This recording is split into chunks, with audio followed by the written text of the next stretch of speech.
Step into the glow of the TV screen. It's primetime magic, it's the golden scene. Channel surfing Saturday nights. T.G.I.F under neon lights.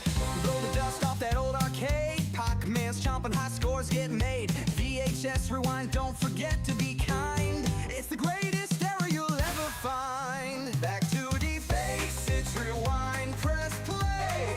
Living that retro dream every day.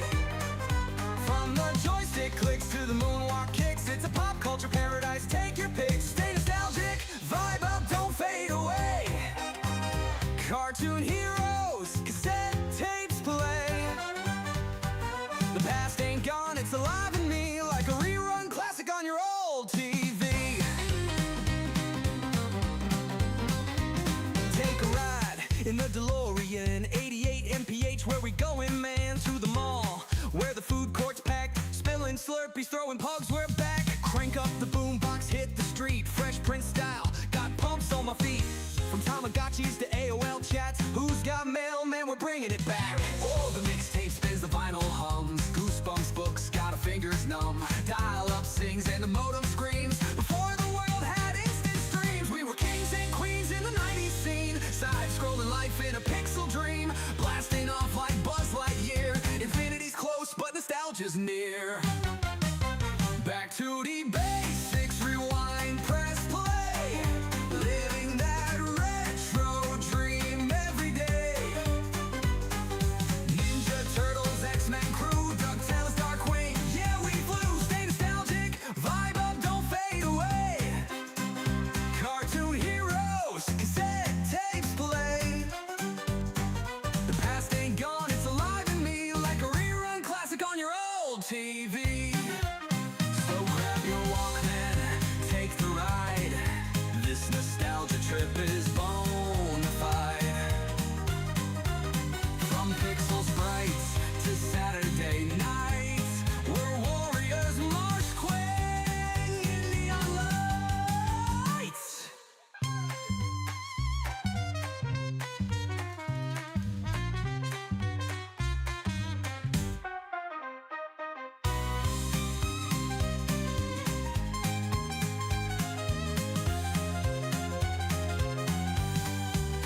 So grab your Walkman, take the ride. This nostalgia trip is bona fide. From pixel sprites to Saturday nights, we're warriors, Mark Wayne in neon lights. Right to the baseline, don't hear why, don't fade away. Cartoon heroes, cassette tapes play. The past ain't gone, it's alive in me, like a rerun classic on your old TV.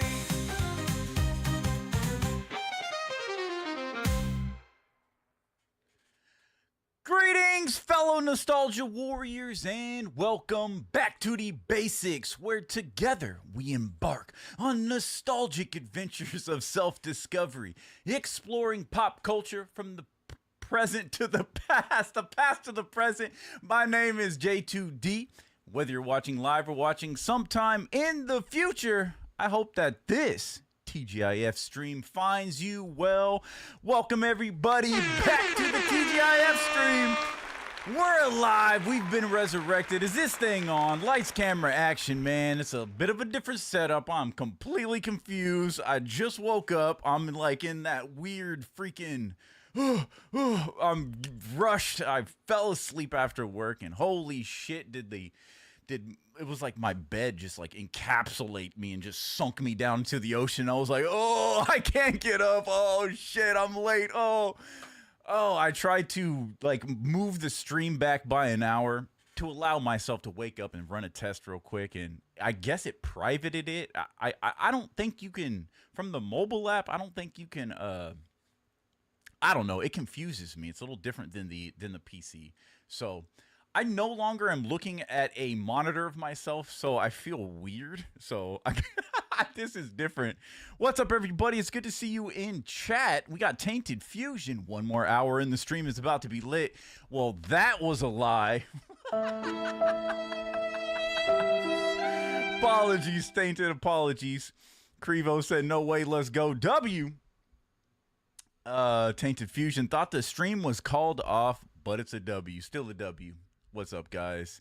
Botrix, what is bot? Okay, so like there's some freaking bot on bot war going on right now. I don't know what's going on. Botrix was the original chat bot that I had, and then I switched over to Streamlabs and we set up Nostalgia. And so I swore I unmodded Botrix. And all of a sudden, just the other day, it comes back modded. Like it's fucking got a mind of its own. I think it demodded Nostalgia. It's a war on war. It's a bot war, dude. It's a nostalgia war. I don't know why that shit's back. Yo, Tainted. Yo, Shadow Wolf. Good to see you. Good to see you. There he is. He's dancing in the chat. Happy Friday, Shadow. It's Friday. Friday. Shadow, I'm never going to let you live that down. Shadow Wolf was bumping Rebecca Black Friday all the time, like bumping it, right? And don't say you didn't, because you loved that song. Oh my goodness, you have tainted, no pun intended, my entire existence for eternity now, because every Friday, somewhere in the back of my mind, I hear Rebecca Black say, it's Friday, Friday. Thanks to you, Shadow. You're Shadow Wolf. It's yeah, it's here to stay, man. Crevo, back to the basics for Ryan press play, man. I'm glad to see, Crevo, that you're enjoying the music, man. That makes me happy. I'm happy to be here. It's been a long week, and holy shit, is this not a glorified test stream? Because it is. But you know, hopefully we can have some fun. We got some stuff to do tonight. I mean, the first of its kind. First of its kind. But before that, my friends, I am still half asleep. I'm exhausted. I need a little bit of energon. Just like our old friends, the Transformers, the Autobots and Decepticons, I need my own liquid energon. So, yes. I'm looking forward to that, man. Yo, 90s Kids are us because it's an epic song. Hey, I appreciate you, 90s Kids. Hopefully you're doing good out there, man. I do like that song. It's fun.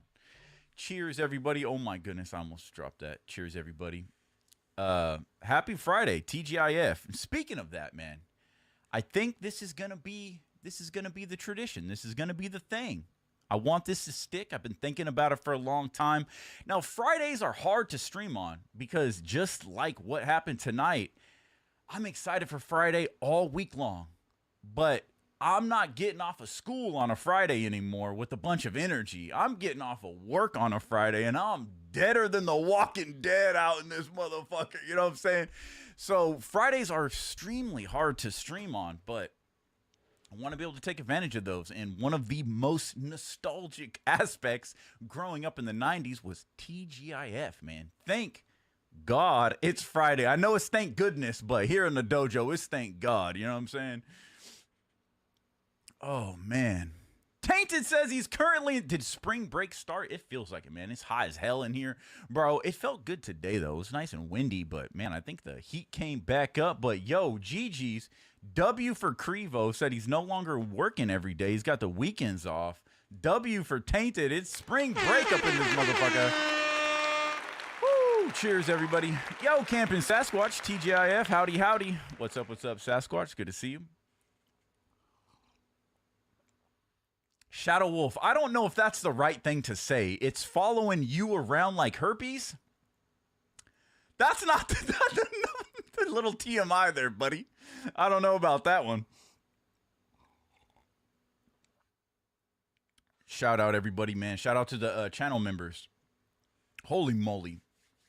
So, yes, TGIF streams on Fridays. I think that's going to be the tradition going forward. You know, and I was thinking about this, man. We got Sundays, and it's not going to be every Sunday. It's not going to be every Friday. But the Friday streams, I think, should be TGIF streams. And there should be more of like a community hangout. It should be everybody's just hanging out, right? Not really, unless we are on a game or something like that. But the TGIF like tagged, I don't know if they're going to be called like TGIF Hangouts or TGIF. I don't know. I don't know yet. The name is subject to change, but yeah, the TGIF Friday Hangouts, man, it's a pretty cool idea. This is very different because I don't have my monitor up, so I can't see myself. So I'm looking into the void, but then I switched my chat over here. I switched my complete setup. This week has been full of the continued fight against the evil villains of the technical difficulties and completely rewiring things, upgrading cords and wires and redoing everything. And I've been working on cable management, been working on test, all kinds of stuff. It's been a long week, man. But I'm glad to be here with you guys. Hope everyone out there is doing well. The Friday reruns. Hey, there you go. I like that. 200 IQ. Good to see you using those emotes. 25 days in a row. Crevo, that's wild. I know you had mentioned that, and that's, hey, man, glad you got through it, man. Hopefully you can get some rest. Everybody needs rest. You know what I'm saying? We all need a little rest from here and there. Friday Blockbuster Rewinds. Hey, there you go. I like that. I like that. Or rewind. Oh, man. So, yeah, I want to keep that as like a tradition going forward. And I think it's pretty... I think it's fair to say, like, okay, if we have channel member only streams, I want to talk about this a little bit. Well, before that, so going forward, what I would like to do, I know I talk a lot, man, right? That's why I bought this microphone, to talk into it. You know what I'm saying? And so I'm a talker. I like to talk and stuff like that, especially when I get on live. It's just like a stream of consciousness. Most time it's jumbled nonsense that makes no sense at all, right? And but I do get off on tangents. Everybody knows me, knows that, you know, I'll get off on tangents and I'll go this way, I'll go that way, I'll go this way before I get to the point.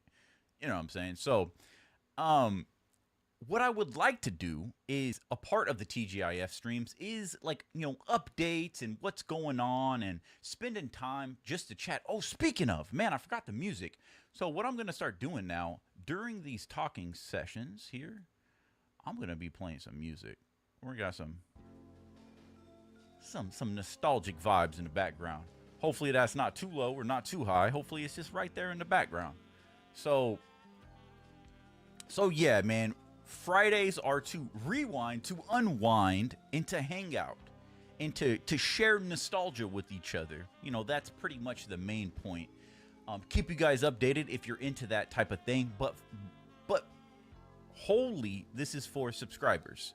So there is subscriber only chat on, and I think it's really cool to do kind of like a subscribers night, a community night, to where it's subscribers only chat, and also no ads are on, so monetization is off. And if this is just like a hangout, you know what I'm saying? Kind of, so there'll be like the members only streams for the members, and that is not monetized. Keep ads off and all that, because I want that to be the cleanest experience for the members. Also, on the opposite side of the coin, for the subscribers, I want the TGIF nights to be clean. You know, no I hate ads, you know what I'm saying? But so those will be the two nights where there's no ads, no monetization on. I don't know if we're going to be playing some copyrighted material tonight, so I don't really know how that works. If the stream gets nuked from orbit and sent to the Shadow Realm, apologies. I don't think it will. But we're going to be we got this music, this is copyrighted music, but I don't care. You know what I'm saying? Because I want to set the vibe. That's what's important. And also too, we're going to be going over the Superman sneak peek. We'll talk a little bit about that in a minute. I'm very excited. So yeah, going forward, Friday nights, community nights, subscribers only. Well, it's not subscribers only. Subscribers only chat. No monetization. Same thing when we do Sunday members only streams. No monetization. It's just for, you know, the members and everything like that. So hopefully you guys like that. Hopefully that is a good plan. Now I lost you guys. Where'd you guys go? There you are.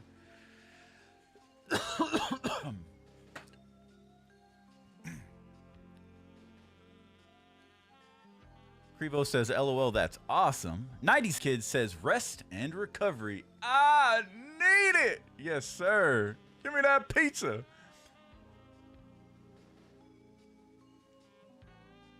Crevo says, hey, man, I'm a fan of your ramblings. Yeah, I'm a rambling man. I know we could chat here all night if you let us. Oh, well, that's kind of the point of, I wanted to consolidate a lot of the updates and just the hangout for the Friday nights. Because throughout the week, time is permitting, you know? And so when we have a game to play or something like that, we want to, obviously, we have our intros and outros, and we chat and kind of, you know, warm up a little bit. But I want those streams to be 98% of the adventure that we're on. You know what I'm saying? Whether that be a game or we're, you know, I'm going to be doing like copyright-free movies and stuff like that, movie nights and stuff like that going in the future. Old black and white stuff. I don't know how many people will be interested, but there's a lot of film out there that I would like to watch, and I think it'd be cool because we have the ability to watch it together on YouTube, you know what I'm saying, without any penalty. So I think that'll be kind of fun to explore some old retro black and white cinema. That'd be pretty fun. But yeah, so going forward, kind of like all the other streams will be more straight to the point. Obviously, you know, catch up and stuff like that, but kind of keep that to a minimal so we can focus on the adventure at hand. Because, like I said, man, there's been times where it's like I streamed for like 2 hours, but like we chatted for like 45 minutes. Nothing wrong with that. I don't mind, but I know when you have people be clicking on a thumbnail and it says we're going to be playing this game for 45 minutes. What is happening? What? Crevo. Crevo tipped Cheers, $20 via super chat. No ads. That's a _B2DB win. Here's to many more nights in nostalgia. I like how she said it out like that. Thank you, Crevo. I can't heart that because apparently I'm in my J2D thing. But thank you, Crevo, dude, for your continued support. Absolute legend, bro. A $20 super chat with that green floppy disk. That ain't cheap. Holy moly, man. Crevo's been out there, man. Nostalgia Warrior leading the pack. Without a shadow of a doubt, dude. Thank you, Crevo, for your continued support, your kind words. And as always, man, thank you for watching. Thank you for hanging out, dude. Wow, appreciate your support, dude. Whew. Tainted Fusion. I was upset yesterday because the school happened to not have my class ring. They are still investigating, but if they can't find it, they will create a new class ring for me and send it to my house. Oh, man. 90s Kids over here, he's got the pizza. He brought the pizza to the party. Everybody grab a slice. There better be pineapple on that pizza, 90s Kids. I hope there's pineapple on that pizza, you know what I'm saying? Pineapple is more important than the pepperoni. I need cheese, pineapple, maybe some pepperoni on the side, but I need pineapple on that pizza. I'm sorry about the setback, Tainted Fusion. Campin says, oh no, they lost your class ring before it was you actually got it. Yeah, I was waiting in a long line. People skipping the line. Don't you hate those people? Oh, my goodness. I can't stand people that cut, whether that's on the road, whether that's in line. Like, cutters are the worst, bro. All that wait to just find out they don't got my ring. Well, that, my friend, is an L. But might just be a little...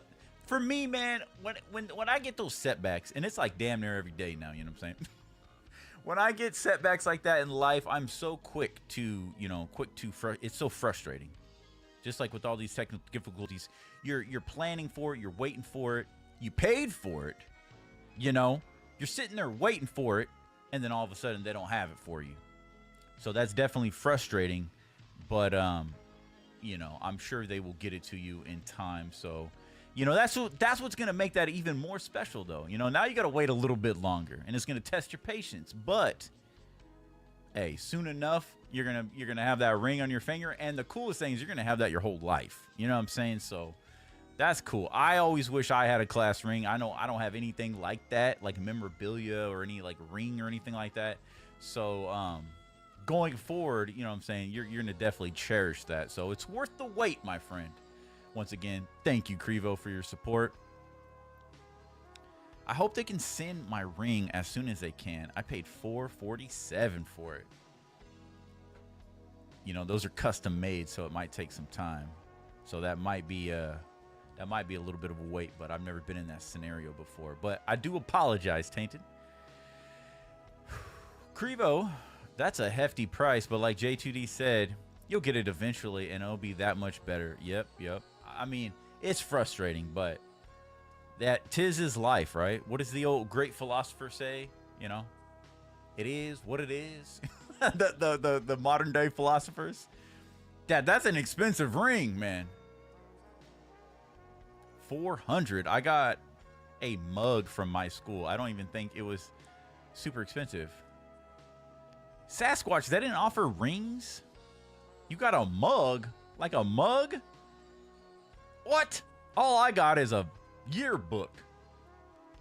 I think it got chewed up by rats in the garage years and years ago, too. I got a yearbook, bunch of chew marks all over it. I think that shit would be pretty crazy after all these years to go back into my high school yearbook and to see what people were saying.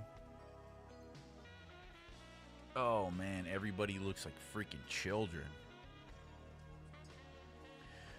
But tonight, we got something that we've never done before on the channel, and it's going to be an unboxing.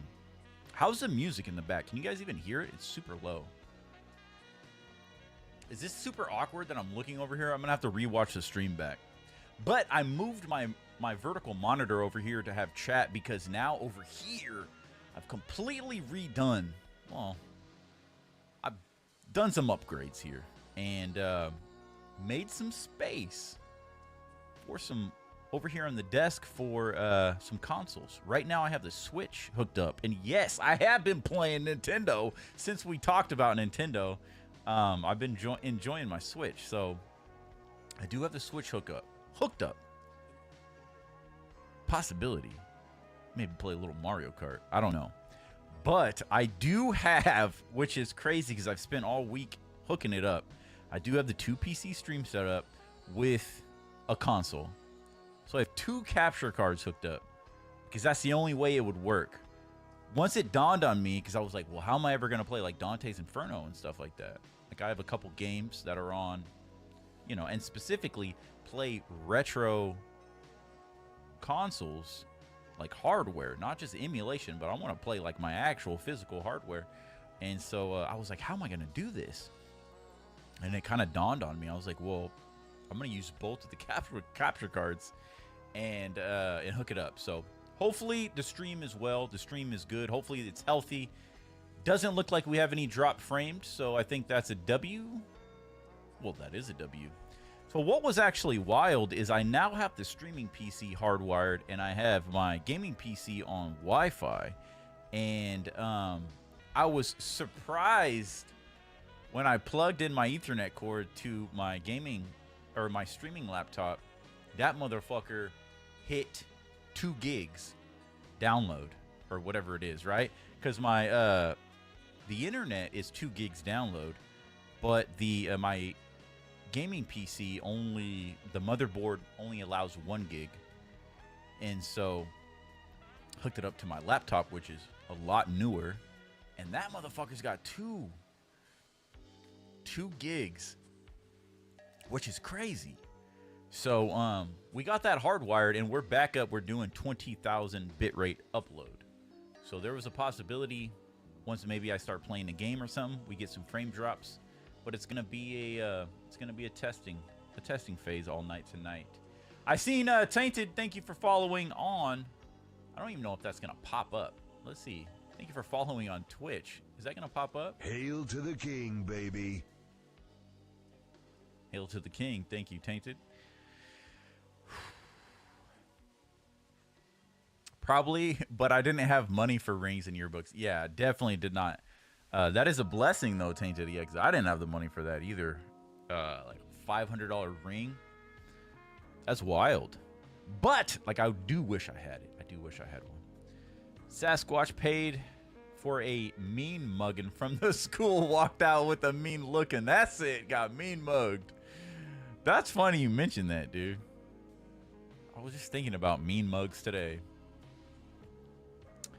Tainted says, true that. After a few hours yesterday, I got done with my upset moments and went with my dad as normal, and now I'm waiting for my class ring. And it'll be in my grasp later this month. Yes, sir, man. That'll be fun. Loving the saxophone in the background. Big W. Thank you. Hopefully it sets a vibe.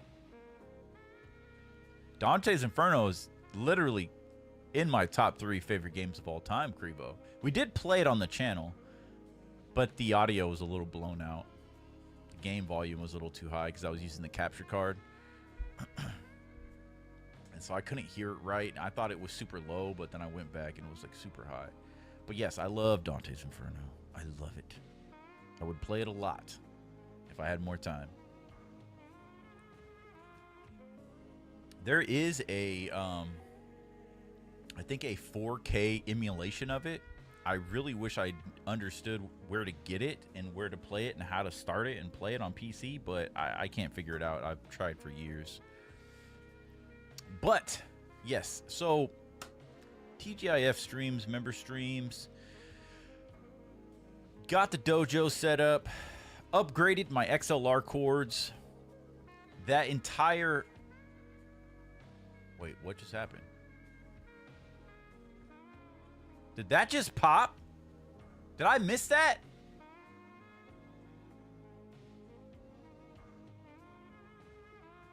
What? Did I miss that? Did it not play anything?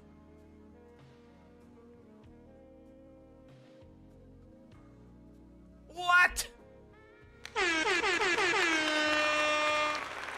Did it actually... What just happened? Yo, thank you. Somebody out there got a t-shirt. W. Thank you, thank you. I don't know why that's not playing. I can't replay that, but if I go down here, maybe this will work. This will be a test stream of that. That's the wrong song.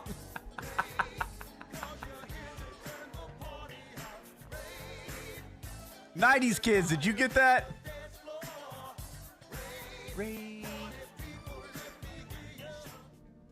That song was originally supposed to be the raid alert on Twitch, but I liked it so much I was like, that shit's a vibe right there.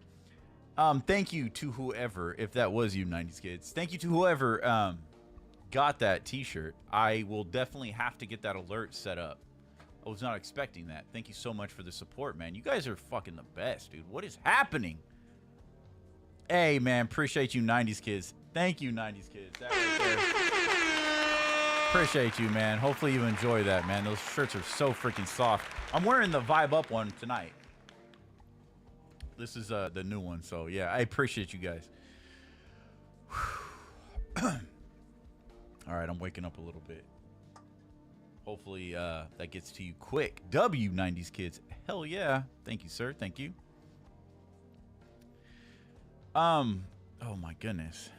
You guys are too much, man. Thank you. I appreciate the support. So I upgraded the XLR cords because we had those audio problems. And so I'm in the process of doing all of the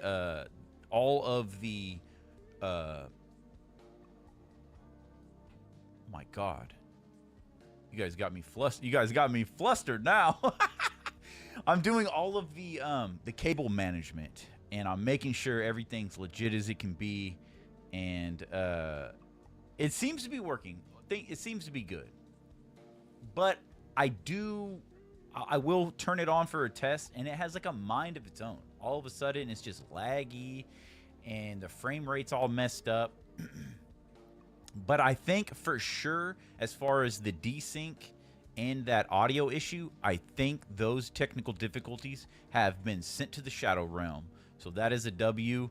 I think the only thing really left is Just sometimes I open Streamlabs and it's just choppy and it's just weird. And I think ultimately I'm going to end up going to just normal OBS. I think ultimately that's probably going to be the play. But when we do that, if we do that, but it'll probably be, that's probably the best thing long term because it's less headaches. Streamlabs, it's known to be way heavier on your CPU. It's known to just have harder processes and stuff like that. And so, but it's just more user friendly and everything. OBS, you have to have a bunch of like plugins. You have to use plugins for everything. Streamlabs, everything is kind of baked in. That's why I like it. It's a lot more user friendly. But I think at this point, I think I'll be okay on normal OBS. Hey, thank you, 90s kids. It was hard to decide between that and the Vibe Up. Both are so fire. They got the logo on the back, too. The Vibe Up logo on the back. So hopefully you enjoy that. Thank you again, man. Thank you, Crevo and 90s kids. You guys are legends. Hopefully we'll have more in the shop. That's something I'm just continuing to work on and updating and upgrading and all of that stuff.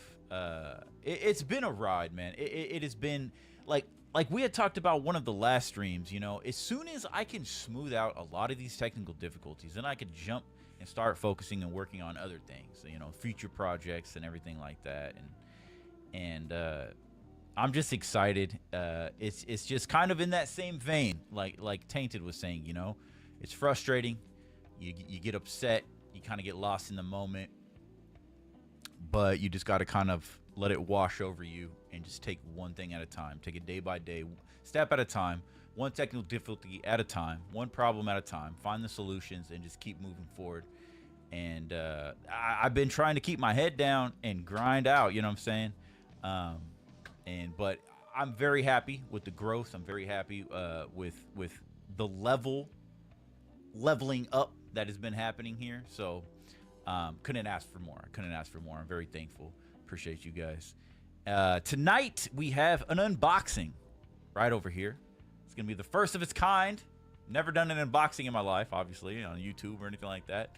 Not big into unboxings or anything like that, but I just thought I was buying this and I was like, well, let's open it on stream. We've been playing. It is a Sifu unboxing. We've been playing Sifu and I've been enjoying it.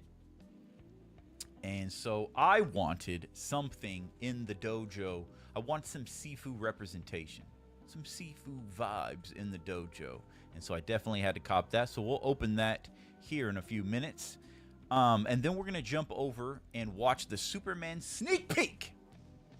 If you guys don't know, or if you guys didn't know, I am a big Superman fan. I'm looking at Superman. I'm looking at Lex. Everywhere I look, I see Superman. I see Smallville. I love Superman. Superman is one of my favorite medias, right, in pop culture. I love Superman media. 90s kids and I often talked about how there is no bad Superman media. There may be some cringy Superman media out there. Sure, I guess. Some people just don't like Superman. I think it's a cope, you know, because he's Superman, right? He's known throughout the world. I know somebody probably knows this, but isn't like the Superman symbol like one of the most recognized symbols in the world, you know, with like Nike symbol and stuff like that?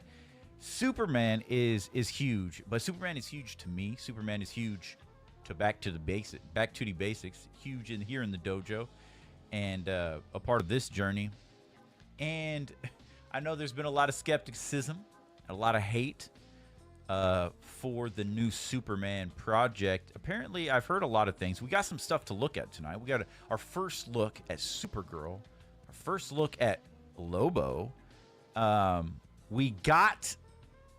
just seen when I woke up and was getting ready for this stream, we got a brand new behind the scenes footage of the first time you see Superman and Lex Luthor together in the same shot. So we got some cool stuff to look at tonight, and we're going to watch that entire sneak peek. I'm going to be pausing it a lot. So whenever we do, like, whenever we watch, like, copyrighted material, like we will, I got to give you my commentary. I got to pause a lot, give you my commentary. I can't just play it through. I know some people get a little antsy or upset that, like, just play it, just let it run, you know? But you just can't do that. You have to give your commentary. You have to, what do they call it? What does YouTube call it? I can't think tonight. I apologize. You have to reshape it or whatever, reformat it. I forget what it's called. Yo, what's up, Giselle? Good to see you. T.G.I.F. Hope you're having a good night. Good to see you in chat.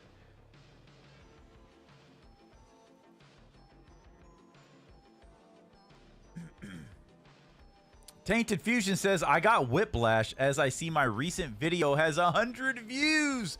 My first time getting 100 views. Is it the one that we watched on stream, Tainted? GG's, Tainted. I'm not going to lie, man. It made me laugh. It made me laugh. As soon as I saw Review Bro, that meme of Review Bro, that shit made me laugh. Yeah, GG's, Tainted. Hey, you had a really good edit. I'm not going to lie. Like I said, I didn't really know what was happening in the video. It was extremely, like, fast paced, like, whoa, what the hell is happening? It's like a cyberpunk baseball. But the memes you included and the sound effects you included kept my attention, even though I didn't even understand what I was watching. That is a W, because if you can keep somebody's attention, that's the recipe you're looking for. So just continue in that direction. But yeah, you did a good edit for you said your first time ever editing, so you obviously know what you want. So that's a W, dude. And yeah, that when you see something like that for the first time on YouTube, like, oh my goodness, like when you see your channel or video like hit numbers like you never did, it is a wild dopamine rush. I'm not gonna lie.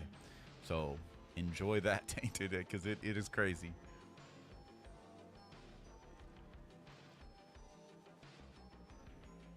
You know, for future streams, you should give Tribe 9 a try to know a little bit of what Tribe 9 is about. Maybe that's a possibility.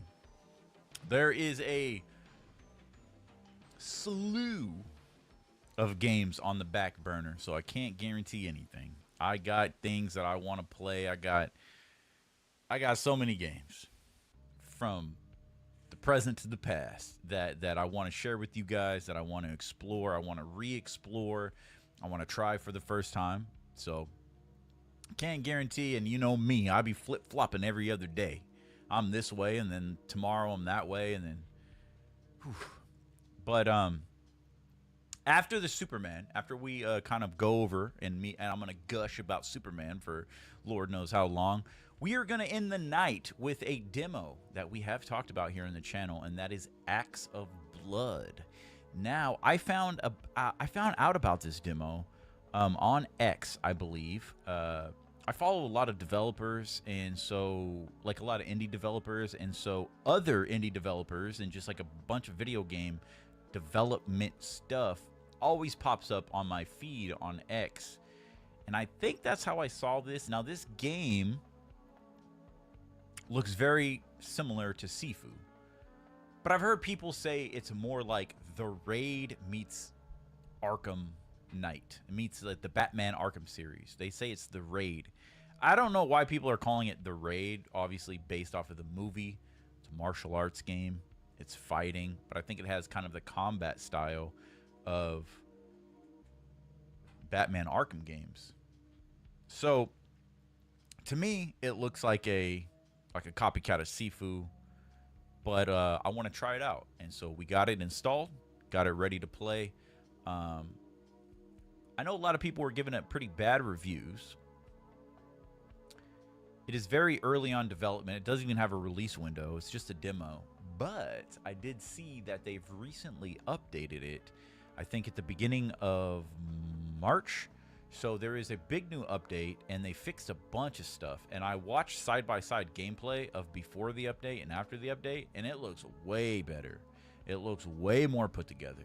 So hopefully what we see today is a pretty good representation of what the game can hold, because just watching the trailers and just seeing the gameplay, like if you're a fan of Sifu, it looks like it has potential.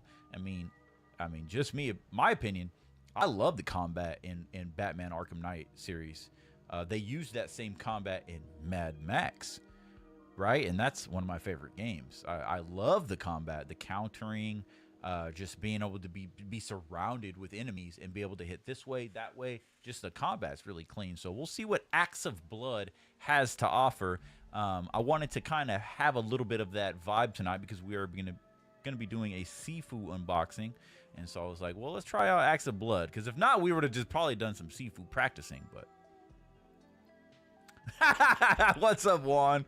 You matter, Josh. Why, thank you, kind sir. Appreciate you. Crevo says, future thinking one day, back to the basics the next. Dude, yeah, I'm crazy, bro. I'm crazy. So, you guys want to do this unboxing or what? You want to see if this actually works? See if my computer melts down, switching cameras or what?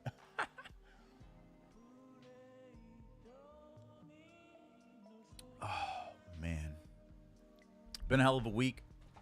Glad to see you guys here, man. Hope you guys are, hopefully you guys got some stuff planned for this weekend. And speaking of, it's finally time. Crevo, are you ready? Are you ready? Are you ready? In a world. Tomorrow, Saturday. Now, I'm not going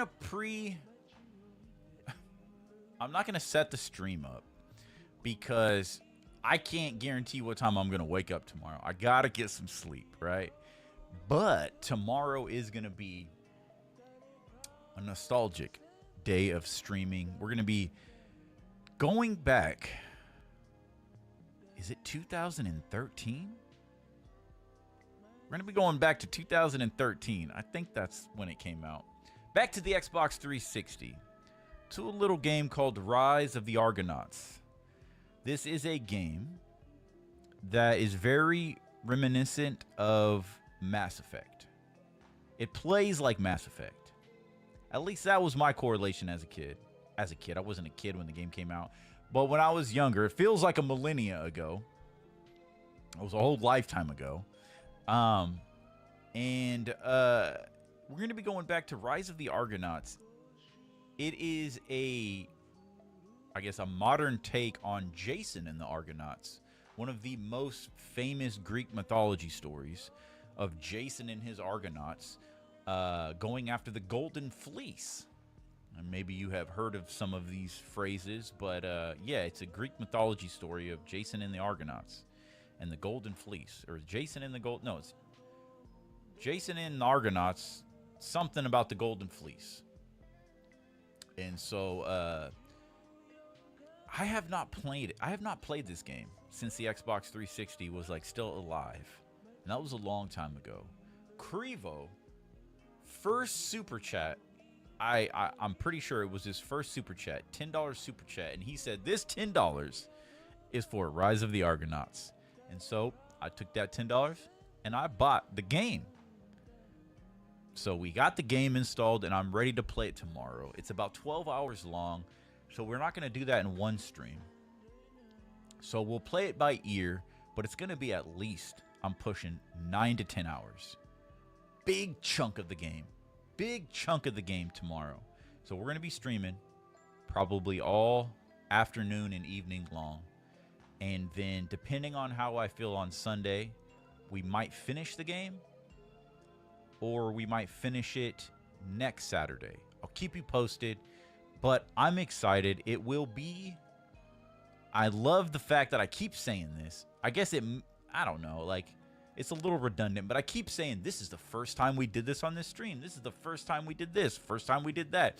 But that's good because we're trying different things and we're pushing our limits and we're opening ourselves up to different stuff. But tomorrow will be, my friends, the first community-funded live stream on Back to the Basics. Brought to you by Crevo. That's a W.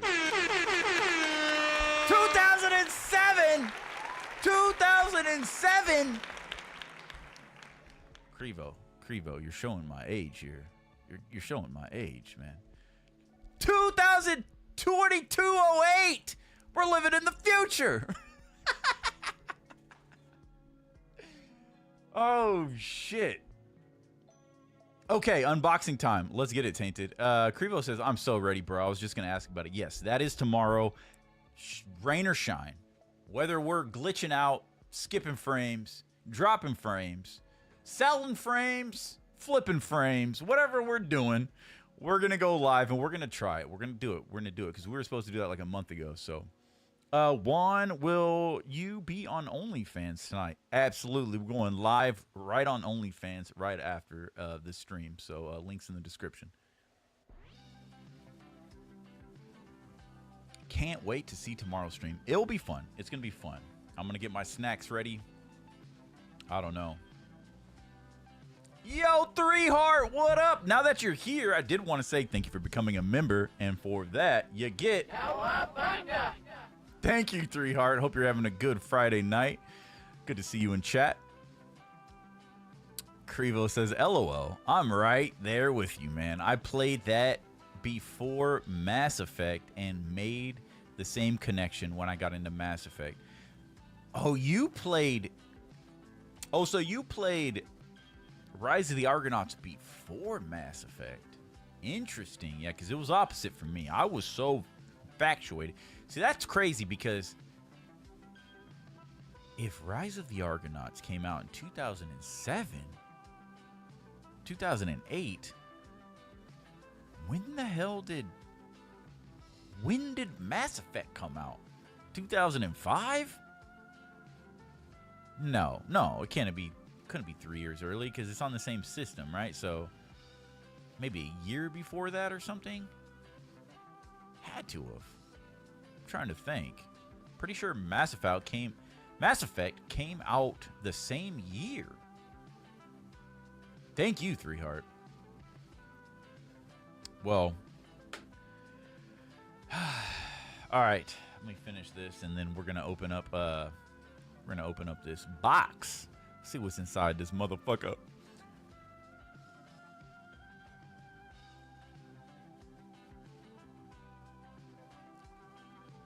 I don't know if I asked this before or probably didn't, but do you have a Discord server?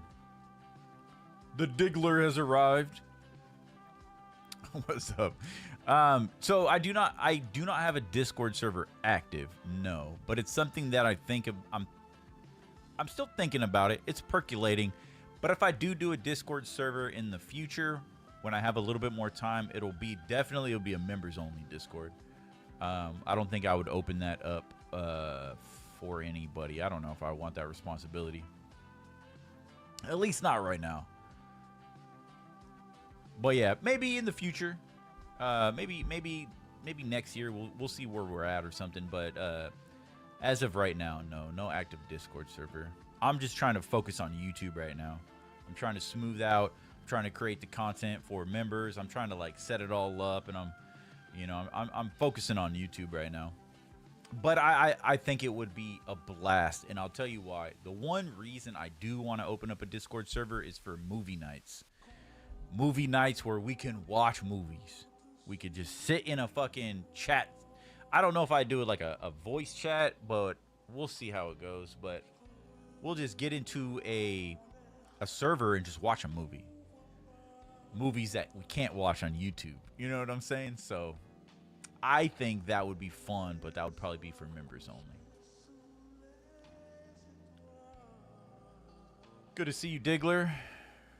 Mr. Juan. What time is it? 7? Okay, let's get this party started. I have a Discord server from way back in the day when I streamed on Switch. I almost said Switch. Oh my god. On Twitch. I'm looking at my Switch. On Twitch. But I pretty much nuked it. There was nobody in there. 10:30. Okay, let's get this party started. So, should I leave the music on? I don't know. Probably, I guess, right? Cheers, everybody. It's so weird to not see See the reflection thingy. Okay, my friends. Let's transition. Bingo, bango, bongo. Can you guys see this? Are we here? Are we here? We're not in black and white, are we? Now, the only problem with this, yo, WS Gaming. Happy T.G.I.F. Good to see you. Good to see you in chat. Hello, hello. Crevo says, yes, please. Are we here? Are we here? Is this thing here? I ripped off the label, so I'm not worried about showing information. Oh, nice. We can see it. Okay, so my friends, we got this box, and this is Sifu related. And like I had said, if you guys know Sifu, there's only a few things that this could be, right? I had to get it. I had to get it. So let's open this thing up. This is how I open boxes. I do not do it cleanly, right? Look at this. Look at that right there, baby. Yeah. Get this shit out of here. Okay. Can you guys see that? This is the Sifu Redemption set. Now, apparently they make these with the game. I can only find this with the game on the Nintendo Switch. And so I was going to get it, and it came with the Switch version. But like I've told you recently, like I don't play my Switch. Well, until recently. And so I was like, I don't want the game. I'm not going to play it on Switch. I kind of think I should have got it. I should have got it on Switch. It's not black and white. What's going on? I know. Woo! Okay, so this is the Sifu Redemption set, and this is by Slowcap. So we're going to open this up. Is one life enough to know Kung Fu? All right. Let's see what's in here.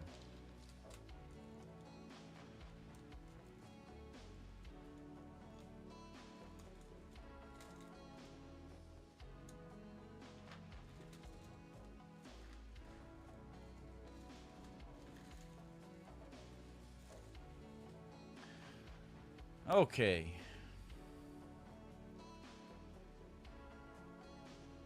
The redemption set includes this is the main reason. This is nice. It's actually pretty heavy.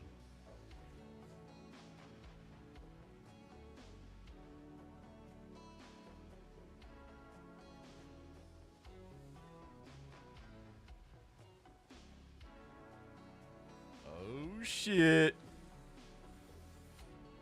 Fall out. Okay, so this is a lot smaller than I thought it was. This is a lot smaller than I thought it was, but it's still pretty cool. This is, oh, it's actually pretty heavy. It's a lot heavier than I thought. This is the main reason that I wanted to buy this thing. But I did not realize it was actually that small. This is a 1-for-1 replica of the pendant you have in the game. And Sifu has been such an experience for me that I apologize. I can't see myself here, so I can't see anything. So I'm gonna have to look back. So look at this. You can see the symbols and everything on these coins look dope. It even says Sifu. That's pretty tight. The talisman. Hey, thank you, Crevo. I'm glad you like the music. Yeah, I got to get some freaking chill vibes for the chatting sections for sure. So I was like, you know what? We're going to do some nostalgic dreamcore. I've been into dreamcore a lot lately. A lot of people probably don't know. I've never heard that before. But yeah, this is like, I think considered dreamcore. What the fuck is this? This is like, this is a piece of a latex glove? What is this? Why is there a chunk of a latex glove in here? What the hell? So, another thing that is extremely dope is in the beginning, I wasn't interested in this at all. But now that I've been so into Sifu, this comes with a big ass art book. And this is something that I wanted to go over probably on a live stream. I wanted to go through this whole book, but this shit is huge. Can you see that?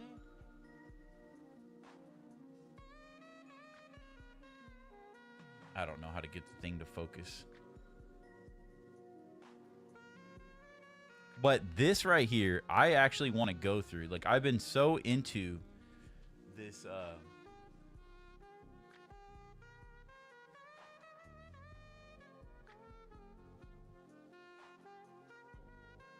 there she is!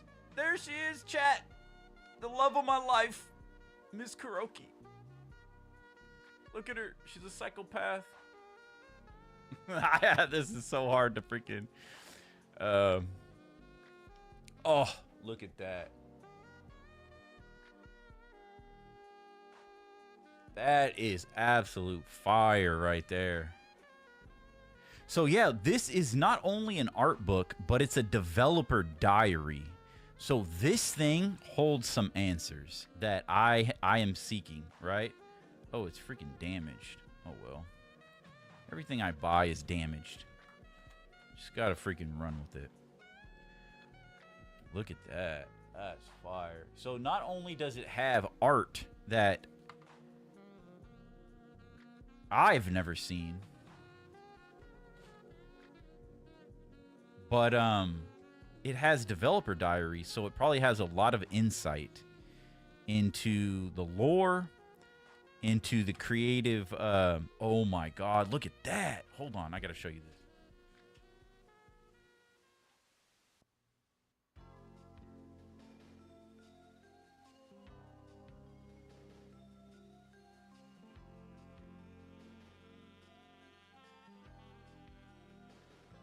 Look at this. That's tight. So it comes with this big ass. This is what's crazy is this is a lot thicker and a lot larger than I thought it was gonna be, and this is a lot smaller but a little higher quality than I thought it was gonna be.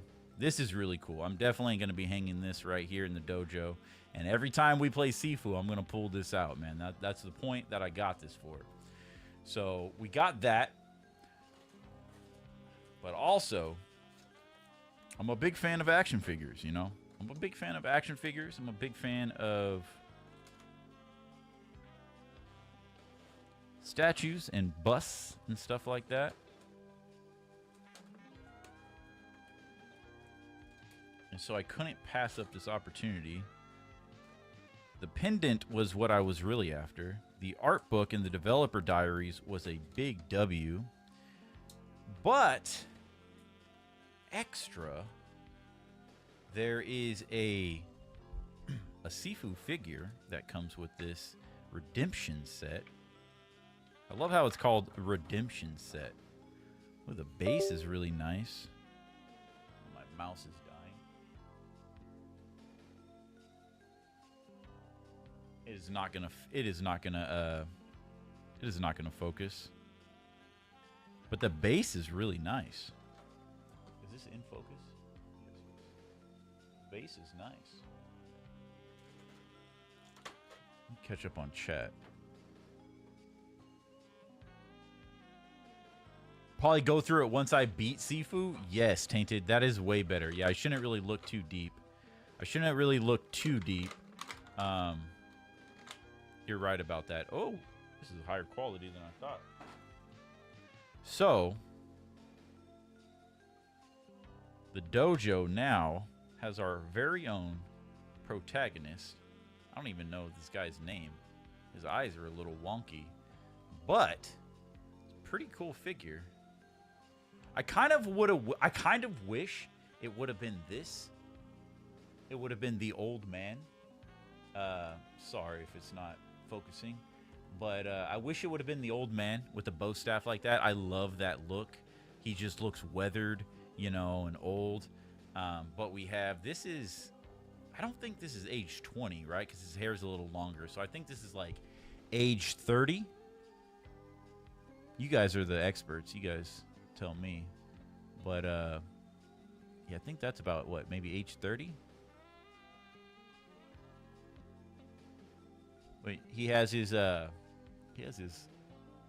talisman right there. Look at that. At least it's not that. At least it's not that small. So yeah. So now we have our very own Sifu representation here in the dojo, and I'm pretty happy with that, man. So we got our statue. We got our pendant for when we play. We're gonna keep this on us. Hell yeah, you already know. Rise from your graves. And then, Tainted is right. Once we beat Sifu, we'll just do a whole live stream. We'll just go through this. I'll zoom in the camera, and we'll just go through this page by page. Oh, God, the art is fire. So, yeah, we'll go through that. That'll be fun. But, yeah, guys, this is basically and I know the lighting is not perfect, but this is going to be the second camera here in the dojo for the live streams. And so I'll be able to kind of do like show and tells. Instead of just like holding it up to the camera, we can jump over here on the desk and, you know, play around with some stuff or do something over here. Whatever that is. Appreciate you guys. Yes, sir. Yes, sir. Okay.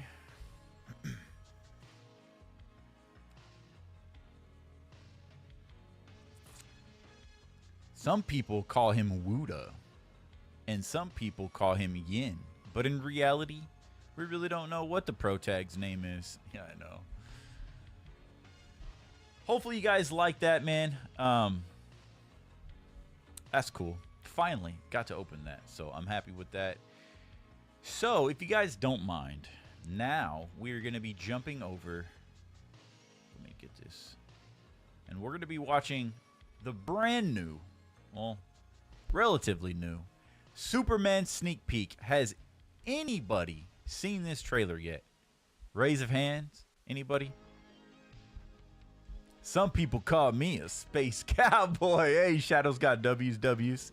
Big fan of that. Okay, so yeah, hopefully that looked good. I'm gonna definitely have to rewatch it because I was like looking down. I couldn't even really see what was happening. So I need to for sure get a monitor so I can make sure things are, you know, in focus and in frame, because that was very awkward.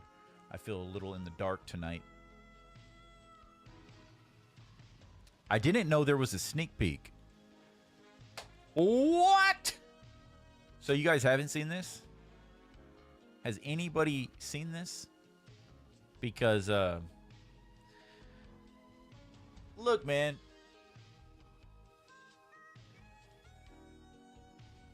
People love to hate on Superman. I think everybody knows. Look, I don't know. I'm not going to sit up here and say, like, Superman's better than Batman and all that shit. I just think it's... Bro, water's wet. Superman's better. It is what it is, okay? Batman is cool in his own regard. I love Batman. I grew up being a bigger Batman fan than a Superman fan. And I think really those are where those characters lie. And I know people are gonna crucify me this, but Batman is like a children's character. Superman is an adult character, if that makes sense. Batman appeases to the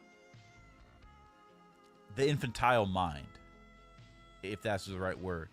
It's about a boy, you know, kind of being stuck in his trauma. And he grows up and he has all, you know, I'm not going to get into the philosophy of Batman, okay? But maybe another stream. But I think that's where there's like this weird bridge exists where like people think that Superman just isn't as cool. And I think there's that barrier because Superman deals with things on another level. It is more of it's I don't know how to say it right, but I feel Superman, just the themes of the overall canon it's heavier, it's weightier. and it deals with more like adult issues. Superman is heavily rooted in relationships. It's an alien's relationship to humans. And so you, whether that's the love interest of Lana, Lois, or the relationship with his friends, the relationship with his parents, it's really a deep story.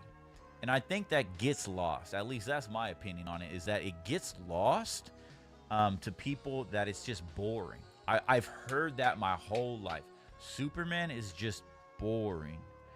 And I think it's a...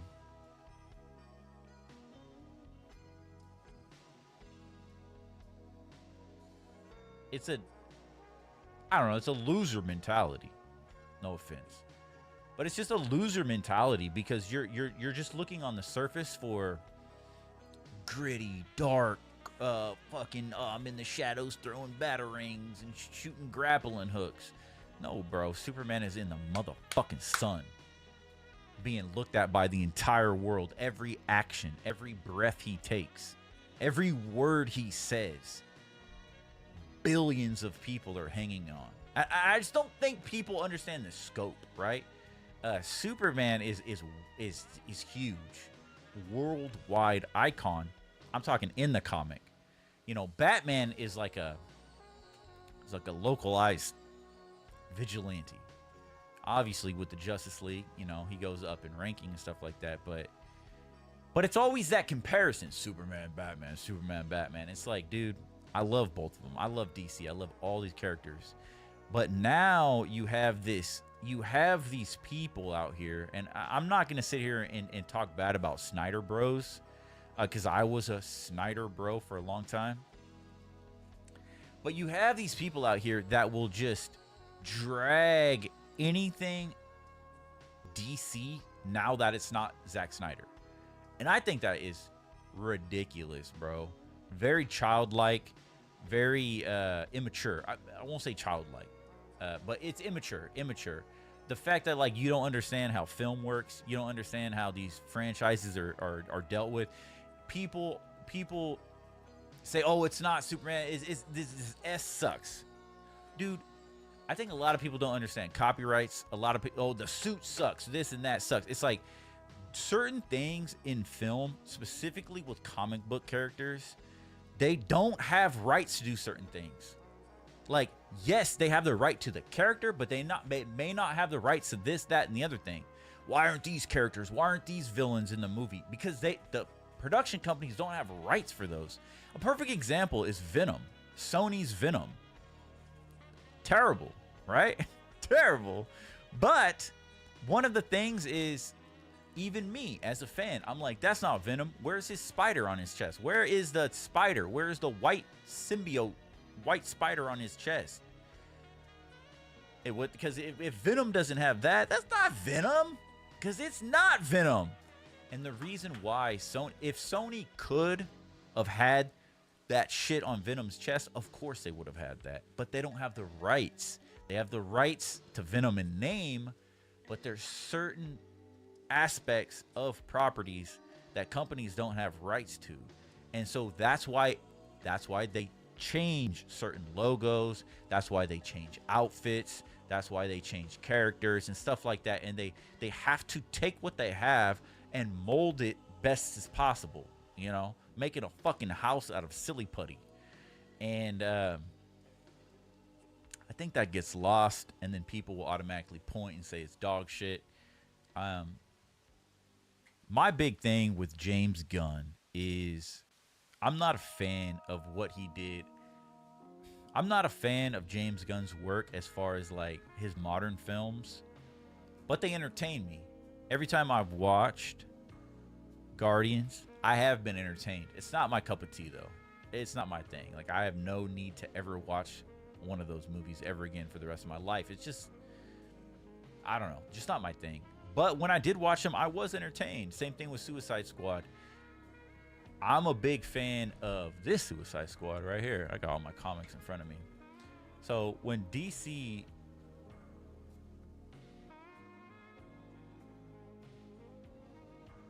when DC brought back, when they did the New 52, oh, this is volume 2 right here. When DC did the New 52, the Suicide Squad series was fire. One of my very first comic books that I got when I was a kid was Suicide Squad. But I absolutely love the New 52 Suicide Squad. And I personally didn't like what James Gunn did with it. One of my favorite characters is... I'm going to show you this real quick. Maybe you guys have never seen this. Because this is in line with what James Gunn is doing with DC. And so I want to give you guys kind of an example for my thought process here. I'm a big fan of King Shark. Everybody knows that. When I talk about comics, I usually often bring up King Shark. He's just a really cool concept. If you've seen, there's a couple different variations of King Shark. In the New 52, they used a hammerhead shark, which I thought I didn't like at first, but the more I read this, I love the way he looks. Like, this is a King Shark right here in the New 52.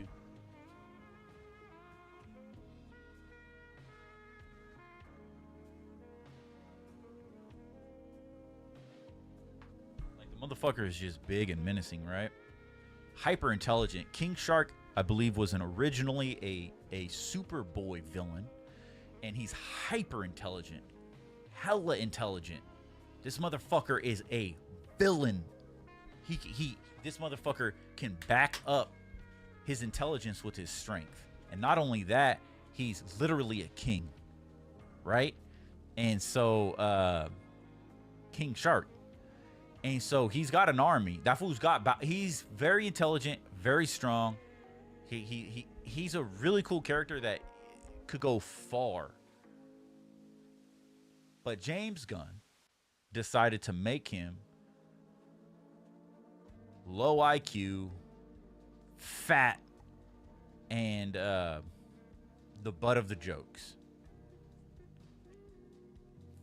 In that vein, that does scare me for what he might do to specific characters in the well, I'm not even going to say the Superman universe, in the new DCU. And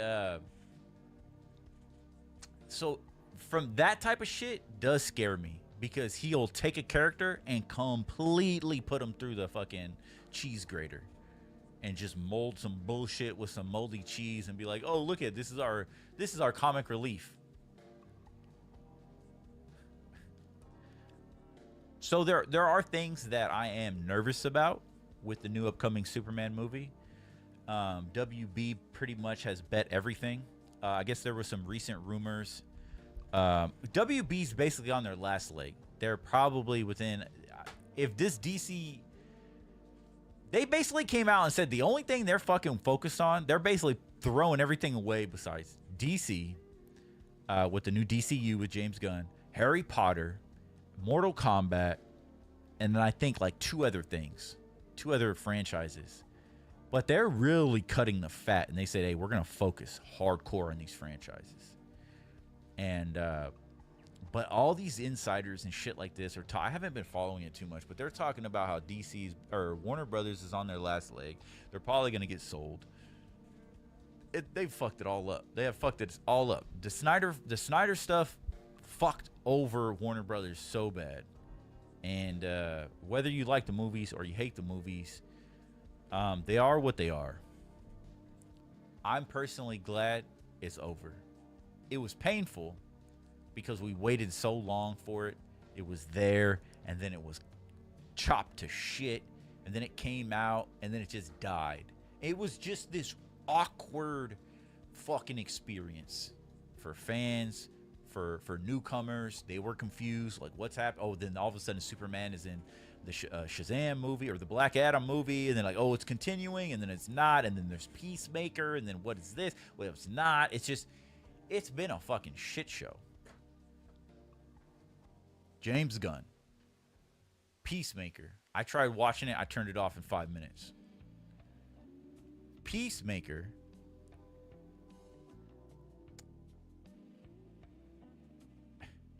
John Cena, I have no interest in. And this is part of the DCU. Apparently, I guess in the last season, or the first season of Peacemaker, it shows the pocket dimensions. I'm big fan of pocket dimensions, just in stories in general. Like the concept, like the idea. But apparently, this is basically going to be a huge aspect of James Gunn's new DCU. And Superman is going to really blow it up, which is scary to think, and it's exciting as hell. Pocket universes have the potential, right? And they got to really still steer clear, because we saw this with Doctor Strange, with all the different pocket universes, or whatever they called it, the different multiverse. But in DC, apparently Peacemaker kind of opened up the door already. And so Peacemaker is pretty much the start of the DCU. And then there's Creature Commandos, which is an animated film, which is the second leg of the DCU. And then the Superman movie coming out, which is like the first film of the DCU. But these are all connected, and everything for the next 10 years is connected. Now, I think James Gunn basically said he's only doing it for 10 years, and he's out. I could be wrong on that. Hopefully I am. Because I'm just like, bro, what is that? Well, we're going to get just like a Superman trilogy, and then some other side movies. I think we're getting a Booster Gold. We're getting some, like, he's choosing some weird shit. I'm not going to lie. Unconventional. But Superman,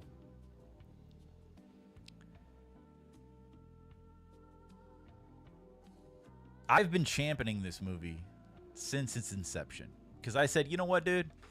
I'm done hating everything. I hate this, I hate that, I hate this sucks, whoop-de-whoop. I lived like that for many years, just over criticizing everything. With the Snyderverse stuff, I was so attached to it, so closely ingrained into it. And that all just that was a train wreck that you couldn't look away from. After that, I'm just like, I wiped my hands of it. I'm like, I don't give a fuck anymore, right? I'm just going to live my life. If these DC movies come out, if these comic book movies come out, just whatever. They are what they are.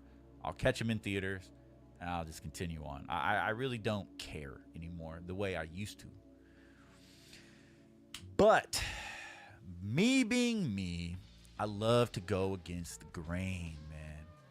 Love to go against the grain.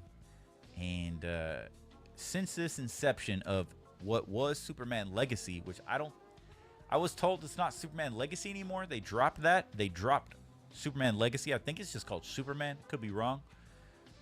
But the new Superman film has just been getting pushback. Everybody hates James Gunn all of a sudden. It's the same thing with Elon Musk, bro. It is so weird. Popular culture, dude. Before James Gunn came over to the DC and Warner Brothers, I didn't hear anybody say anything bad about James Gunn. When he was doing,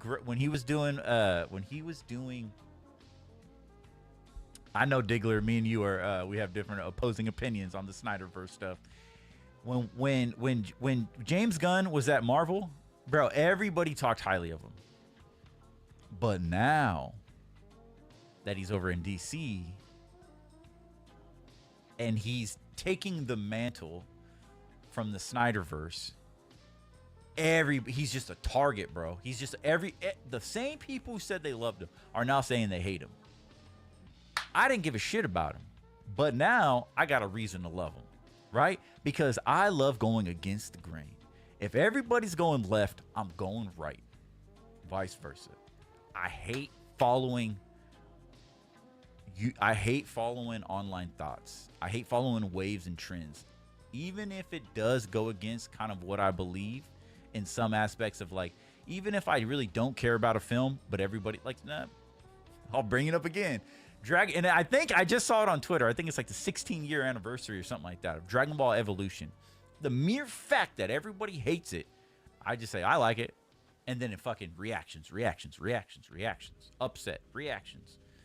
And I was like, that's the energy right there. I like going against the grain, dude. And so everybody's hating on James Gunn. Everybody's hating on the new Superman project. And I'm just like, fuck this. I'm all in. Throw my Superman flag in the air. I'm going to plant this bitch right now. I did it, 2 years ago? And I said, hey, I'm on board. I'm 100%. I'm focused. I'm hopeful. Superman is all about hope. It's all about hope right here. And so I'm hopeful.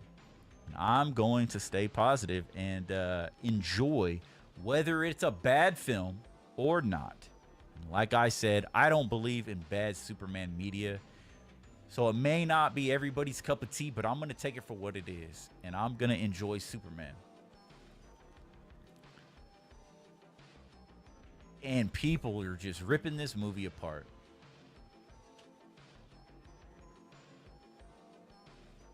Do I have my Superman All-Star here? I don't want to get my hardcover up there. I don't know where my little Superman... where my little compact is. James Gunn basically said, hey, there's a group of five Superman stories that this new film franchise, this new Superman is going to be based off of. And he basically, way back in the day, 2 years ago, said, hey, Superman All-Star. Superman All-Star is going to be a cornerstone. Read Superman All-Star so you can understand where we're going with this film. So I bought it.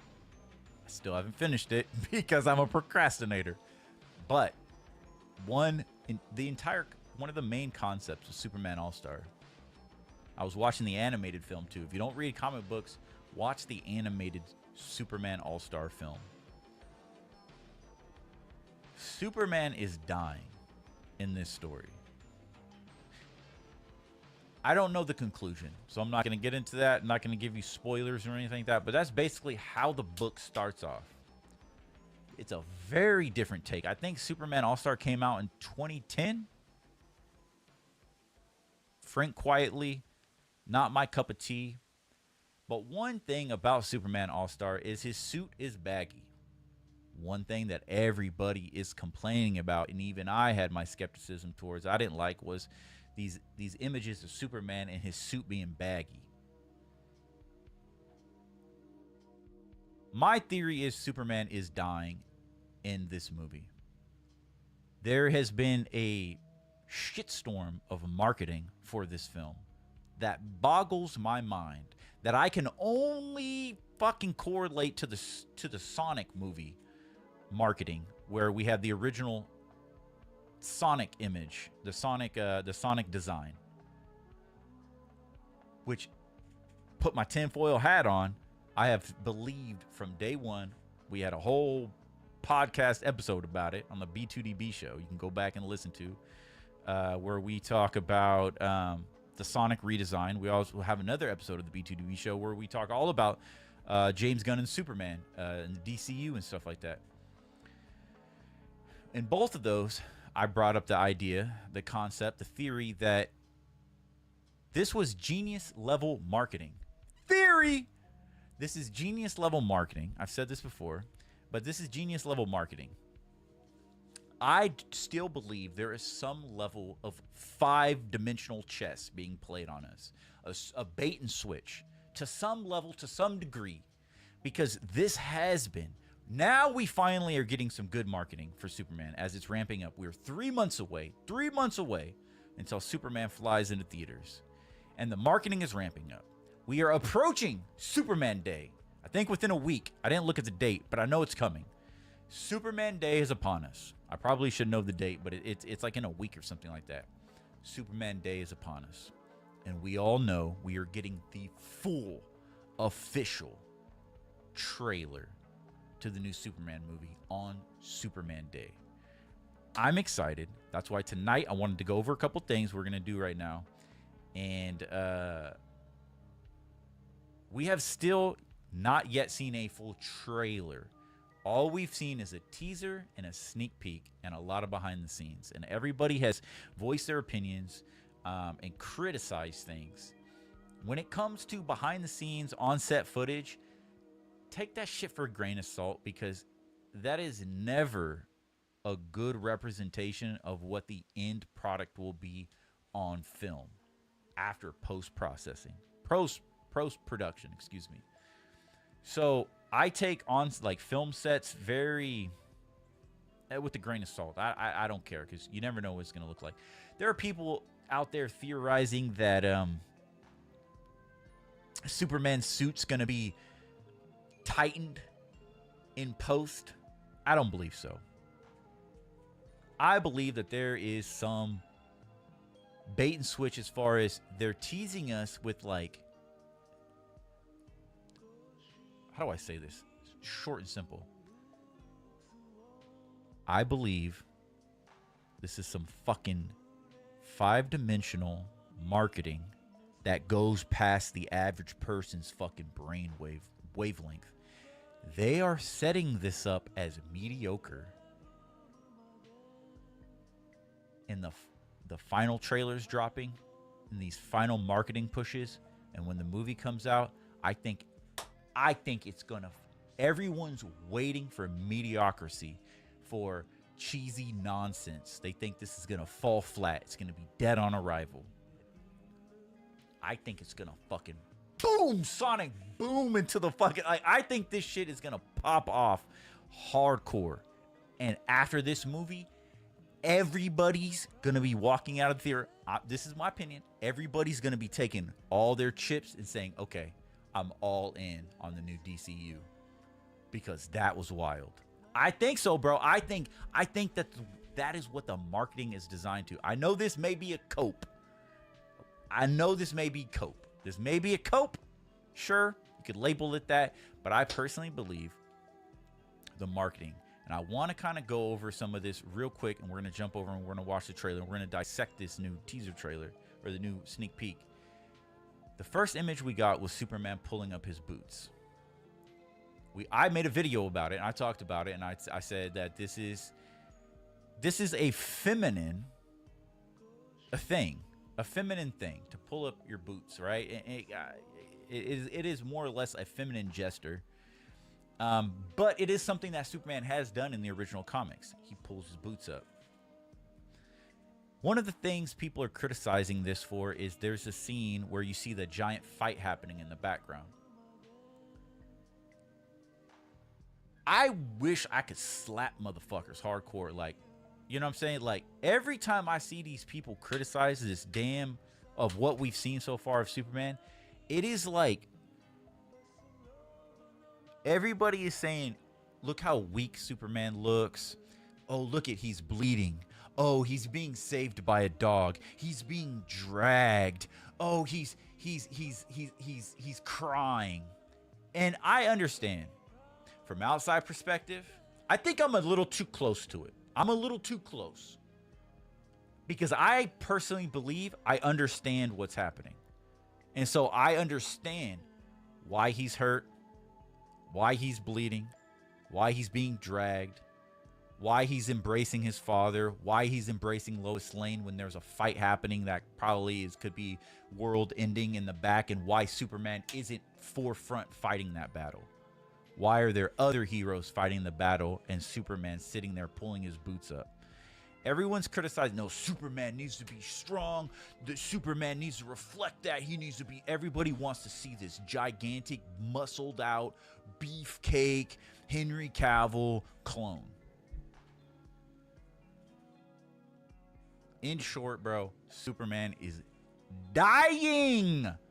He is dying. Okay? In short, I'm going to give some examples of that from my perspective. But I can guarantee you, I can call it out, dude. I can call it out right here. And I'm going to do that tonight. And when the movie comes out, we'll see. We'll see where the chips fall. We'll see how right or wrong I am. Maybe I'm wrong. I'll bet all in, though, that Superman is dying. The scene where he's pulling up his boots, where that big-ass fight's happening, you can see Green Lantern fighting. I can't even see you guys. This is definitely awkward. I need to definitely get chat back over here. But, let me catch up on you guys. Oh, by the way, Saucy, I now understand what chicken jockey means. 90 says, caught a little, but definitely not the whole thing. Are you saying you have not seen the whole sneak peek? Yes, you have, 90s kids. Don't be lying. I know you've seen that thing like 20 times already. Water is wet, fire burns. I stubbed my toe, and now I'm dead. Rest in peace. Rest in peace, Tainted. Oh, Crevo got an RIP. A lot of the new 52 stuff is really cool. I'm a big fan of Flash, after Spider-Man, of course, and love those comics. It's interesting how many people are Flash fans. It's crazy. Flash is very much loved. If you're a big Flash fan, I'm sure you saw King Shark Crevo in the Flash TV show. Hey, I'm glad I'm somebody's comic relief, man, Diggler. Good mindset. If a movie is good in my eyes, then the movie is good in my eyes. Exactly. So yeah, we're gonna get into Superman, obviously, but the reason why Superman is not fighting, I believe, it's the final interview. It's the final moment with Lois Lane. He's pulling up his boots for one final fight. Why? Oh, because he's dying. He's dying. So that scene, once people watch, this is what I think is going to happen. People are confused. I feel like I'm a little too close to it. I understand from a wide out, just a normie, maybe people that don't even like Superman, but they want to see it. They want to see a good Superman film, right? We're in a bad like drought of films and stuff like that, especially comic movies and stuff. People want to see a strong, hopeful, bold Superman, right? Sure, I get it. I do too. But I think James Gunn is setting this up. Funny enough, it was called Superman Legacy. I really think this is setting up a brand new Superman Legacy, right? No pun intended. Like in the concept of James Gunn is going to tell the Superman death for a new generation without Doomsday, right? He's utilizing the all-star Superman story of him dying slowly. There's nothing he can do. This is a fight Superman has to fight that he cannot win. He knows he's dying and death is imminent. There's nothing he can do. It is a losing battle, and all he can do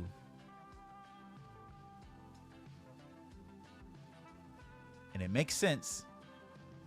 For one, there's a scene where he's hugging his father on the porch. I'm going to put a pin in that and say that's where he's going to tell his father that he's dying.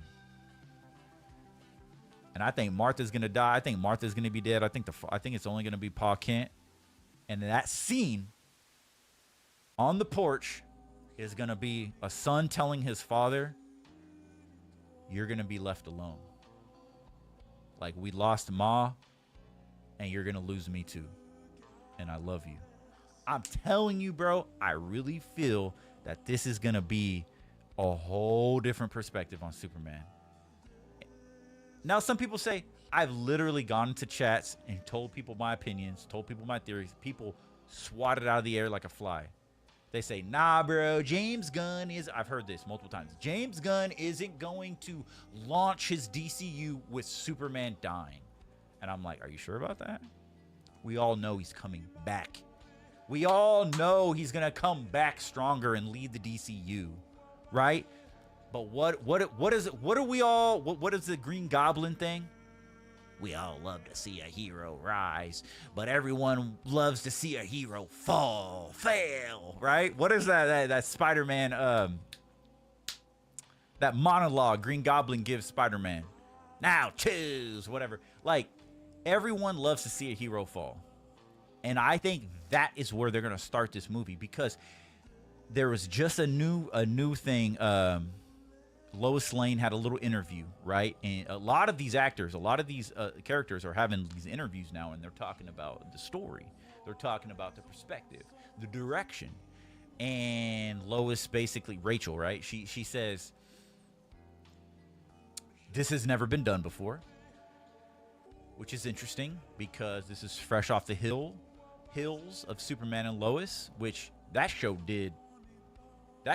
paved a way telling a Superman story that's never been told before from a family perspective. An aged Superman from a family perspective. Superman being a father, you know, raising two boys, and it was a completely different perspective, but it was a phenomenal perspective. Great. If you've never watched it, you will not be disappointed in Superman and Lois. Probably some of the best Superman media of all time outside of Smallville. So, I truly believe that Superman is dying, and those scenes aren't going to make sense now. It's going to fall on deaf ears. People are going to look right past it, and all they see is the weakness. I understand that. I understand that's, but like I said, I think this is 5D, bro. You're talking about fucking corporations. They have spent hundreds of millions on this billion-dollar franchise. You think they're going to fuck this up now?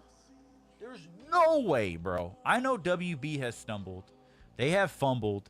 But, bro, their back is against the wall. Apparently, they've recently, I think they said they've cut 20 minutes out of the film. And it's mainly been the comical aspects of the film. I guess they did audience testing. And some of the information has come back. They said a lot of parts are a little too comical, a little too cheesy. Apparently, they've cut back about 20 minutes of that. I read that yesterday, so that's kind of an update. There's lots of updates happening, lots of new happenings happening, and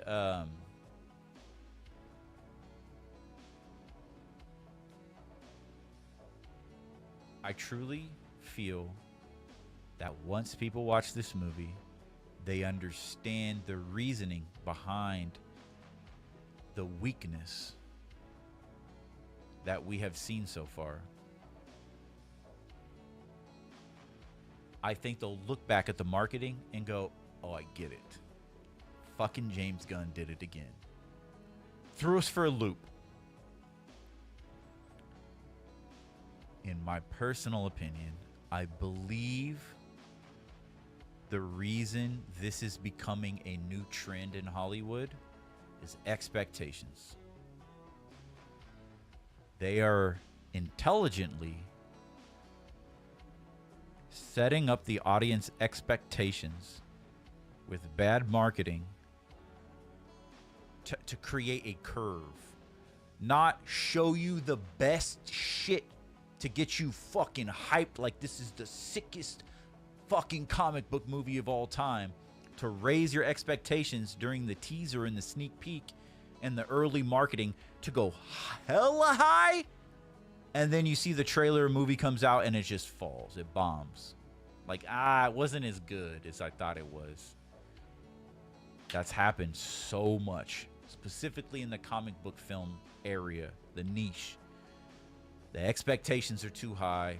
People are expecting one thing. They get into the theaters, they watch it, and it's just like, the trailer was better than the movie. I've said that so many times. I guarantee you some of you out there have felt that, like, the trailer and the hype was better than the actual finished product. I think this is modern day marketing to create that curve, right? I don't know, whatever you call it, but it's going to set low expectations. It's showing you things you may not understand. But once the movie comes out and the final marketing push, I think it's going to go whoop, and then it's just going to be a banger. We'll see, man. We'll see. We will see. I'm just 100%. So let's jump into this. Let's watch this. And if the stream goes down, then WB sent us to the Shadow Realm. But we're here for it, man. They want to see a hero fail, fall, die trying. I knew Crevo would know that. Oh, man, we got to play Spider-Man, dude. Can't wait to play that this winter. I'm going to play the Spider-Man games up to, because Miles is during, I know Miles is during Christmas time, so I want to kind of correlate that. 90s kids. My tab crashed for some reason, but now I'm back. YouTube crashes, dude. YouTube is wild. 90s kid says, I haven't been out of the atmosphere the past few weeks, but catching up with everything this weekend. Oh. You have not, bro. What? You have not seen a sneak peek, bro. React of him dying. Oh, to be honest, it's an interesting concept of Superman slowly dying, which adds an interesting story on how the characters are going to react when Superman is dying, and see how Superman is going to react of him dying. So that's the thing is, people say, why? Who are all these other people? Why is Mr. Terrific? Why is Guy Gardner? Why is Hot Girl in this? What is this? Where's Justice League? Was the Justice League not a thing? What is happening? Why are all these other characters here? This is too much characters. It's going to pull away from Superman. Oh, it's not going to stay on track. There's too many characters. I'm spitting everywhere. There's too many characters. I've heard this. Bro, one of the reasons is because Superman Clark needs to know that when he's dead, the world will be safe. He is going to pull people together. And he's going to say, look, dude, you guys need to come together. Through your differences, you need to come together, because I'm not always going to be here to protect Earth. I can't be the one out there on the forefront, on the front lines, because there's going to be a day where I'm not here. You guys need to step up and protect Earth. Now, we know that this is no origin. Rachel, Lois Lane, literally came out and says, once again, we know it for 100%, there will be no origin story. I don't even think they're going to fucking show a flashback. I hope they don't. I don't need to see a crash pod. I don't need to see a naked little Clark Kent like in the 70s movie. I don't need to see Krypton exploding. Nobody needs to see that, bro. Go watch those movies. Nobody needs to see that. And that's 1 point for James Gunn. We've seen it. The world knows Superman's origin. We need to see an adventure. We need to see something we've never seen before. So I think James Gunn has put a pin, and he wants to tell the second. I think he's going to tell like a second coming story, right? Everybody knows the parallels between Superman and Jesus, and right, everybody understands the parallels. I think that he wants to, for his own legacy, James Gunn, he wants to tell and showcase kind of like a second coming, a resurrection. Like I said, I haven't finished All-Star Superman, so I don't even know if he dies. But I just understand the story is him dying. I don't know how it ends. I don't know how it gets rectified. I'm going to finish it before I watch the movie so I can have the comparisons when I'm watching it. But I think James Gunn wants to tell like a resurrection story, a second coming, or whatever that path is. Or even if he doesn't die, it's him, his story about how he handles himself dying. How he leaves his relationships with his family, his friends, and his relationship with the world at the large. We're going to jump in straight to it. We're going to jump in straight to it. And Superman's going to be Superman. Lois and Clark are together. They're working for the Daily Planet. Everything is, the DCU is already moving. Villains have come and gone, right? Lex is his height. LexCorp, big old tower in Metropolis. He's at his height. Like, he's a made man. It's not this story of, oh, we're making it. We're slowly growing. No. This is just full-on Lex Luthor, full-on Superman. And we got Guy Gardner as Green Lantern. There'll probably be multiple Lanterns, apparently, that are rumored to be in the movie. So it's going to be big. And apparently Superman is going to visit pocket dimensions. What that will open up, I have no idea, dude. The movie's going to be huge. So we're going to jump over right now, straight into it. Let me turn off the music, unfortunately, because I'm vibing out to it, dude. I'm enjoying it. Appreciate you guys being here. Thank you for listening to my little rant. I'm very passionate about Superman, and I'm very closely emotionally tied to this upcoming project. I hope it's the best. And we have Supergirl coming out, and we'll talk a little bit about that after we watch this teaser. 90s Kid says, haven't even seen the Nintendo Direct that came out. You're going to enjoy it. We did a whole stream. I think we did like a 6-hour stream, and we went over the... there was 2 different versions of the Direct, I realized. But we went over the whole long one. We went deep in depth into Mario Kart World. We got into the new Donkey Kong game and stuff like that. But if you wanted to check that out, that's on the channel, man. But I highly suggest you watch the hour-long the Nintendo Direct when you got some time. 90s Kids, you'll enjoy it, man. Mario Kart World, let's go. That's a big fat W right there.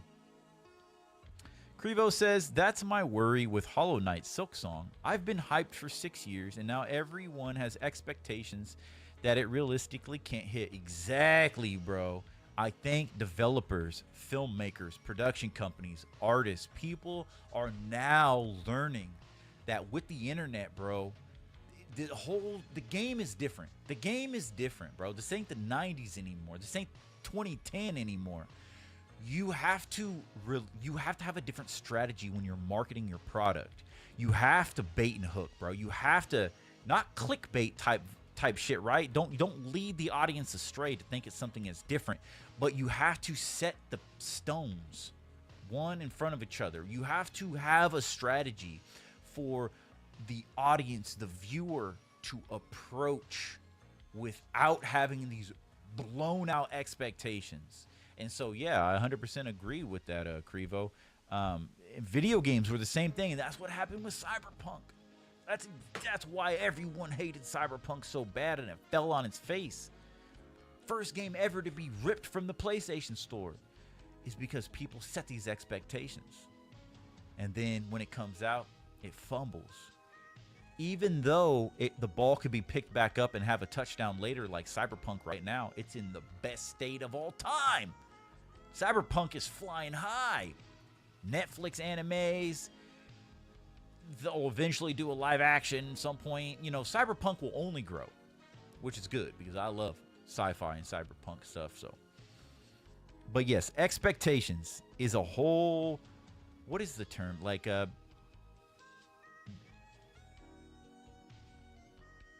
being able to drive the viewers, guide the viewers' expectations without going overboard, I think is a very much a modern thing that they're working on. Let's hope people can start to enjoy media for what it is. And that's another thing, man, specifically in games now too. I hope people do. That's something that I've learned in the last about 2 years, is just to enjoy things for what they are, man. If you don't like them, dude, just move on, bro. Just I personally have 80s, 90s, 2000s. You know, I got a good 30 years worth of media that I fucking love. Movies, video games, TV shows. Mr. Diggler here, if he's still here, he just kind of like, you know, was flipping out on me the other day that it's been a year since X-Men 97, a year since Gambit died. And I was like, you know, I still haven't watched X-Men 97. What? He proceeds to, what are you talking about? How could you? You're such a big X-Men fan, this and that. And it's like, because I'm at a point in my life, I don't need anything new. I don't need new X-Men. I don't even care about just MCU shit. I don't care. I really don't. Oh, the X-Men are finally coming. Was it cool to see Wolverine and Deadpool? Sure, yes. It was entertaining. It was cool. It was cool. But I don't need it. Some people might. I just personally am at a point in my life where it's just like,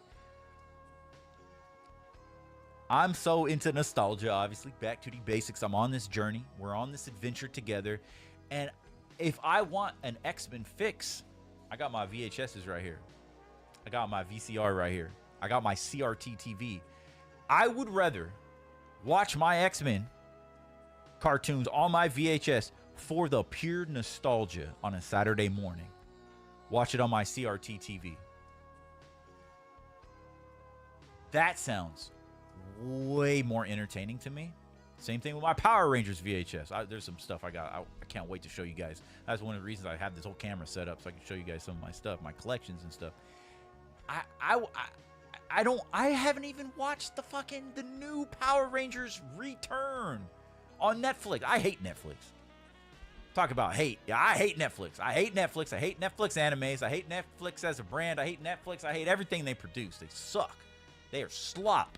They are fucking fast food cinema. They're slop. And people just, they eat that shit up. And it's slop. It's modern slop.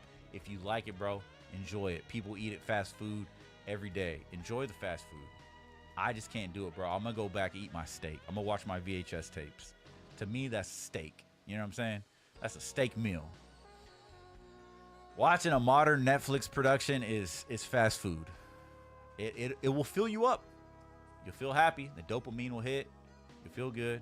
Belly full of food. But it's just not, I don't know. It's not my thing. It's not good for you. So there's my rant. There's my rant. But yes, Crevo, like you said, I have been on that journey about enjoying media for what it is, man. Really enjoying it for what it is. And if it's not my thing, I go back to the basics. That's what the whole fucking point is. And I enjoy what I enjoy, you know? This went from Superman sneak peek to roasting people who hate on the new Superman movie for dumb reasons. I mean, yeah. I'm very opinionated with Superman, and all I have seen is hate. For 2 years, I've seen nothing but hate, nothing but stupid reasons to hate it. Nitpicking the smallest criticisms, the nitpicks I have seen are off the chart for Superman. It's just because people hate Superman. People don't like Superman. People are wanting this shit to fail. They want Snyder back. They want Henry Cavill back. And it's not happening. Even though there are new theories that the Eradicator is going to be a Henry Cavill. I don't believe it, but Tainted says, good mindset when games are releasing. If I like the game, then I like the game. I don't have expectations. Only expectations are when I'm having fun. And fun is important. It absolutely is, Tainted. All right, let's put a pause on our saxophone there. Let's get ready here for Superman. Bingo, bango, bongo. Let me get my chat back up here. Yeah, I've just seen too many nitpicks, man. Too many nitpicks and not enough hope. Superman's all about hope. We got 4 minutes and 50 seconds. Now, we're going to be going through this. Like I said, I can't play this entirely. Definitely going to get a copyright strike, but it's okay. Hopefully, they just don't shut the stream down. I know sometimes certain music and certain things, they will fucking just shut your shit down. But we should be good. So, here we go, guys.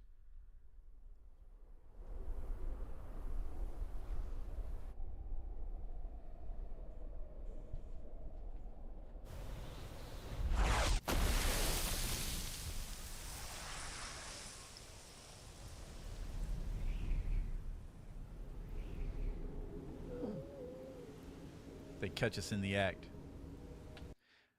So I know everybody's comparing this to like the Dragon Ball, like Yamcha meme, right? Where Yamcha's like dead in a fucking in a little crater, which is hilarious. But this is pivotal because think of everything I just said, right? Superman is dying, okay? So I set all that up so hopefully you guys can see it a little bit from my perspective. from the normies perspective, from the people that just are criticizing everything, to the color, to the suit, to the bagginess of the clothes, to the cape, to the logo, they're criticizing his eyes. They're criticizing every fucking thing. The lines on the suit pattern. They're criticizing the fucking color of the snow.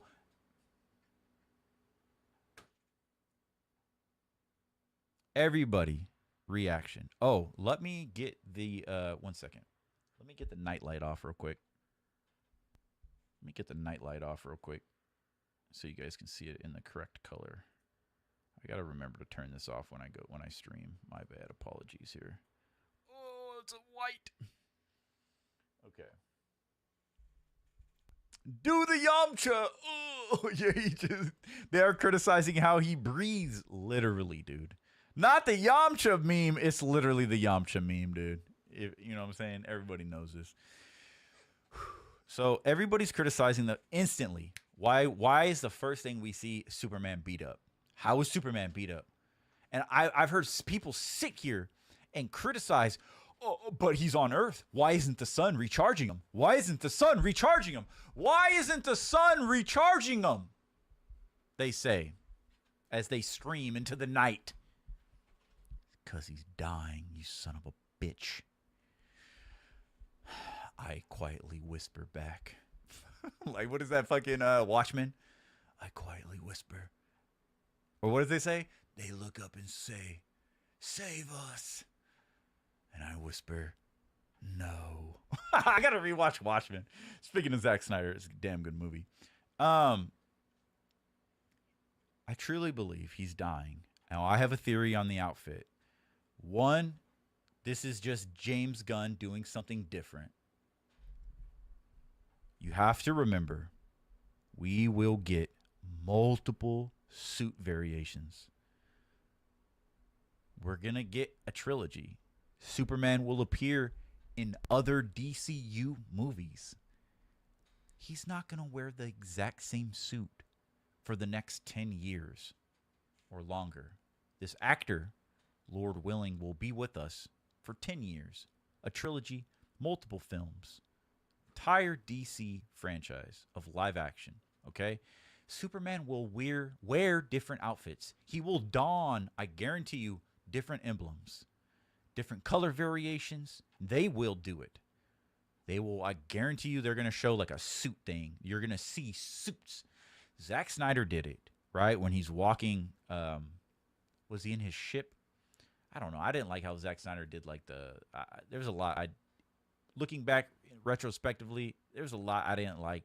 I didn't like Snyder's original Man of Steel when I first watched it. I grew to like it because it was all we had. But now, retrospectively, looking at it from a nostalgic perspective, there are a lot of things I don't like. Specifically, not with Batman or anything, but specifically with what he did with Superman.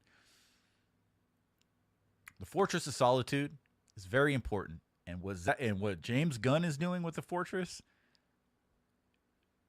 will probably be the greatest Fortress of Solitude on all Superman media. But I can guarantee you this is not the one end all be all Superman suit, okay? Now, there's two concepts why his suit's baggy. One, his suit's baggy. Literally the design of Superman's suit in Superman All-Star is baggy. So he could be taking the inspiration of Superman All-Star, which he already said the film is based off of to some degree. He's taking inspiration. So he's doing something different, right? It's going to be different. He can't just constantly be this exact same, right? So he's doing something different. The suit's a little baggy. And there's also a theory that I have is that because Superman is dying, he's lost mass. Think about it, my friends. He's dying. Think of like a cancer patient. They whittle away. They get smaller and smaller and smaller, okay? Now, if you've been following the production of it, James Gunn has said, quote me if I'm wrong, but I'm pretty sure this will be the first Superman on film since Christopher Reeve that does not have a muscle suit. He has no padding in his outfit. This is, I repeat, this is the first Superman on film since the 70s. Christopher Reeve, rest in peace, King. This is the first Superman that has no padding in his outfit.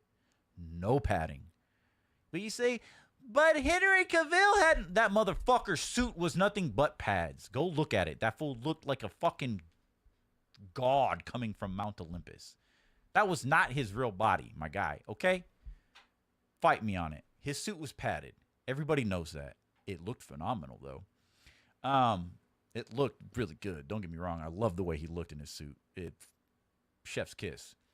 But you got to respect the vision of no pads, okay? So that's my theory on why his suit's baggy. He's bleeding because he's dying.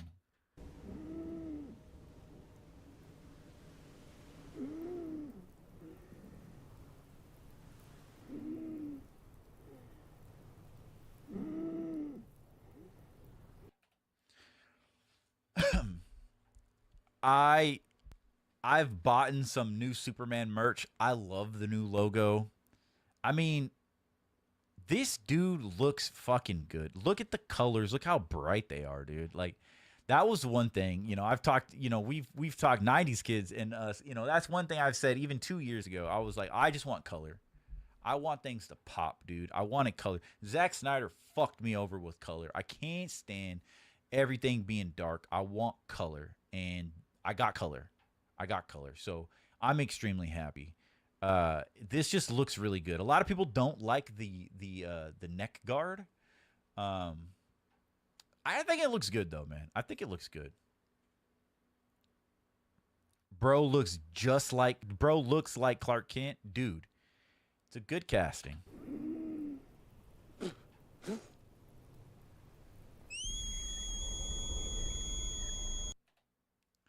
So I could be wrong right here, but it does look like he's crying. That could just be makeup, but it looks like there's a tear right here. Like, this motherfucker is dying. This motherfucker about to die.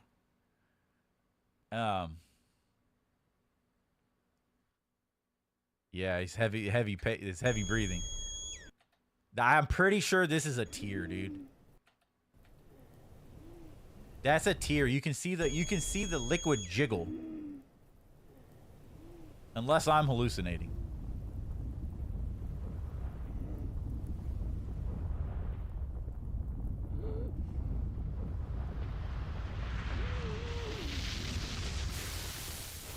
Oh, Crypto! I haven't opened. I got some Superman. I got a bunch of DC action figures I haven't opened. I wanted to open on stream, but look at my little Crypto. I think this is from I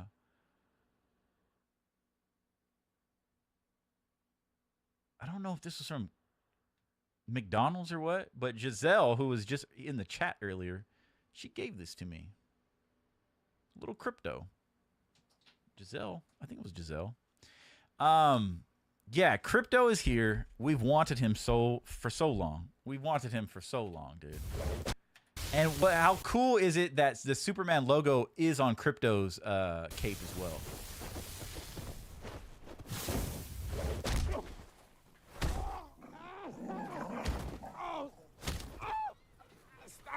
Stop! No! Crypto!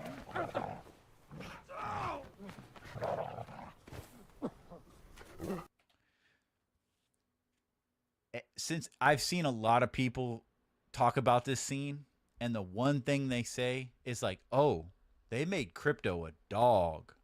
Like, he's acting just like a dog.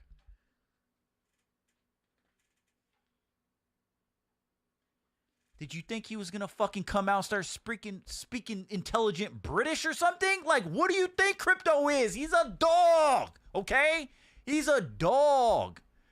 And the fact that he's like, imagine the bite from Crypto. He's fucking biting his fucking feet, whipping his broken limbs, pounding his broken body. Like, play with me, play with me, play with me.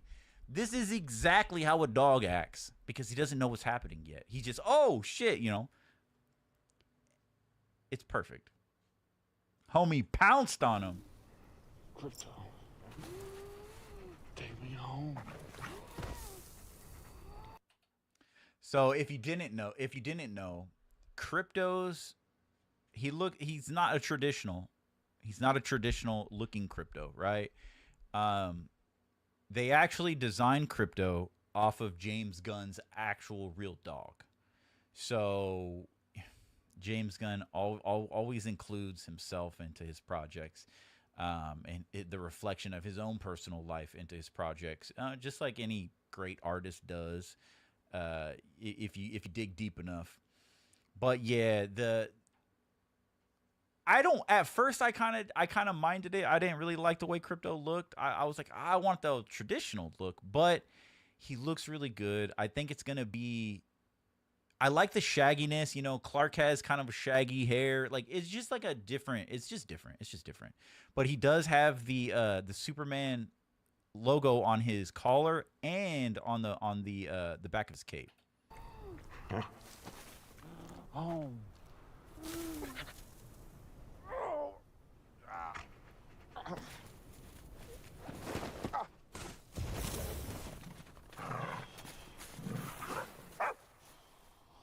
He just looks good, dude. Like the dog Crypto, like I don't know if he's a mixture of CGI at some points. I don't know how much of the cape is going to be CGI. I don't really know what it is, but the movement looks phenomenal. Tainted says, "My goodness, listen to the heavy breathing. Great, can't wait to see Crypto cry. Oh no, you think Crypto's gonna cry?" And I'm going to end up crying because I love animals, especially dogs and wolves. Oh, be careful, Shadow Wolf.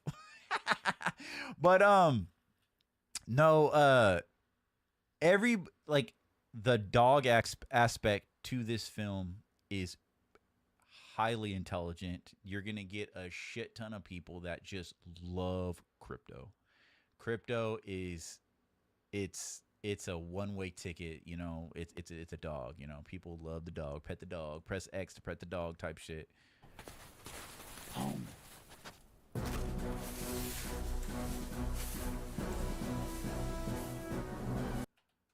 So I get it, dude. You see an image like this, and you just see Superman being extremely weak. It's a setup, man. They're setting you up, dude.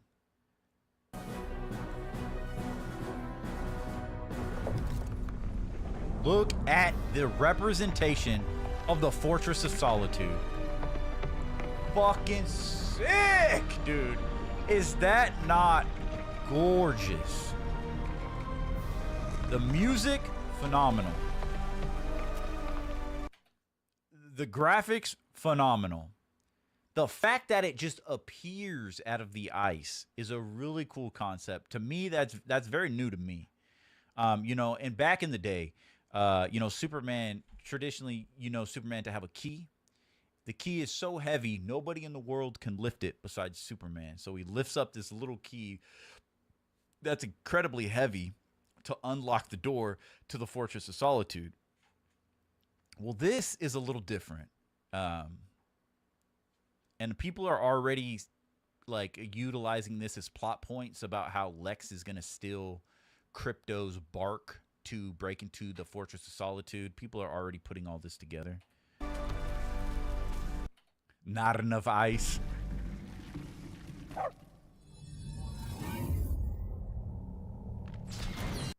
So Crypto obviously barked, and it has some sort of, whether that's because Superman is near, whether that's just like a vocal thing. Crypto can go in and out of the Fortress of Solitude or whatnot. I just love this. This looks dope. Like, I love this shit. I love that yellow gold. Oh, so good.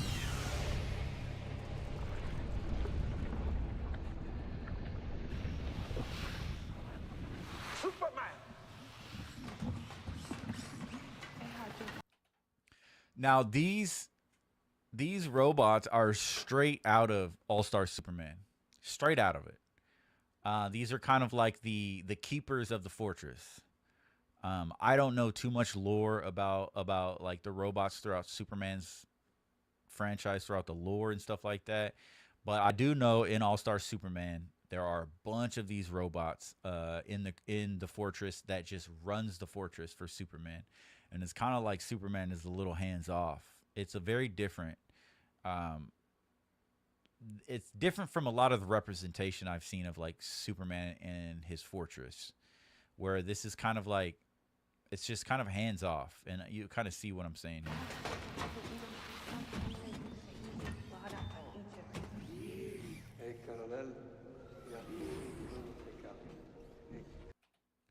So in the background, you hear voices saying, "Hey, like something Kal-El." I'm assuming that's gonna be Jor-El speaking in the back, like some sort of automated video or something like that. Now, they have confirmed that 4 right here is the main robot, and that is voiced by I forget his name, but he's really popular. You've seen him in a lot of things. And Jor-El is the guy who played Rocket Raccoon, Bradley Cooper. So the cast is pretty wild. It's going to be interesting, dude. It's going to be interesting. Bradley Cooper is Jor-El, Kal-El's father. Just like you. So you can hear him speaking Kryptonian in the background. Listen to this.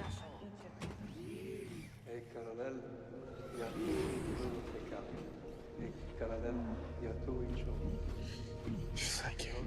No need to thank us, sir, as we will not appreciate it. We have no consciousness whatsoever. Merely automatons here to serve. Meet 12.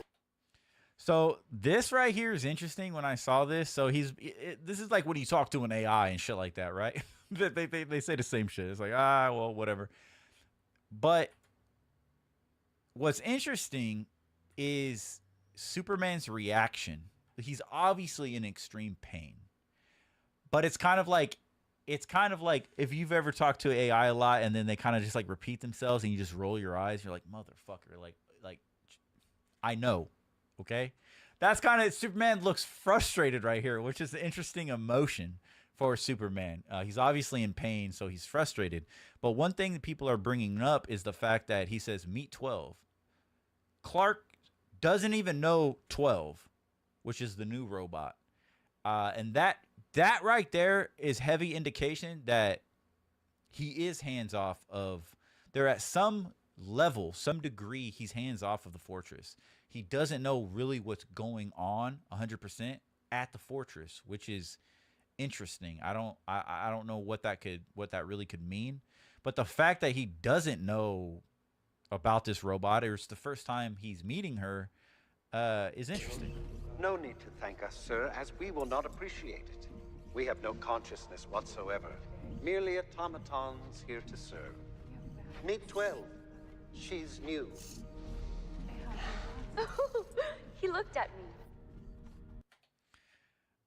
I love the childlike, like he looked at me, because in that moment, and through Superman's pain, this kind of shows you a little bit about his character. Through his pain, he takes a moment to acknowledge her, right? And I think that's a testament to his character. This shot right here of this shot right here of the fortress is so cool. It has like all of this like retro technology.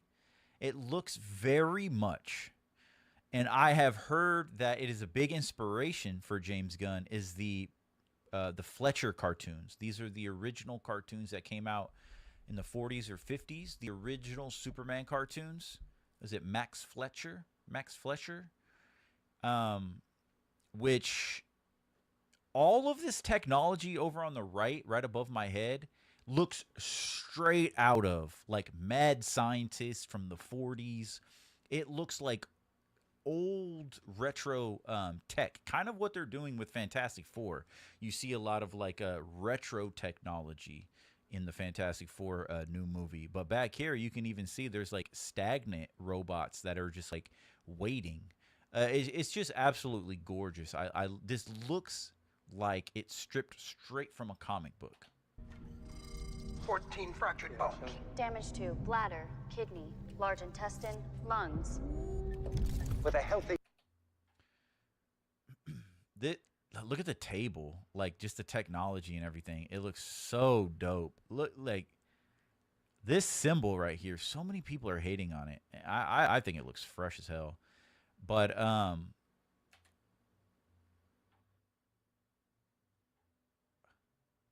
this is obviously Kryptonian to some degree, right? The technology right here, the Kryptonian language. I'm assuming. I'm trying to look for like symbols. But it shows you what's wrong with him. He's got fractured bones, kidney, bladders, all fucked up. What do you think did that? He looked at me. 14 fractured bones. Damage to bladder, kidney, large intestine, lungs. So my question to you guys is, Superman is on Earth. He's fighting someone or something that damaged him like this. Do you think he's fighting? Did somebody damage him with kryptonite? Or do you think he's dying? Right? You think he's weakened, in a weakened state? Like how did Superman get like this? with a healthy dose of yellow sun, will have you up and at 'em in no time. Level 4. 292 times Saharan Prime, please, one.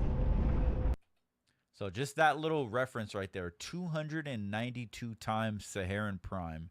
He's obviously talking about a planet and somewhere in the galaxy. So he's saying 200 times like the power of the sun of that planet, which is wild. And that kind of gives you a little insight on they're going to open up this universe. They're going to talk about planets. They're going to talk about pocket dimensions. They're going to talk about all kinds of shit.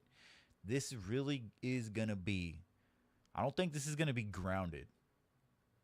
This is not going to be no Zack Snyder shit. This is not grounded in, oh, I'm the Man of Steel. I'm depressed. Oh. Nah, bro. This is going to be a high level, like, with sci-fi elements. I think this is going to be, like, straight up comic book, dude. I think so. I think this is going to be the most comic booky Superman movie of all time.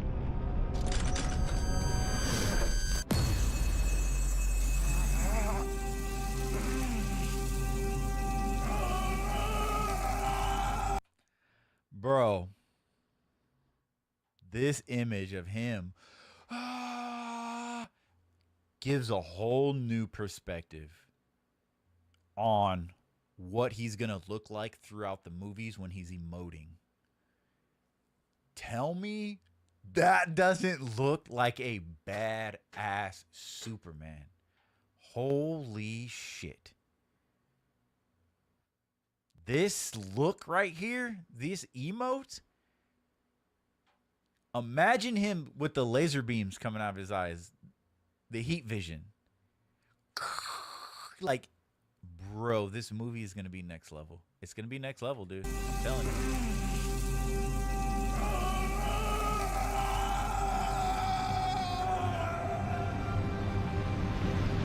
I love this fucking the color, because it's very reminiscent of the original Superman movie.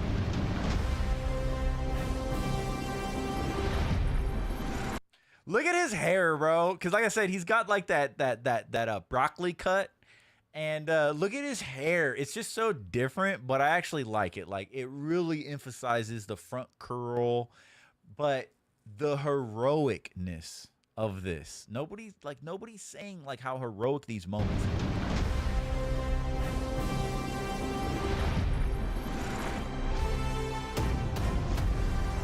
He's back. He's back, baby! Now, I have a theory with this kaiju. Now, we have Lex Luthor in his LexCorp tower overlooking Metropolis, and Superman flies by. This is straight from the comics, straight out of the Superman cartoon that I grew up with in the 90s. And now he does say he's back, which indicates, where did he go? Where did Superman go? So maybe in the timeline, this is after Superman gets hurt. Maybe Lex thinks he killed him. Maybe Lex thinks he died or something. But all of a sudden, Superman's back in Metropolis. So this might be after you see him get hurt in the fortress, and then we cut to a scene with a giant kaiju spitting fire. This scene is interesting, and I want to explain this because Superman gets enveloped by fire, but this is weird because he allows the fire to hit the building behind him. And these are the small things that I notice. This is a little unlike Superman, because why would Superman allow the fire to hit the building behind him when he could already have stopped him, right? I know it's for visuals, it's a movie, you got to let it play out, but there's people's lives being put at risk with that fire hitting the building right here. Who's back? So look at this kaiju. It looks really cool, and the fact that there is this kaiju on Earth shows that this kaiju probably did come from some sort of pocket dimension. And it has, like,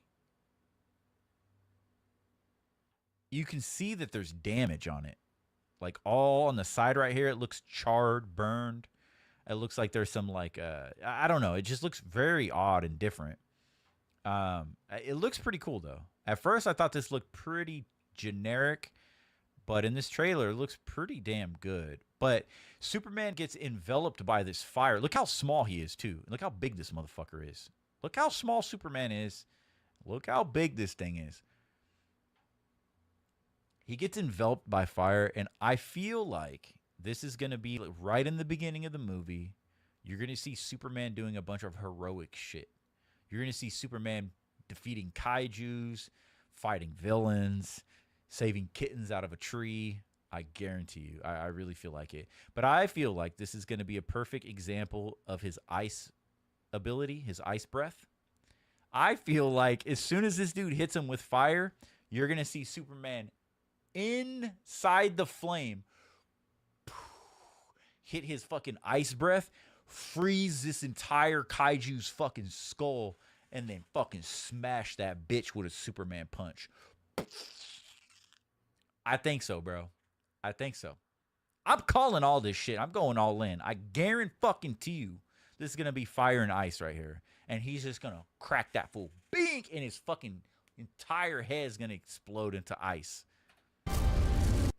But as you can see, right? Look at that shit, bro.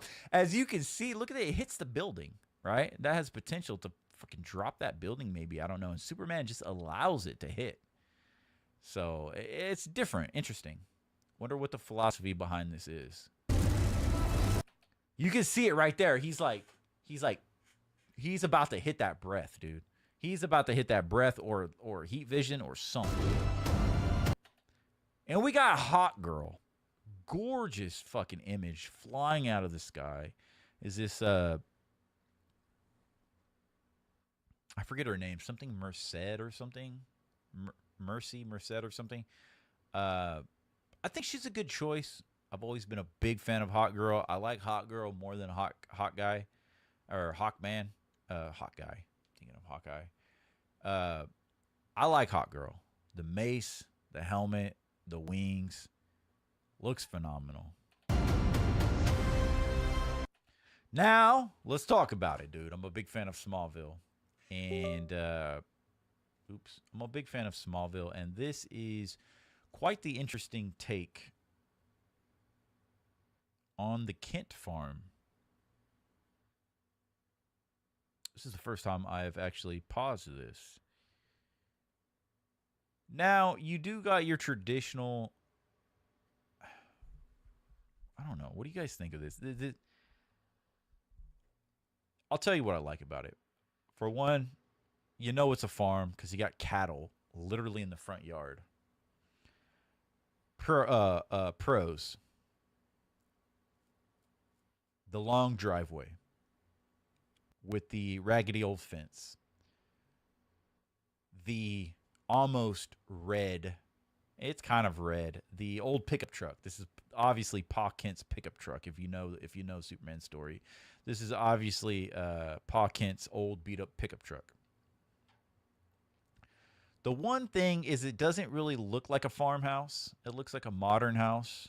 Maybe they'll explain it. Maybe the house got demolished in the past. Maybe a villain destroyed it and they had it rebuilt or something. You know, there's a lot. But this shot alone, obviously, we'll see different shots of Smallville. Hopefully, we'll see more of Smallville. But I want to see the barn, right?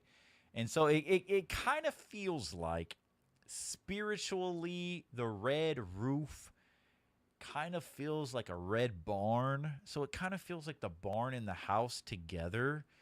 But they even have the yellow awnings out front, which I think they even have in Smallville to some degree. The porch, the front porch, front deck is pretty big at the Kent farm. And it's just kind of not there, but they got their chairs out there, right? They got the steps and their chairs, so it's just different. It's a different take. I like it. It could work. We'll see what we'll see what happens. Yo, Dorothy Foo! Hey! What's up, Dorothy?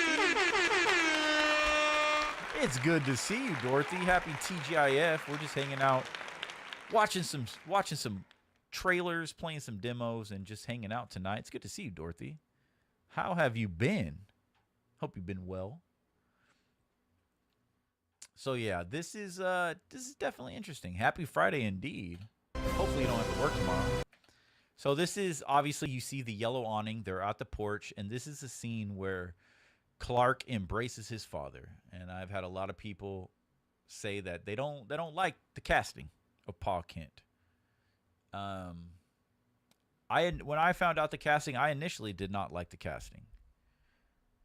Big shoes to fill. The image right here, Clark looks phenomenal. I love the way he looks. He looks great. I think he looks phenomenal. I do like Pa Kent. He's weathered, man. He's an old farmer. He's tired, you know. They got the plaid shirts on. It just looks good to me. I have a feeling, I could be wrong, but I think Ma Kent passed away. I think it's just them two. But I know there was a casting for Ma Kent, but I think she's going to die. Dorothy says, I love small bills. I like big bills. She says, I love Smallville. I'm a big Smallville fan, Dorothy. Big Smallville fan. So, yes, Smallville is a huge part of Back to the Basics. Tainted says, 10% the sneak peek, 90% Back to the Basics, going over almost everything of what he loves, why he loves it. Absolutely, dude. Hey, we gotta transformative content. That's the word I was looking for earlier. We gotta transform it. We gotta pause it and talk about it. It's almost over though. But yeah, we can't just let it play, unfortunately. But this embrace, look it. I'm telling you guys, when you guys watch this movie, remember J2D. That motherfucker was right. That motherfucker was talking to James Gunn. That motherfucker was in the know. That motherfucker was right. This moment right here, my friends, I'm telling you, Pa Kent's crying. You can see it. He's crying.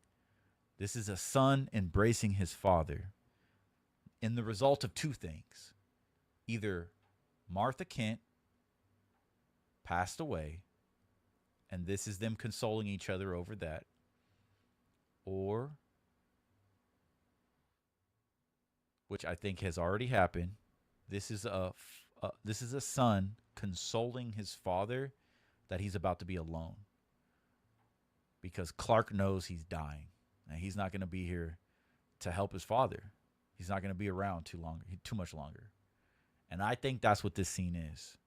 I think this scene is going to be the classic Superman scene on the Kent farm, on the porch, and it's going to be emotional as fuck. I think it's going to be a golden scene. It should be at nighttime, though, I think. The sun's setting a little bit, but I think James Gunn's going to go for color. Everything's going to be vivid, bright, sunshine, and rainbows. Dorothy says, I want to see the new Superman. You seen the show? Well, Dorothy, Smallville is one of my favorite shows of all time. A couple streams ago, I showed my new Smallville prints I have on my wall. They're fucking phenomenal. I bought them from a very talented artist. I love Smallville, and maybe you're talking about the new Superman and Lois show, Dorothy. If you have not seen Superman and Lois, please watch it. If you love Smallville in any way, shape, or form, please check out Superman and Lois. Don't look up what's happening. The show's over now. It just ended a couple months ago. Don't look up anything. Just go to episode 1 and watch it. I can guarantee, without a shadow of a doubt, you will be in love with Superman and Lois. You grew up watching Smallville? Same here. Superman and Lois, Dorothy. Superman and Lois. You will fall in love all over again with Smallville. It's very heavily Smallville. I don't want to ruin anything, but it really feels like a spiritual. It is the spiritual successor of Smallville. It really is. Lana Lang is in it. Smallville is in it. It's good. It's really good. But yes, he's crying right here, guaranteed. This is a son telling his father he's about to be alone. Look at that. Look at that. Superman is looking. Clark is looking down because he can't look his father in the eye, and Pa Kent is looking him straight into the eye. I'm telling you, dude. I think James Gunn has this motherfucking movie. Like I think this shit. He's been cooking, bro. I think this fool has been cooking, and this shit's about to be fire. It is kind of, the sun is kind of setting. Okay. The sun's like right there over the tree line. So it is kind of setting. It's going to be impactful, dude. The symbology. Father and son, they're both wearing their plaid, their farmer shirts type stuff, you know. He's at the end of his life, and he's at the end of his life. The symbology is huge. I could be completely wrong, and this movie could be complete ass, and he's not dying at all. I don't think so, though. I grew up watching Smallville. In Smallville, I wanted Lana and Clark to be together. Same. Don't let 90s kids hear you say that. 90s kid's about to reemerge if he's still in the chat because he hates Lana. Okay, I'm a Lana fan. I got Lana on my wall right here. I'm a Lana fan. I like Lana. I mean, she became a big bitch, but you know, Lana gonna Lana. You know what I'm saying? Lana gonna Lana. They were so cute together. They were a better looking couple, in my opinion, than Erica Durance. Even though towards the end of the show, you know, obviously they're... I love Smallville. We could talk about Smallville all night. We'll have a whole Smallville stream one night. What? Nostalgia 3-time combo? Oh, that's cool. Oh, because you did 3 emojis. I've never seen that. So that's part of the Nostalgia bot right there. That's cool. It says 3 times combo. So here we got Clark rushing towards the... Oh, God, here he is! 90s kids emerges. Destroy Lana. Yeah, see, he's not a fan. He's not a fan.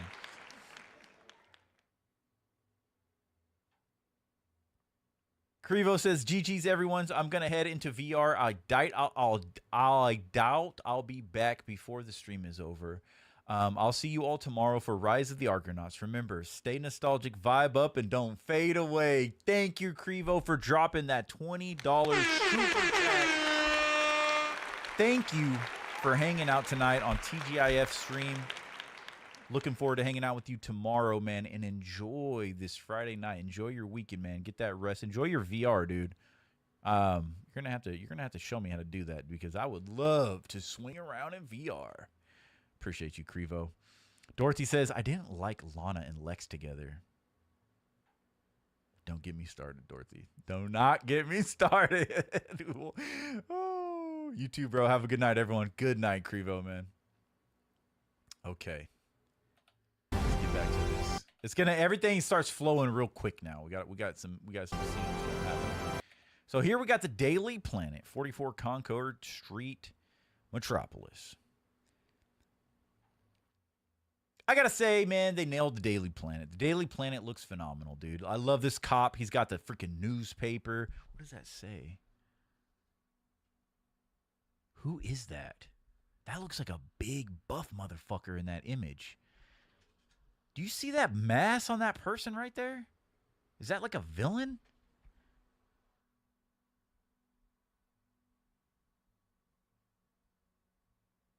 That says Hammer something creates something downtown.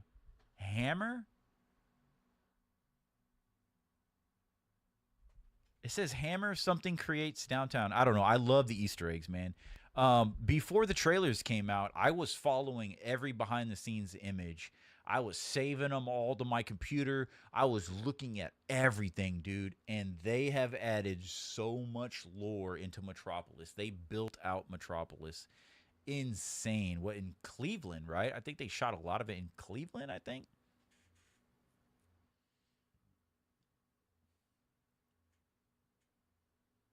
Yeah, but the Daily Planet just looks phenomenal. I love the golden retro vibe.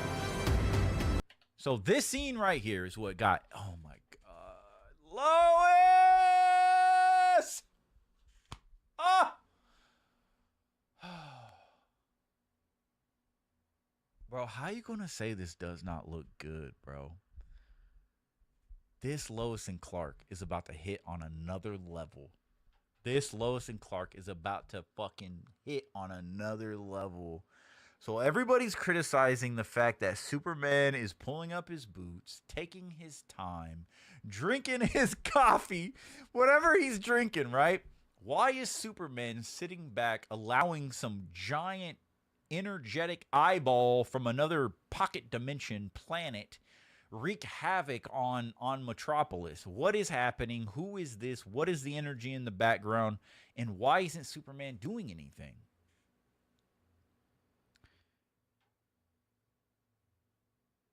First, I'm gonna go out on a limb and say that Rachel is shaping up to be my favorite Lois Lane of all time. I'm a big fan of Lois, so I can't wait to see her act. I can't wait to see the attitude. I can't wait to see her vibe, her reporter come out and everything. But just visually, oh my God. So hopefully the acting is good. Hopefully her voice and the way she performs is phenomenal. But like the aesthetic, the visuals, fuck, this has got to be the best Lois Lane. Some people are saying this is Brainiac. Doesn't matter. What does matter is Green Lantern's fighting it. Obviously, you see the Green Lantern fighting it. So Guy Gardner's out there, or multiple lanterns. There's supposedly multiple lanterns in this, because they are building their new Lanterns TV show, which is going to showcase probably the whole Lantern Corps, but you're going to see multiple lanterns. It's not just Guy Gardner in the DCU. There's going to be multiple lanterns. So, but what I truly believe this scene is, and why it shouldn't be criticized, is because Superman, at the point of this point in the film, Superman has set up his team. He knows they're capable. I believe this is the final moments between Lois and Clark. I believe that this is the moment where he's going to reveal a secret. Now, does Lois know that he's Clark Kent at this point? I'm assuming yes, right? They're together, and I'm assuming she knows. Maybe she doesn't. Maybe he reveals this to her right here. This is entire reveal. But I think this is I think this is the I spent a night with Superman. I have the inside scoop type shit. I think this is the final interview. I think this is the final interview. And the dialogue between the two is going to be fucking legendary. And the whole time, this is going to be visual as fuck. There's going to be this heart to heart, these emotional heartstrings in this dialogue. And Superman is going to disclose to Lois Lane, the love of his life, that he's going to die. That this is the last fight. This is it. And so Lois is going to be at a crossroads trying to get the reporting side done, because this is going to be the headline, the final interview with Superman. Some shit like that, right? Lois is going to write something. It's going to be the final talk with Superman, the final night with Superman, the final interview with Superman. But at the same time, he's going to reveal, like, I'm dying and I have to leave you, right? But visually, as this emotional dialogue is happening, as this revelation is happening, and these characters are coping with it, the whole time in the background, you're just going to see this fucking epic battle happening. You're going to see people fucking hot girl flying. You're going to see Green Lantern doing all kinds of visual shit with his willpower, with his ring. And it's going to be visually stunning. And all of this shit's happening behind them as this slow moment is happening in this room. Very intimate. And I think it's supposed to have that. Is the juxtaposition? Is that the right terminology? You're going to have that juxtaposition. You're going to have that, the duality of the soft, sentimental, emotional moment and the chaos in the background. I'm telling you, James Gunn's cooking. I'm feeling, dude. And this is where he pulls up his boots. And I think that's an analogy. That is the philosophy behind that is I'm pulling up my boots to save the world one final time. So once people watch the movie and they go back and look at the marketing and they say, I now understand the weight, the emotional weight to the image of Superman pulling up his boots.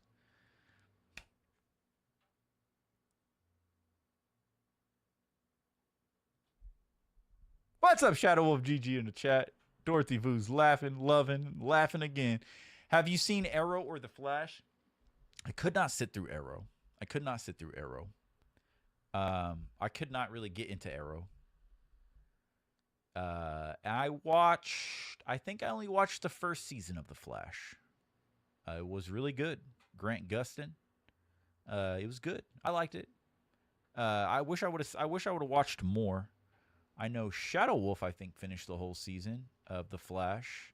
I don't know, Shadow, if you watched Arrow. I know Shadow's favorite DC character is Green Arrow. I've never heard you say anything about the Green Arrow show. I'm sure he's watched it, though. I think he's watched it. That's more Shadow Wolf's domain. Smallville, Superman, Lois is more my domain. But I do love the CW stuff. Mainly the, Smallville, though. Now, we got a flashback to their apartment, the Kent farm, and just some Lois and Clark. Good old lovin'. Arrow was good till like season 4. Okay. Was there 10 seasons of that? Please don't tell me there was.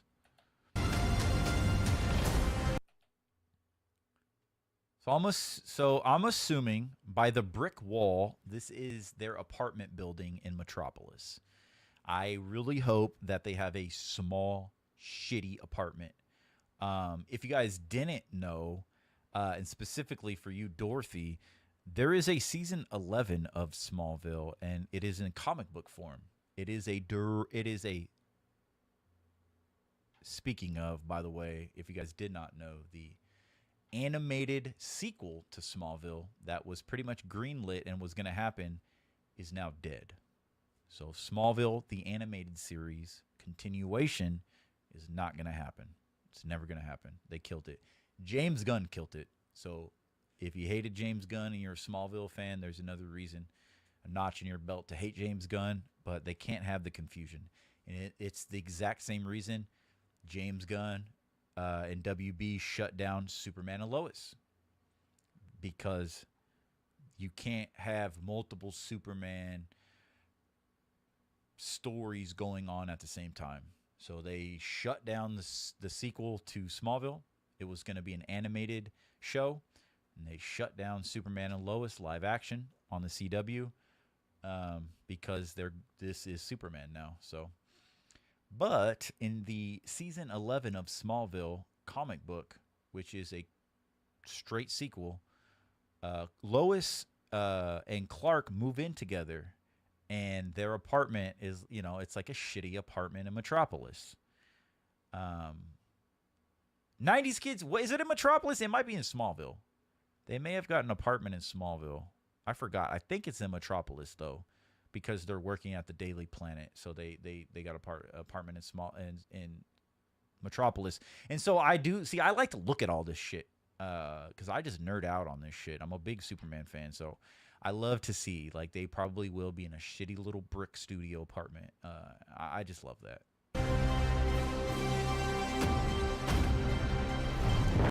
That little kid is me. That little kid is all of us. Closing his eyes. Superman, Superman. Raising the Superman flag high in hope that Superman will save us. That little kid is all of us, man. Now, I really truly believe that maybe this scene with him in the fire is the same scene with the kaiju.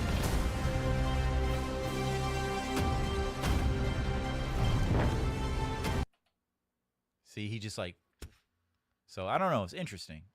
Pretty sure that's that same scene when he gets enveloped by the fire. I love the tagline. Love the tagline for the marketing. Probably my favorite aspect of the marketing so far. Look up. It's so good, dude. It's so good. Ah! Okay. Okay, dude.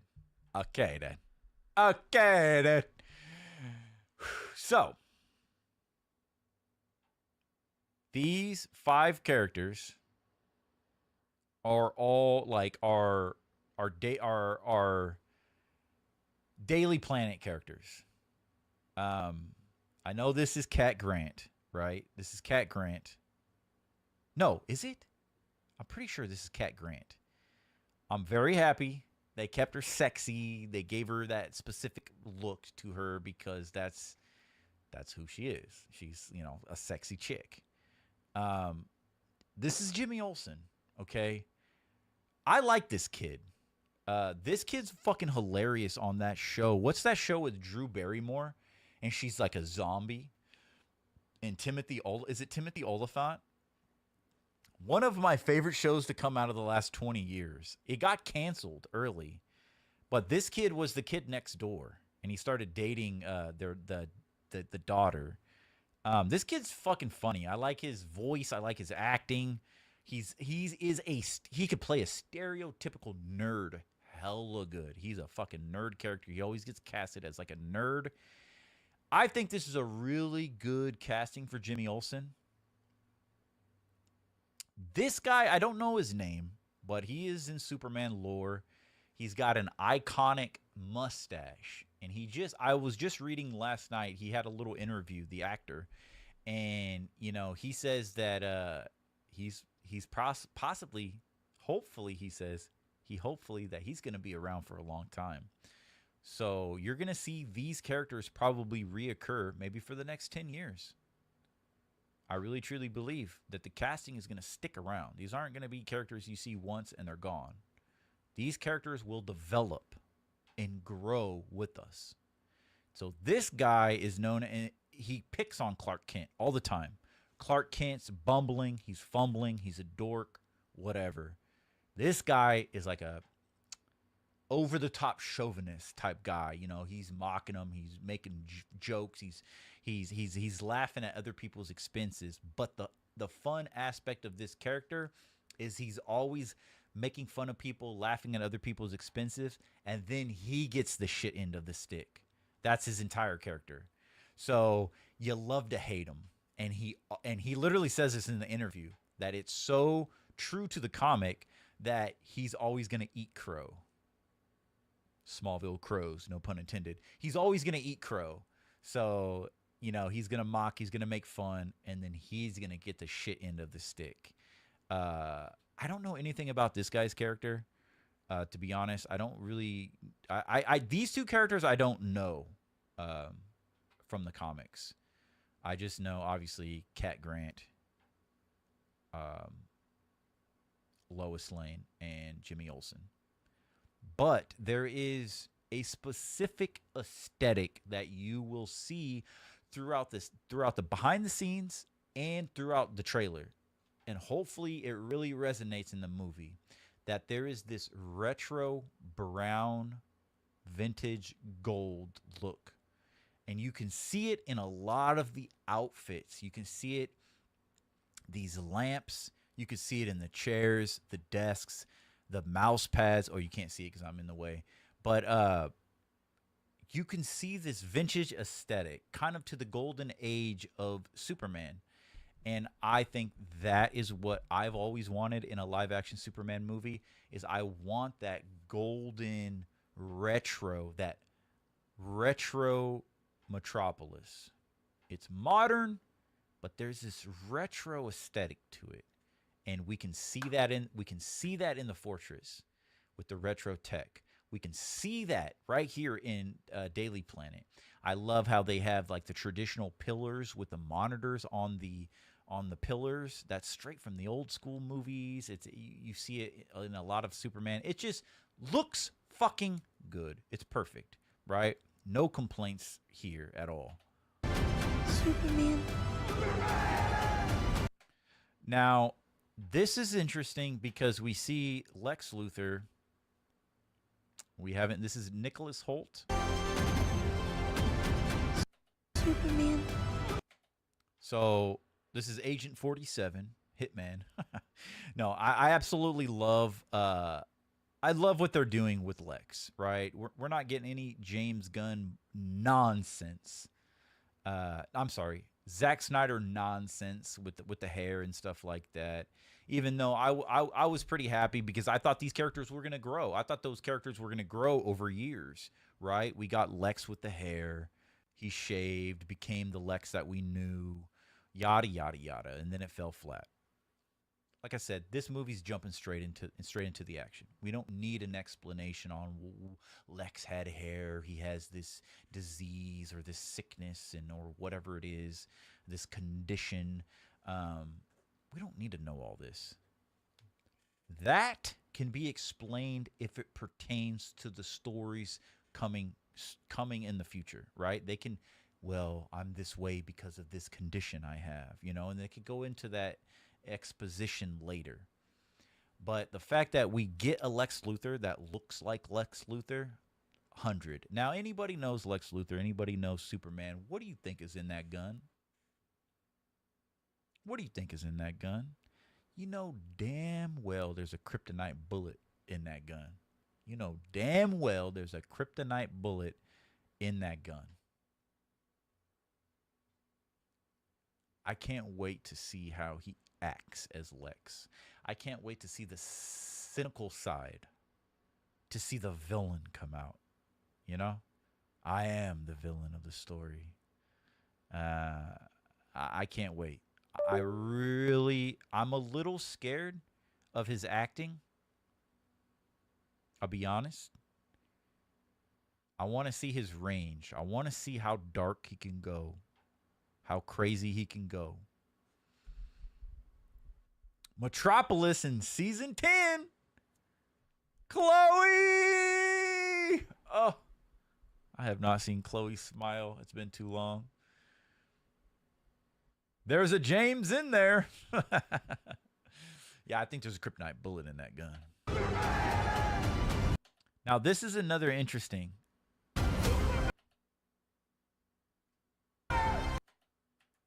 Now, this obviously Superman, this is weird. This shit looks weird as fuck, right? It looks like recently in Superman and Lois, right, there was like a cage that the government had that could withstand Superman. What does it do? Like it put like red sunlight on him, and it negates his powers. And so he's kind of like stuck in a cage. You've watched Smallville, you know, sometimes like Lex will have these 33.1. He'll have these. He'll have this tech that could lock Superman up. So Superman looks like. Tell me if I'm wrong, but it looks like Superman is locked up in a cage. Maybe he lost his powers. He's weak. And then people are shining. There's like, I don't know. This right here and this over here looks like statues. But they're shining light into this cage. Maybe giving him strength back. And then he fucking busts out of it. So maybe he's like locked up. He's trapped. And somebody comes and rescues him. I don't know. It looks like what is this? It looks like there's a guy right here putting his hands up like it's like blinding light. Like, I don't know. This is very interesting. Superman. And you can see it looks like there's multiple. Superman. It looks like there's multiple cubes, like prison cells. Like, look at this. Oh, that's a prisoner in the other one. So there's a light coming from behind them. Maybe Mr. Terrific and Guy Gardner and Hot Girl, maybe they go and rescue him. But this obviously is some sort of prison, dude. Probably, I don't know, Brainiac. This is maybe a pocket dimension. But this is weird. This is different. This is different. And then we get Mr. Terrific with his T-balls. And yes, these are called T-balls. These characters look like fucking like Halo ODST suits. But you can see in this scene, Mr. Terrific is obviously saving this woman. So maybe this is a scientist that knows where Clark is being held, something going on. But you can see Mr. Terrific here, and then he has his T-balls giving him a barrier. While these guys... No, shot. Wait a minute. Wait a minute. I think I just seen something.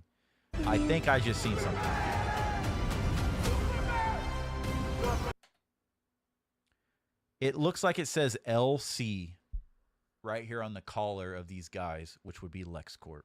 These might be LexCorp clones. These might be LexCorp mercenaries. That looks like it says, can you see that right there? It looks like it says LC. These individuals are in power suits that say LC on them, which leads me to believe Lex Luthor will be in a power suit at some point. Oh, God, they're even purple. There's purple highlights on them. Oh, yes, look at back here. Back here on the trash can. Perfect right there. It says LC, LexCorp. That's his fucking trademark or his copyright thing or whatever. And these fucking suits have purple highlights on them. I did not catch this at first. So this is obviously a LexCorp site. And Mr. Terrific is rescuing somebody. Now we flash to... Everybody is calling this guy Ultraman. From my understanding, this is not Ultraman. This is the Eradicator. I don't think they're the same person. I don't know much about either one. But I'm pretty sure this is Eradicator. I'm pretty sure it's Superman from another dimension. Or clone. There are current theories. I personally believe it's Snyder Bros coping.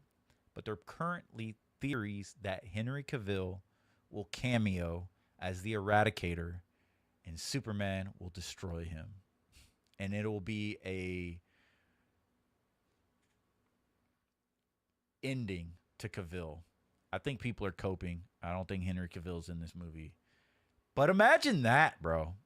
The Eradicator, a Superman from another dimension,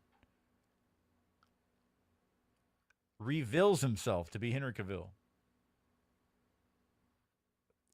That would be James Gunn pissing on Zack Snyder, and I kind of be for it. Maybe I'd kind of enjoy it. I'd sit back and eat my popcorn, putting a closed chapter to the Snyderverse, saying, "Oh, that's Superman. That was evil Superman, and our Superman, the real Superman, destroyed him." Think about that. Now, this is Metamorpho. And you can see the different colors on his shoulders. It looks just like him in the comic. But we don't get a chance to see his whole body. We get to see only his face.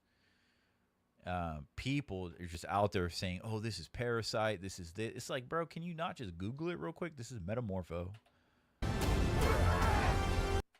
Now, this is a scene where we can't see what number of robot this is. Is this 4 or is this 12? I have a feeling this is either going to be 4, which is going to be this is going to be the emotional tie. 4 is going to be that main actor who voices him. And obviously this is Superman's friend. You can see the charred burns on Superman's suit. We already know Lex is going to... If you looked at the images, you already know Lex is going to find out where the Fortress of Solitude is. Lex is going to gain access to the Fortress of Solitude. I think it's going to be very reminiscent of the Christopher Reeves movies. And you're going to have this... Superman's going to lose everybody, dude. This is going to be a movie about loss. Superman's going to lose his friends, but he's going to gain new ones, you know? It's going to be a movie about loss. And I love this shot. I love to see I don't love to see Superman in pain, but I like to see this, man. This is something you don't see. We've already seen so much emoting of Superman. In pain, screaming, hurt, crying, emotional, you know, loving Lois. If you pay attention, you can see a bunch of different expressions of emotions. And I think that's what Zack Snyder failed on. You could argue, you could debate me on that, but I think in just this sneak peek, you see more of a wide range of emotions than Zack Snyder ever did have. So he obviously got shot in the head or something like that. And I truly do believe that Lex Luthor is going to show up at the fortress and take over. He's going to do something. He's going to do something. Now, people have been criticizing Nathan Fillion's Guy Gardner. I'm not a fan of Guy Gardner. I love Hal Jordan, but mainly I love Jon Stewart. And we're getting Hal and John in the upcoming Lanterns show with more Lanterns as well. But in this movie, Guy Gardner is here. All of these suits, they're obviously working for, sponsored by, working with a character named Maxwell Lord. Isn't it Maxwell Lord? Yeah, Maxwell Lord Tech. Lord, yeah. Is it Lord Tech or something like that? Maybe the LC might be, maybe it won't be LexCorp. Of course it's LexCorp. Maybe it's like Maxwell Lord something. I don't know. But in this scene, Superman is hunched over a table, obviously defeated. There's a scene where you see the people throw the can at the back of his head. People don't like him. Something happened. Maybe he's dying. He's weak, in a weakened state, and he let something happen. And people now are turning against him. It reminds me a lot what Zack Snyder did about how people didn't like him. He had to show up at like the Senate or something like that. And so the people have kind of turned against him in some way, shape, or form. And they go into this building, and you see Superman look defeated. He looks sad and depressed, and he's like hunching over a table. And you see Guy Gardner come in, You see Hot Girl come in, and you see Mr. Terrific all walk in right here. And Guy Gardner uses his ring to cover up the windows so the public can't see inside. And it's interesting.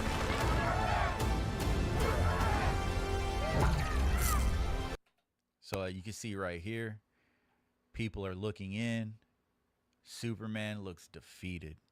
I don't know what this is, but I have a feeling like this is this may be the Justice League, the Hall of Justice. I have a feeling like this is going to be the Hall of Justice. And you can see these guys come in. Even Mr. Terrific has his suit on right here. He's got the jetpack on.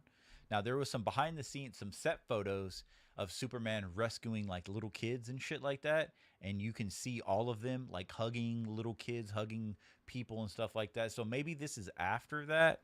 But then if he's saving people, why are people mad at him? I don't know. Interestingly enough, though, how cool is it to see a Green Lantern just willy-nilly using his powers throughout a Superman trailer?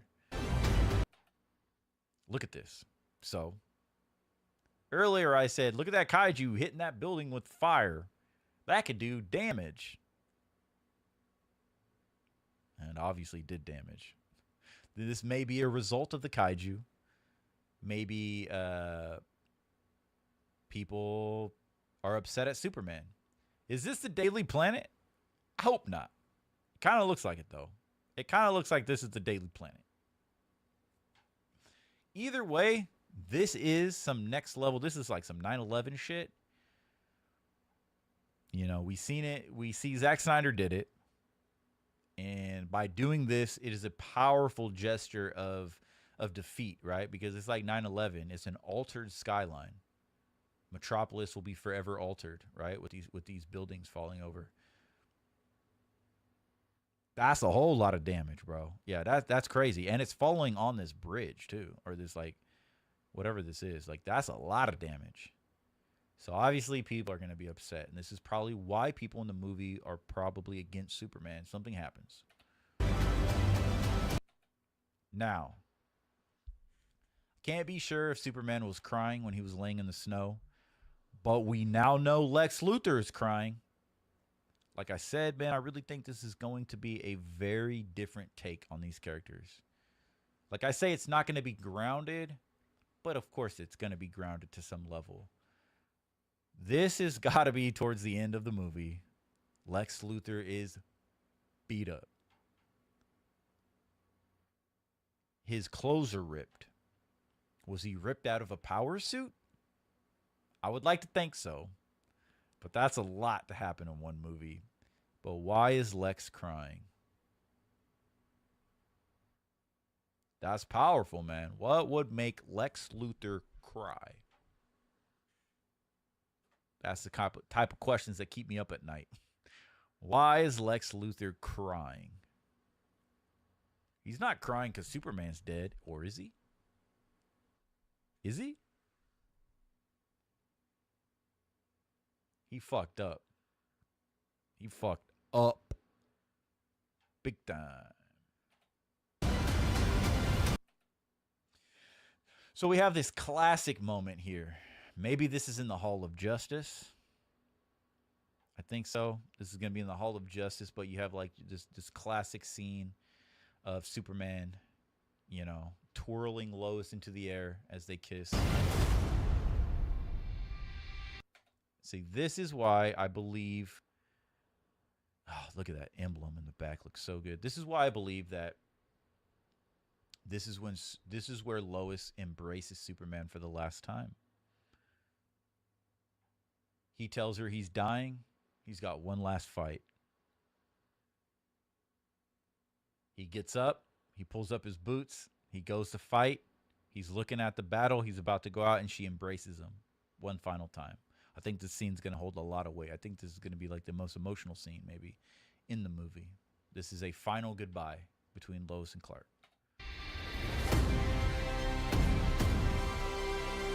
Look at the colors, bro. Look at the colors. Oh Oh my God, my friends. Hopefully that was transformative enough. Hopefully that was transformative enough. Now let's jump over to X. We got some stuff to look at. Look at this. Look at this, my friends.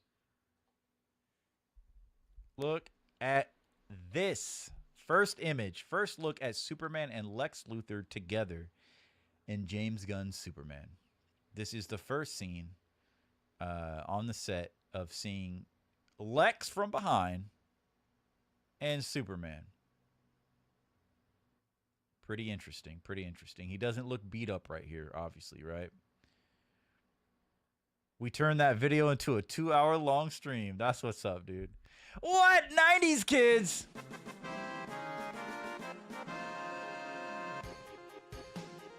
Bruh. 90s kids are us tipped $9.99 via Super Chat.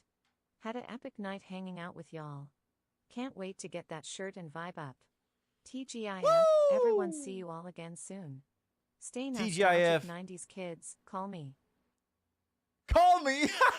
Call me. Thank you, 90s kids. It's good to see you, man. It's good to see you're out there vibing up. Thank you for your support. Thank you for your super chat. Thank you for grabbing a B2DB t-shirt from Nostalgic Upgrades. Thank you, 90s kids. It's good to see you, man. Have a good night. Stay nostalgic. Vibe up. And yes, this is an epic night. Now that was epic. It's good to see you, man. Thank you for your support. Yeah, so this is crazy. This almost got 1 million views, by the way. Absolutely wild. Now we're going to check out the first look at Supergirl, which isn't going to be too long. There's not too much to look at. But we do have our first look at Supergirl. This is the first look. Actually, this is the second look at Supergirl. So Millie Alcock, I think is her name, is playing Supergirl. And as you can see, she's got her classic skirt. She has her classic outfit. And this, look at her, dude. Oh my God. It's the classic outfit, dude. Look at her. She's got the skirt, the knee-high boots, the blonde hair.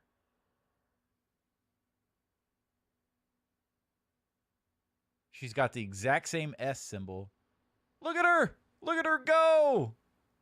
The cape looks good. She's got the yellow belt. She's got the same exact symbol. Right? She just looks really good, dude. I haven't seen this.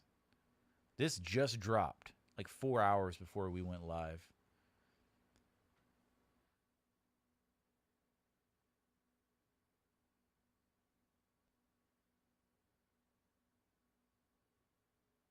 Look at the cape.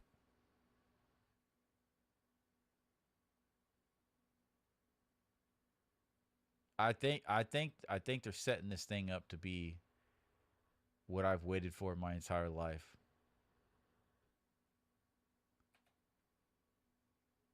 So it does look like the symbol is on her back too. It's just her hair is covering it up, but obviously you can see the symbol there.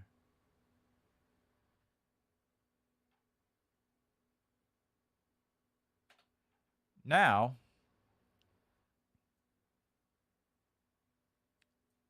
this is the scene where apparently this is the first one that dropped. This is Supergirl and Lobo. Apparently this is Jason Momoa here. They're on some form of tank, maybe an alien craft, and it looks like Supergirl and Lobo are here. Apparently this is, I think this has been confirmed to be Jason Momoa. So this is our first look at Lobo. They're obviously gearing up for a fight. They're fighting each other. He looks like he has a giant hammer in his hand. But obviously they're getting they got this like they got these wires right here. I'm assuming for the camera to pan across, and they got these pads. So I'm assuming one of these. I'm assuming Lobo is gonna get thrown into these pads here. Gonna get super punched. Oh, he's got like a giant axe.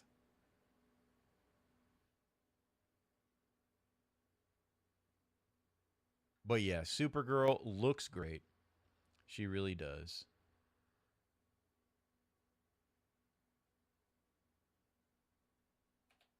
Okay.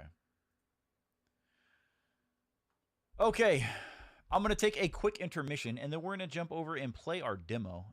It's a game called Acts of Blood. We're going to check that out. Let me exit this. Let me pop on some music for you guys and I will be right back.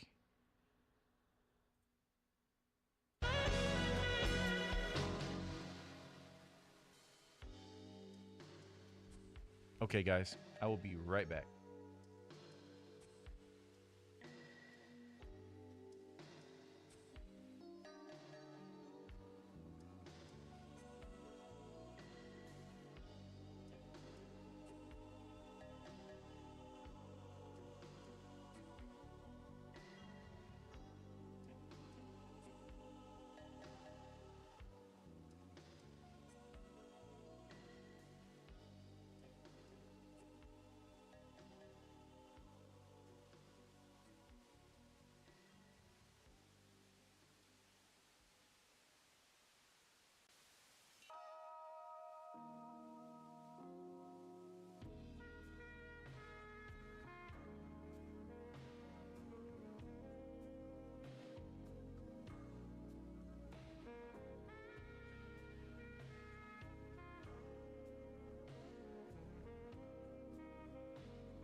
All right. Okay, let me get this game fired up here. Get Steam up. I didn't try to play the game yet, so hopefully it starts. If not, we're gonna play some Mario Kart.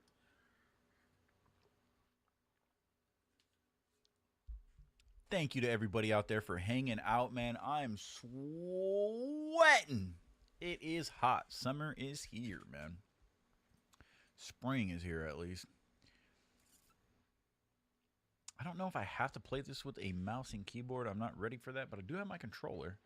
So let's get this party started. Let me start this, and then I have to route the audio. Okay, says I can use it.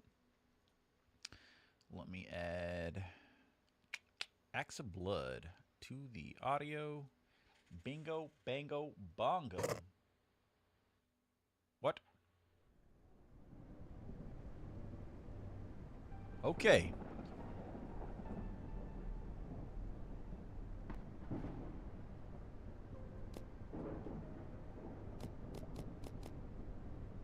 So this is a independent game called Axe of Blood. They say it's The Raid, the movie, the martial arts movie. The Raid meets Batman Arkham games. Axe of Blood is currently in development. This build does not reflect the quality of the final product. It currently has been updated, so apparently the update looks really good. So, are we on screen? Are we good? Okay. Let me jump back over to the chat here. Tainted Fusion, the intermission music making me sleepy. I know, it's late for you. Earlier you said it was like 10 o'clock. Okay, so let's check this out, man. I'm interested to see. Oh, God. Uh-oh. Controller's not working. Do I have to play this with mouse and keyboard? I think I do. Alright.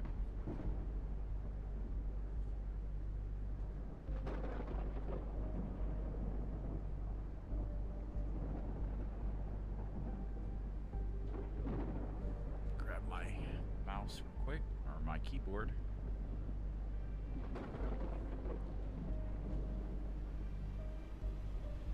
So I'm interested to see, man, because in the world of Sifu,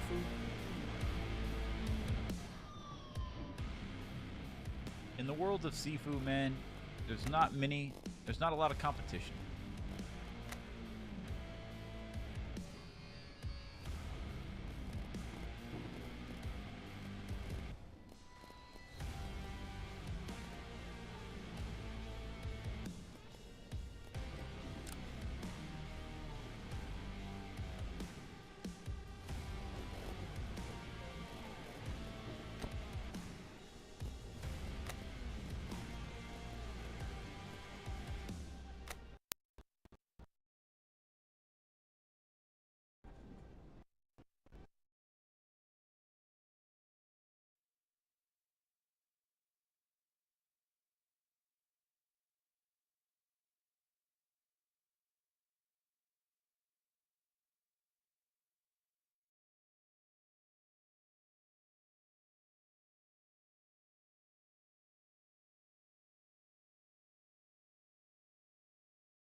Hello?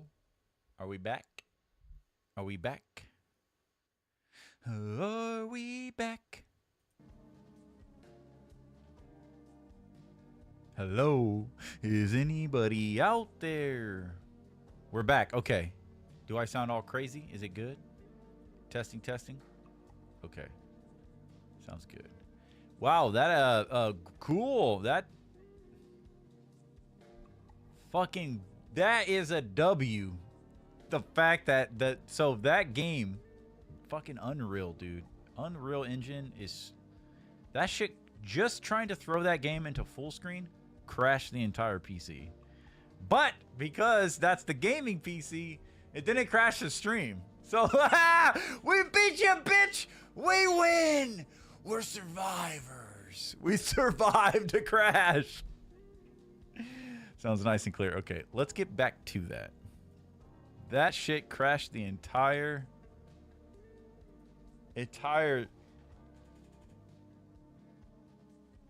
computer. But we survived. We're like Rick Grimes out here, you know what I'm saying? We're survived. This is how we survive now. We are the Walking Dead. Okay. What the fuck? That looked weird. What is that game? Repo? Okay, let's kick Axe of Blood back over here. Open back up. Is there dismemberment? I have no idea. Is that what it said in the settings? Whatever. I'm just going to roll with whatever, however it plays. Even if it's low graphics, we're just going to play it and just test it out. I don't need it to play perfectly. Oh, God. Well, if this doesn't start, now it's not even starting. What are you doing? This doesn't start, man. I might just... we'll either call it a night or maybe play a round of Mario Kart. Test out. I mean, that way we could test out... we could test out that, because that is going through a different capture card.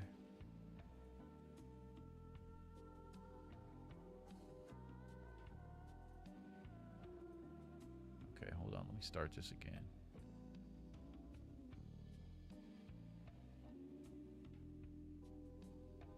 First and foremost, let me verify game files real quick. Oh Steam, oh Steam. Let me verify these files. Almost done.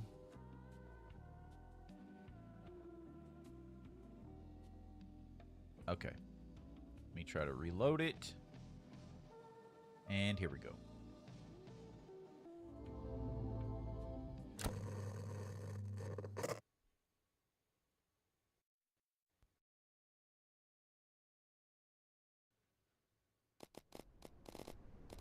Okay, so you see what I'm saying? I know it's all green. Engine so unreal the PC couldn't handle the unrealness, literally, dude. So let me get this out of full screen. I know some... it might crash the game. It might crash again. Oh, here, let me do this.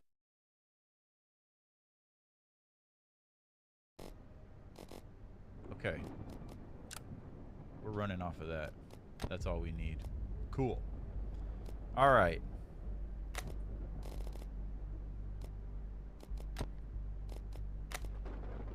So we got move camera, toggle walk, sprint. Oh no. I can't use this because my keypad is heavily modified. I'm gonna have to use this big keyboard. Oh, son of a bitch. Oh God. Crouch, run. Run and vault. Punch, kick. It's all in the mind. We got counter is an E. Interact is an F. I think that's like an execution. Q is to push or throw. Oh God. This is gonna be terrible. Alright.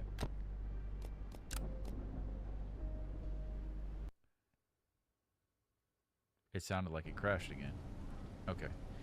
After his family was murdered, Hendra became a man on a mission. He has tracked down one of the killers. The and thought now of he's revenge ready. is clear in my mind. Jackal is next, and tonight, it ends. Better put my clothes on before I head out. What the fuck? I gotta pull up the chat, and the game might freeze. I don't know why it dropped the chat. I can't have that. What's going to me? It dropped the chat again. All right.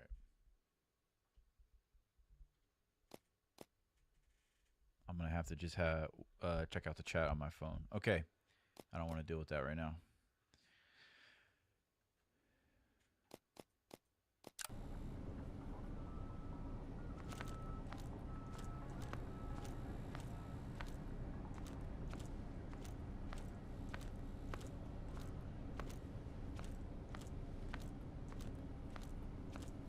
Been a while since I played that.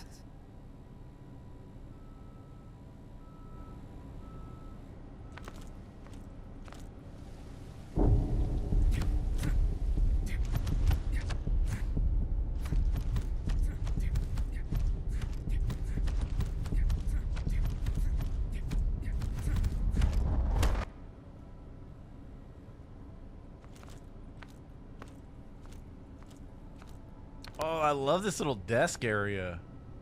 I like that. I like that little desk area.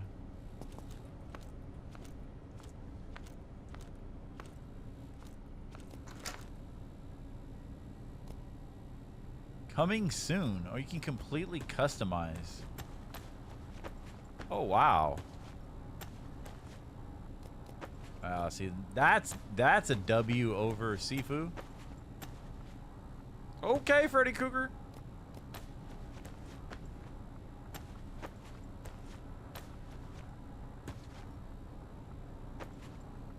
Oh yeah, we'll get some cyberpunk action.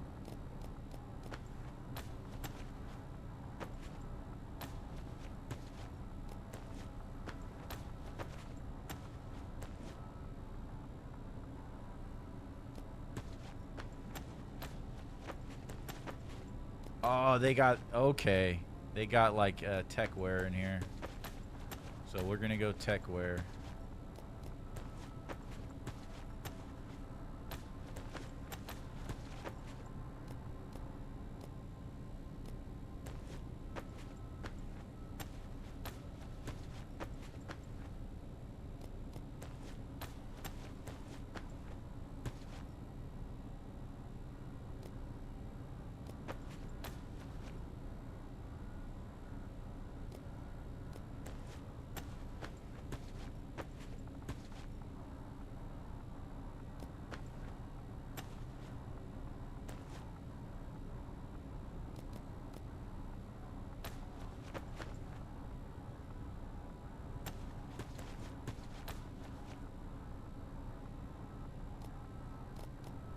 Fist of Fury, blank breaking, fresh flesh and bone.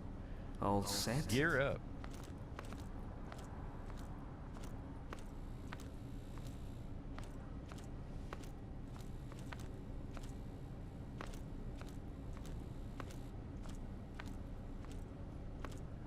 Out of Indo noodles.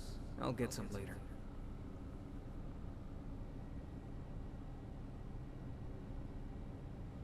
Wait, you guys can't. Oh my goodness, dude. I'm so sorry. Tainted. My bad. Okay, so we're just we just started. My bad. I couldn't see the chat.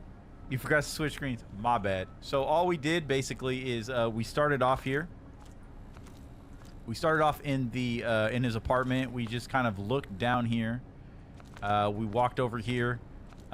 Hit the punching bag a little bit, just kind of cutscenes, and then I walked over to the wardrobe and I said, "This has a, this is a one up on Sifu. Look at, you can customize what you're wearing."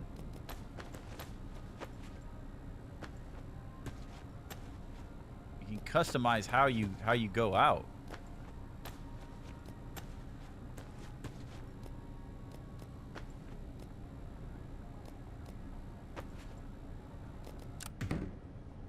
Look at this. You can customize your whole getup, which is a massive W.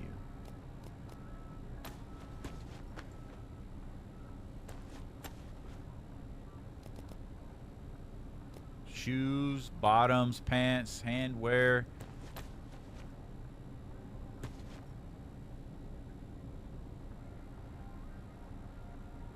Oh, I gotta go for the. You want to go for the schoolboy look? I like the tech weary look. Look at that. Those pants are dope. All right, let's go for a schoolboy.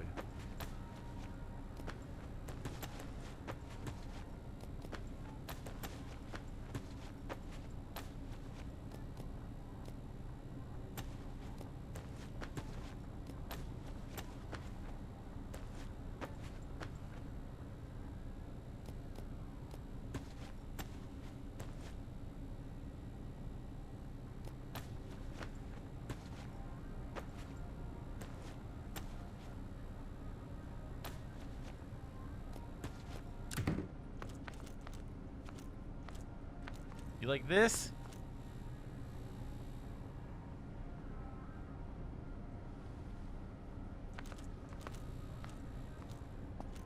No PSB football matches the stream.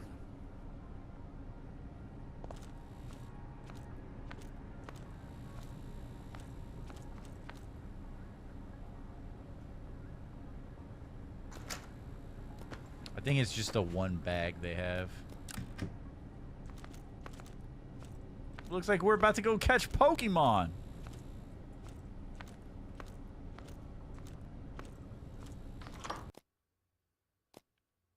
Okay, level selection. There's arena modes. Okay, so it's straight out of Sifu.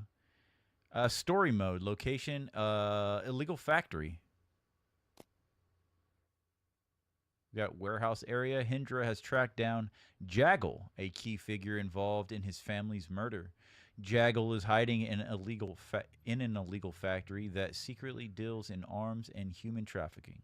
Hindra's goal is to take him out and gather information on the next target.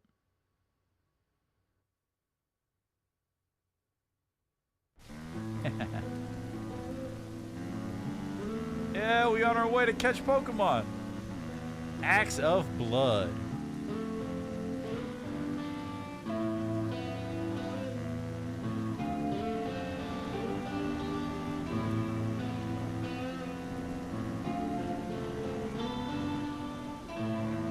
It's like a Silent Hill intro.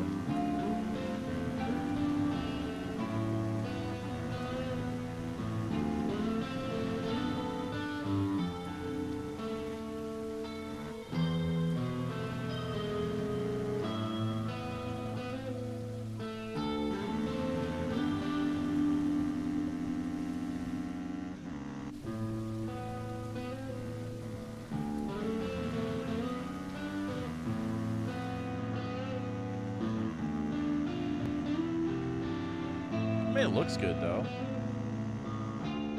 For an indie game.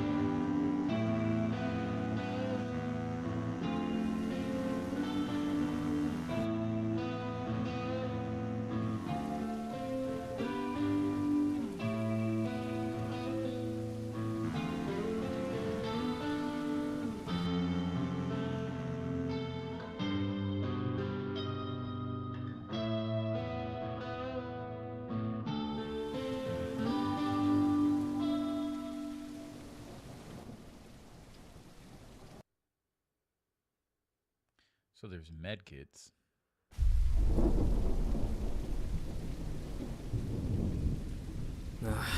Here we go again.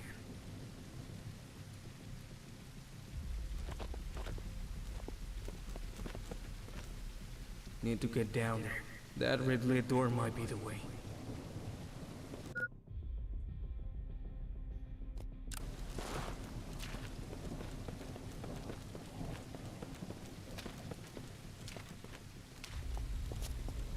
What the hell are you doing here? Kill that boy!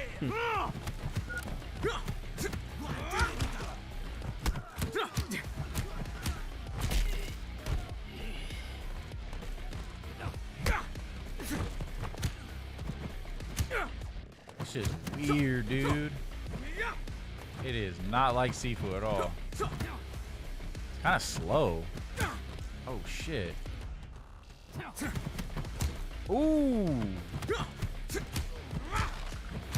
Ooh, knocked his glasses off. What the fuck? Okay. You have gained a skill point. So there's a skill tree. Basic punch ability. Okay, what do we get? Like quick hands, increase punch speed. There. Base health up. No. Oh, costs 3 skill points. Okay.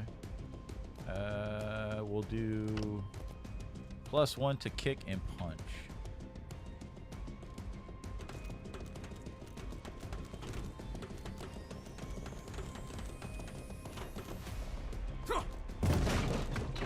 Okay, so you can... What the... Fuck that box, I guess. Yo, Buckle! What's up, Buckle? What did I walk into? Some mod for Bully? No, it's, we're playing a demo for a game called Acts of Blood. It is kind of in the same vein as Sifu. Could use this later. Money. Basically, they say it's the movie The Raid, which is a martial arts film. The Raid meets Batman Arkham games.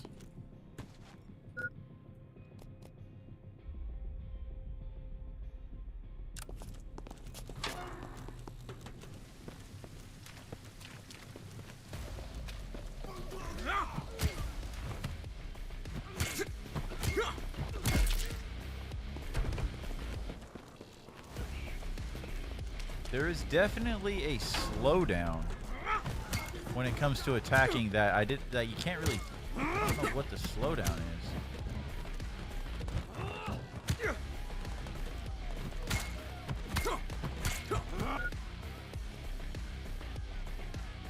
Press X is great mode.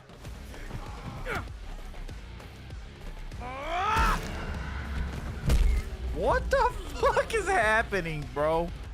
This shit is bugging.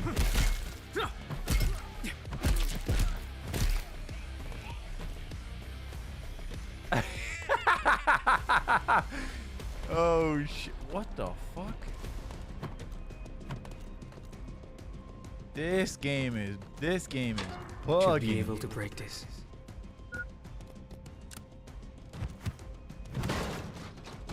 Not bad. We're punching open safes, stealing the money. Wait, did we just go up this thing? I'm already turned around. I'm already turned around.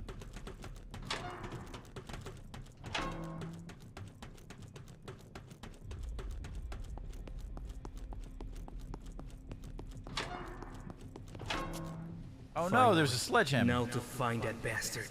Yo, Buckle. I haven't heard of it. It looks good. Physics have a weird effect. The aura is too strong to... The physics are weird. Definitely weird.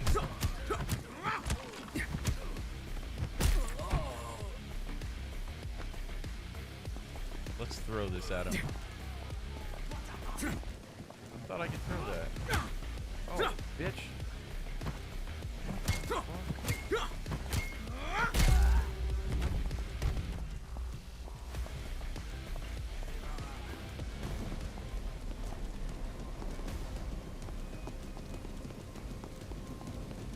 Come over here, you little bastard!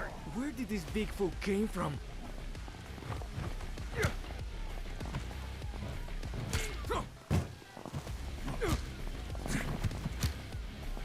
Yeah, this is got a long ways to go before it gets... First blood. Experience your first death. Good thing we have our talisman. You know what I'm saying? Good thing we have our talisman. We about to come back from the dead. Yeah, this game's got a long ways to go before it could even be considered in the same fucking world as Sifu. Oh my god, no, it looks better than it feels. It feels so weird.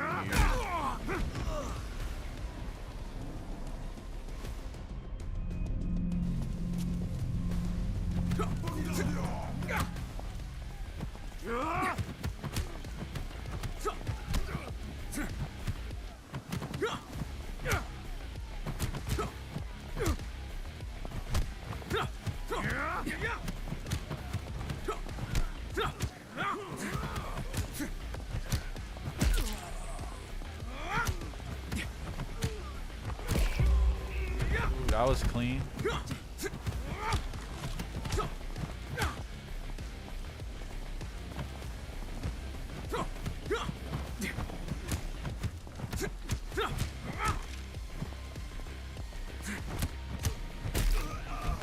Okay.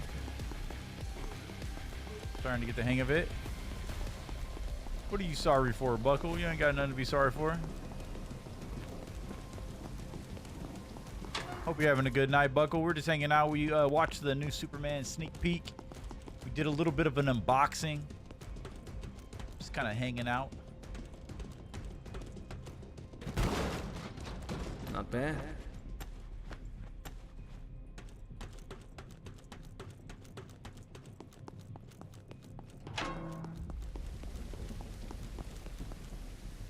Locked. Gotta find another way.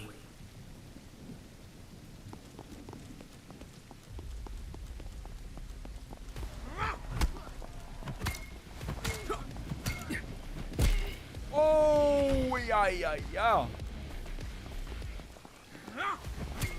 What do you fucking want, bro? You ain't Bane. I was born in the darkness. Oh. Our bat broke here. I'll use this. You want this box, bitch? Oh, shit. What? I countered that. Oh, this fool's going crazy on us. Oh, God. We're dead. Lord knows what these men are going to do to our body. Rise from your grave. Okay, now we should have enough for health increase.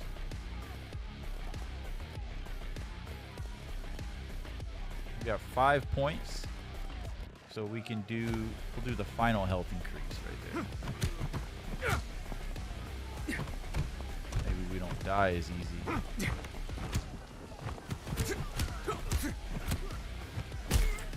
Oh shit, that was good.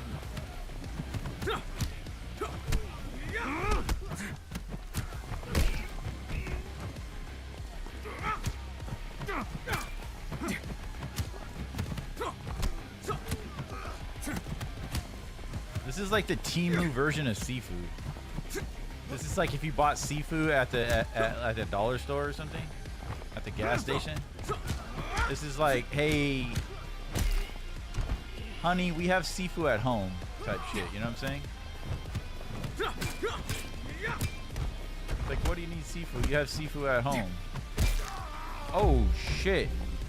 Bitch, take that hammer to the jaw. We're gonna finish the demo though. What the fuck? Gotta jump those ledges. Hey, movement's so weird. Jump these leegies. These leegies. Oh no, you're good, Buckle. I don't know how to describe this. It's not terrible by any means, but it looks uncomfortable. It is a little uncomfortable. It's heavy. It's sluggish. Feels like you're underwater.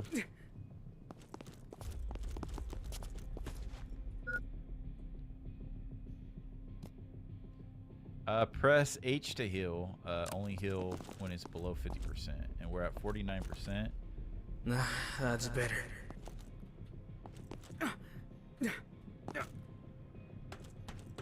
I can jump down here.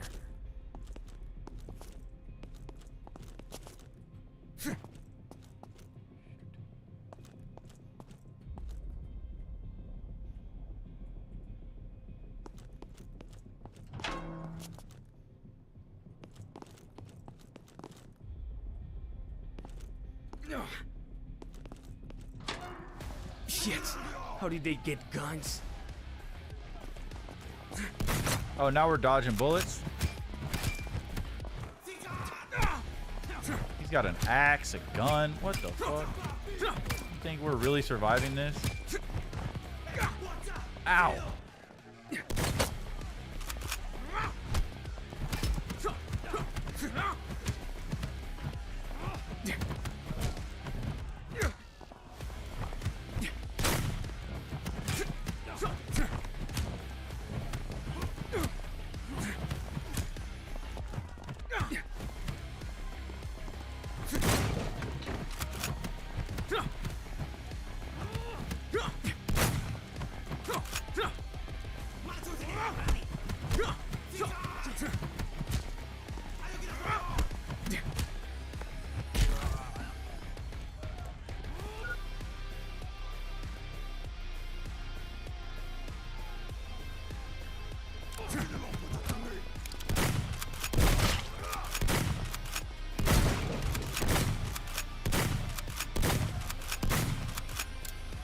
What?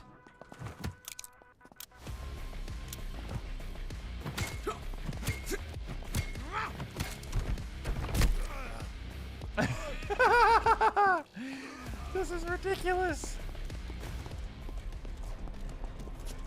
Get him, yeah, what the fuck? This is martial arts, Silent Hill, Downpour. Dude, I don't know if you heard me say that earlier, but the intro felt like Silent Hill. Like there was a Silent Hill vibe for sure. I think it was more or less the music and the environment, but I don't know if you heard me say that earlier, but yeah, there was some interesting how you correlated that. Attention! Attention! Return to your post, or we'll shoot you all! What the hell? Looks like a workers' protest.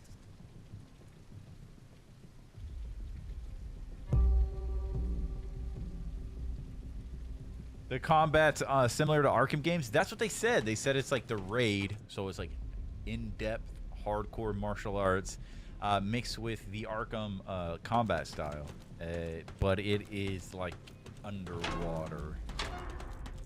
It's very odd.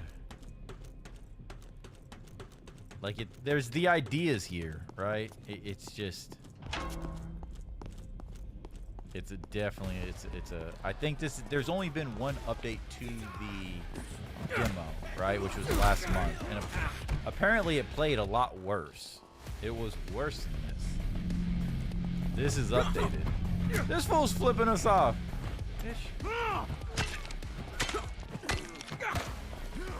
That counter, I'm just not used to hitting counter on it with the E button, you know? The E key. Oh, get stabbed, bitch.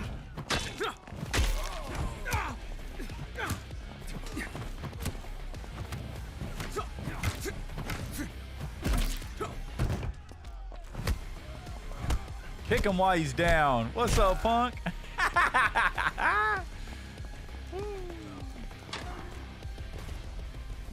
I can slip through the left gate. Is the game too loud? Alright. Slip through the left gate. We're gonna beat these guys up for no reason at all. Ow, bitch! Ow! Oh, we did. We did! Oh, shit.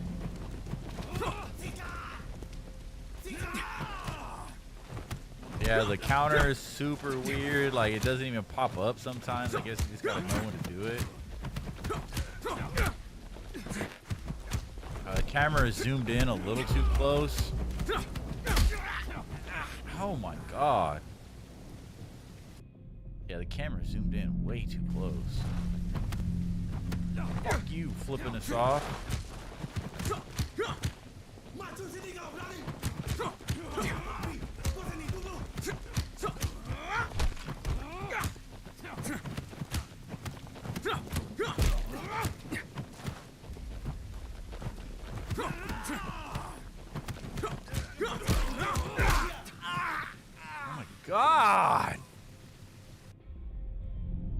Well, maybe we have rage. Die!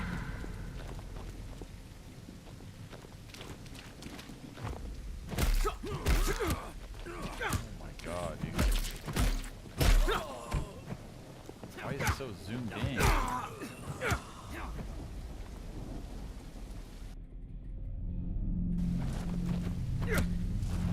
my god.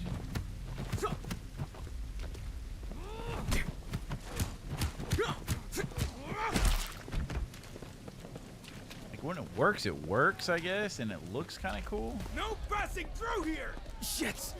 They've all got guns.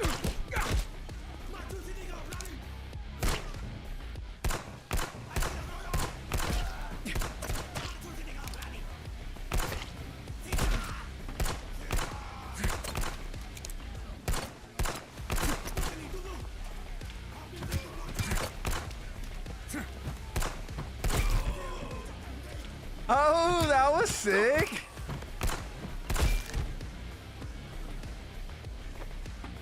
Okay. I like that. Oh, shit.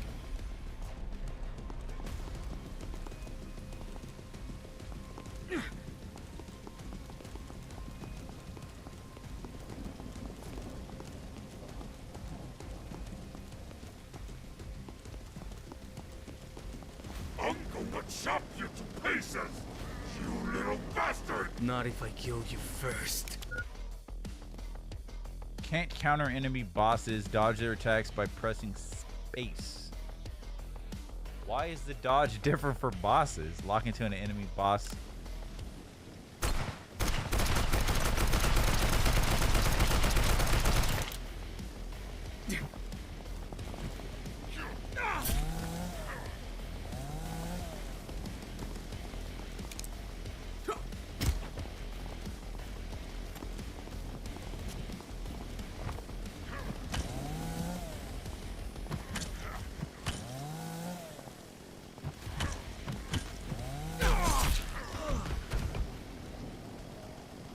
Yeah, this game is busted. Well, we tried it, man. We tried it. I'll stick to Sifu, my friends. I'll stick to Sifu. Thank you, though. Thank you, but no thank you. This is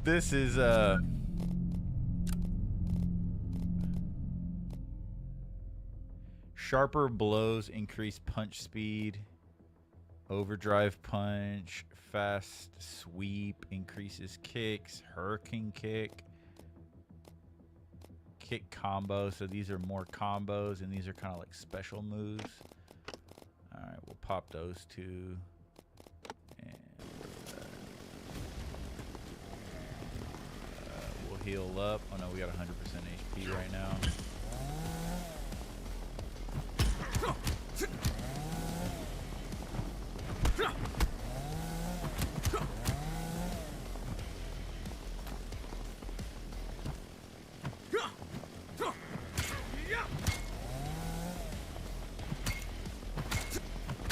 Yeah, this game is dog shit.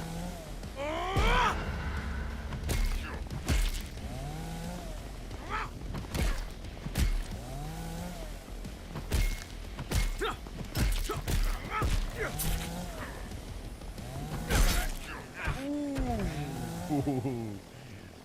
That was pretty cool.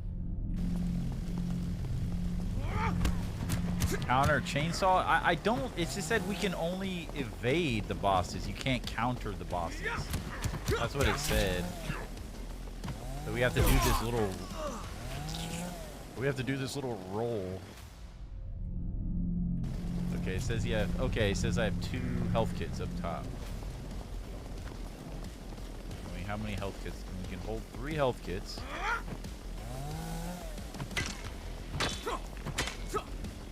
Wait, every time I die, he gets his health back?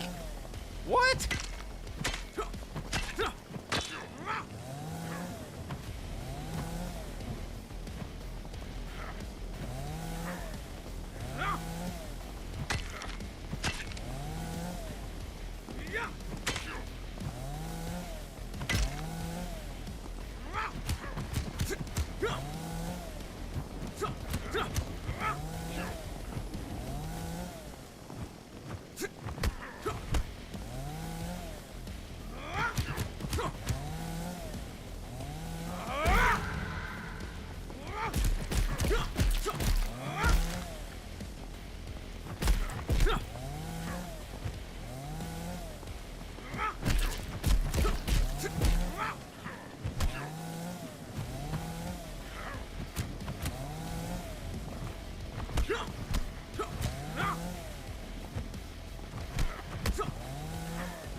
are you, bitch?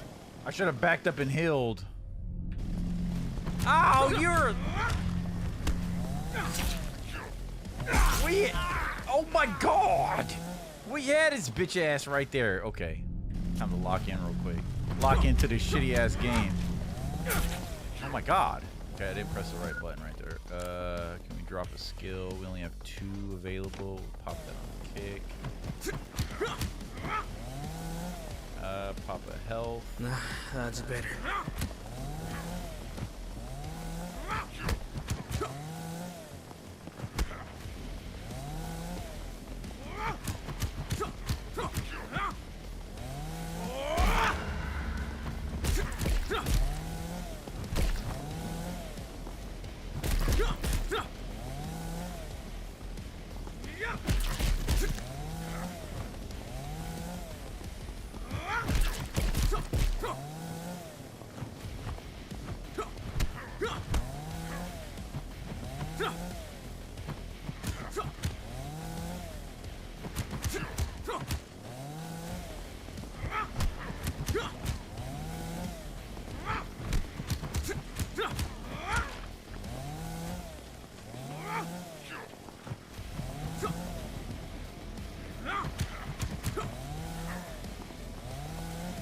Doesn't seem like they allow you to open up any combos or do anything. The boss is just a sponge. Alright,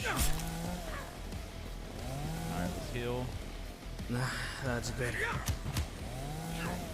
Yeah, no, this game definitely draws people in by the martial arts and by the visuals. Like, they put together really nice edited fight scenes and fight choreography, like for social media.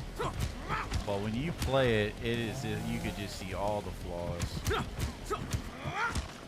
You could feel all the flaws. Now, if they release this game free to play,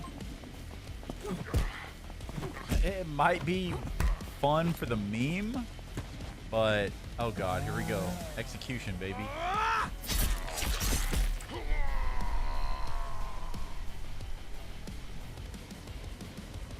This feels like a PS3 game. Rest in hell, you piece of shit. I get, like, you know, maybe a PS2 game with PS3 game graphics. Yeah, he kills you in like 2 hits. And that's it. Credits Jackal roll. is dead. The hunt isn't over, and I won't stop until I kill them all.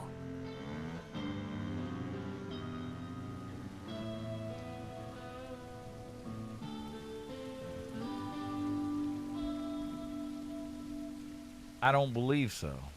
No, I think that's where our road ends. Thank you for playing. Now, I feel like you guys owe us money. Wish list. I actually think I'm gonna rescind my wish list. I think I am. I think I'm gonna rescind my wish list. Buddy old pal. What'd you guys think of that game? What'd you guys? Let me pop you guys back up. Let me get out of this godforsaken game. Right now. ASAP Racky. Racky. I'd rather play Sifu blindfolded.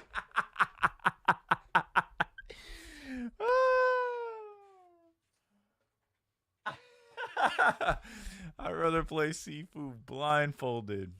Alright, I'm literally uninstalling that right now. Acts of Blood. Bye-bye! Uninstall. Remove from Steam library.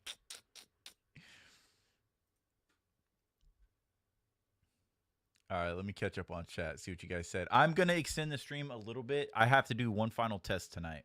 I didn't put it on the thumbnail or the description, but I'm going to be testing something real quick. We're going to play a little Mario Kart. And I just really want to test this out because I spent a couple days hooking everything up, so I want to see if I got it. I want to see if I got it up. Yo, Buckle, appreciate you hanging out, man. His aura is too strong. That shit was funny when he just raged out and then everybody just died. Then they got back up. Like, so basically, this game looks like Arkham, except you're not on steroids. Enemies know how to block. What development stage is this? I think this is like a major update on the beta. Like literally like 3 weeks ago, or the beginning of March.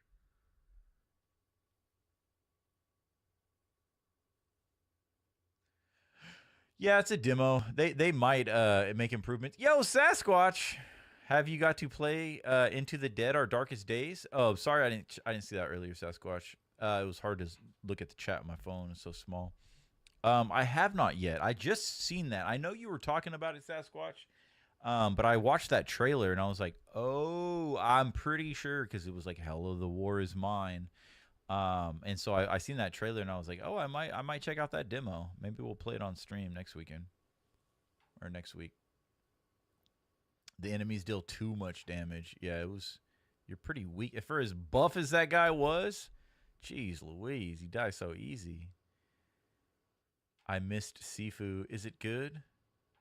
Oh, man, you missed Sifu. Oh, Sifu's phenomenal, Buckle. We got a lot of Sifu streams on the channel, man. Phenomenal game. We did a whole unboxing earlier. Check this out. We did an unboxing earlier. We got a Sifu. Sifu? Oops. We got a nice Sifu bust. A nice little figure there. We got a 1-for-1 Sifu replica of the pendant, which is pretty cool. And we got an art book that's underneath a bunch of Suicide Squad comics now. Suicidal Run, Suicide Squad. Oh, wow. The boss recovers back to full health when you die. Yeah, that had to be a bug or something.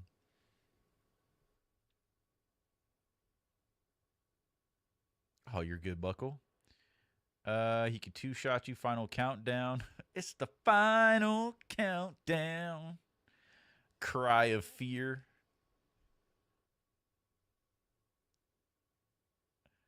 I'd rather play Sifu blindfolded. Dude, Mario Kart. Yeah, we're about to play Mario Kart. I want to test it, so I've been messing around here in the dojo. Let me get this started, actually. So this is a little new to me. I'm using 2 PC stream setup, and I have 2 capture cards involved.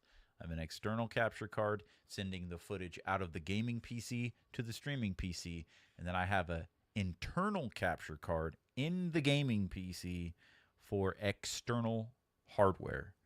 So, you know, we can hook up. I got a splitter, so we can hook up an NES, make that an HDMI, and then take that HDMI into the internal capture card. But right now I have my Switch hooked up, and so this is very different. I've never done this before, so let me start this.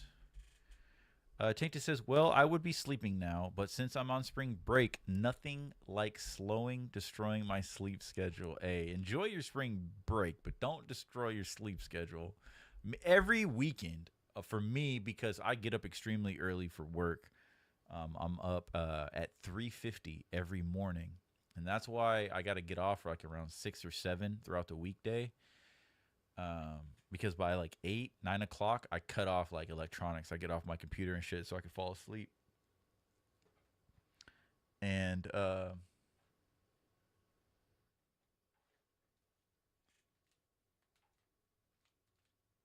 know what, dude? I don't think my Pro controller is hooked up to my Switch. All right, so let me pull out my little Joy-Cons. Let me pull out my Joy-Cons and snap these in here. And there we go. Okay.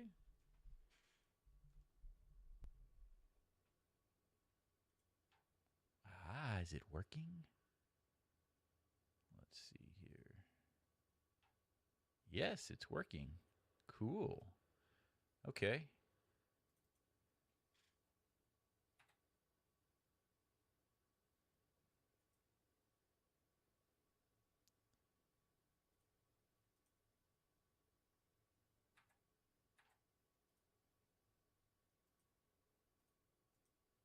There we go.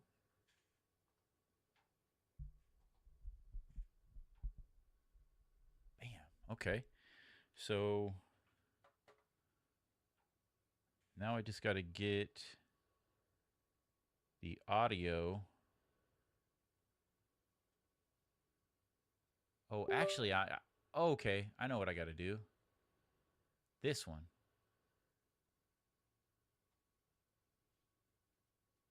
Hold on 1 second.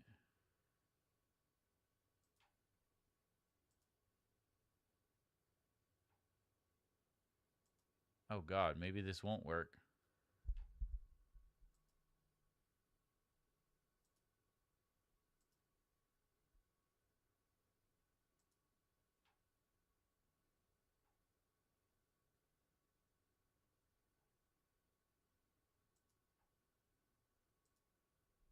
Oh, shit.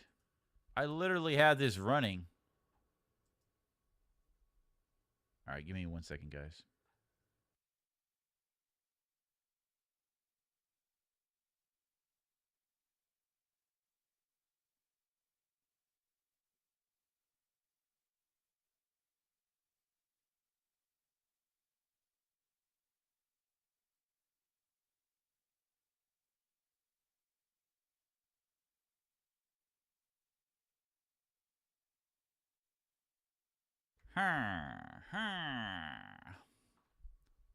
Why? Why are you doing this to me?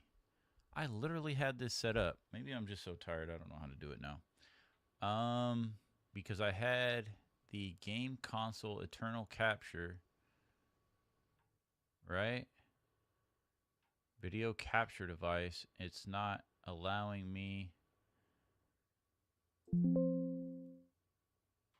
Hold on, we're going to do some on the scene live.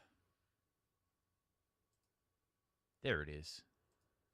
Aha! Ha ha ha! But what would be the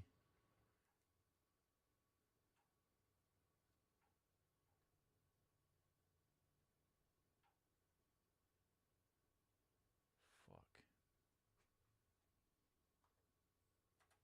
I don't know what the audio is going to be.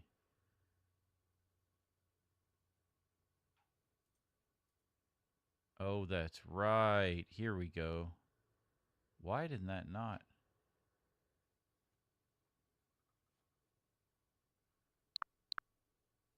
Ha ha. Ha ha ha. Ha ha ha. We're doing this in real time. We're doing this in real time. Ha ha ha ha. Hee hee hee. Ho ho ho. We in this bitch.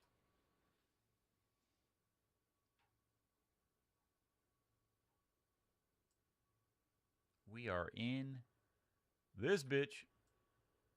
No. No. No. Sorry, guys. What are you doing? Whatever, dude. We'll leave that up here like that then. Let me put you guys up here real quick.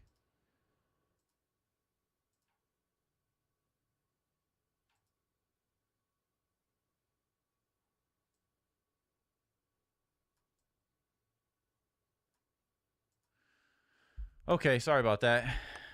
I should have put the music on, huh? Okay. So let me... Is that too loud? Holy shit, that's loud. I'm sorry about that. Let me catch up. Well, I would be... Oh, yeah, sleep in. Shoot. I'm not often able to keep up with live. Really? It's all good. It's all good, Buckle. Been trying to catch your recent content. Been fun from what I've caught. Hey, I appreciate you, man. I'm trying out here, man. I'm trying. Let me pair this new controller here. You guys remember how to pair on Switch? How do you do this shit? I think there's a button on here, huh?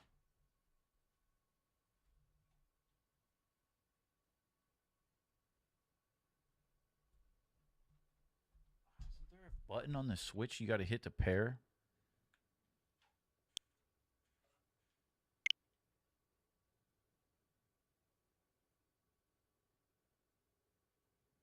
Oh, you got to connect it with a controller. Yo.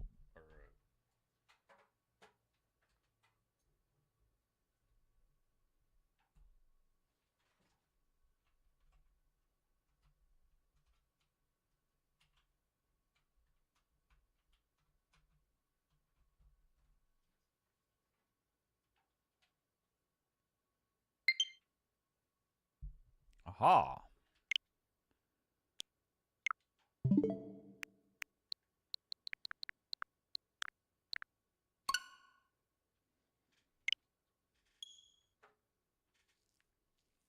Yo, Shadow! Shadow's still hanging out with us. Good to see you.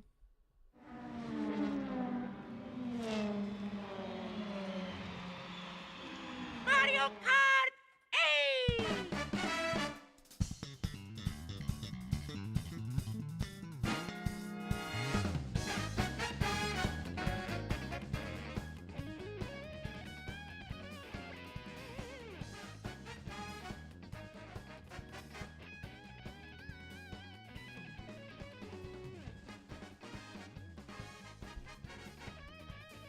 Okay.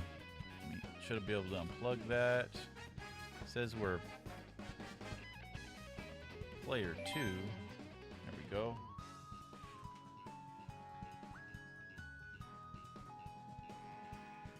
So right now what I'm testing is basically, this is really weird.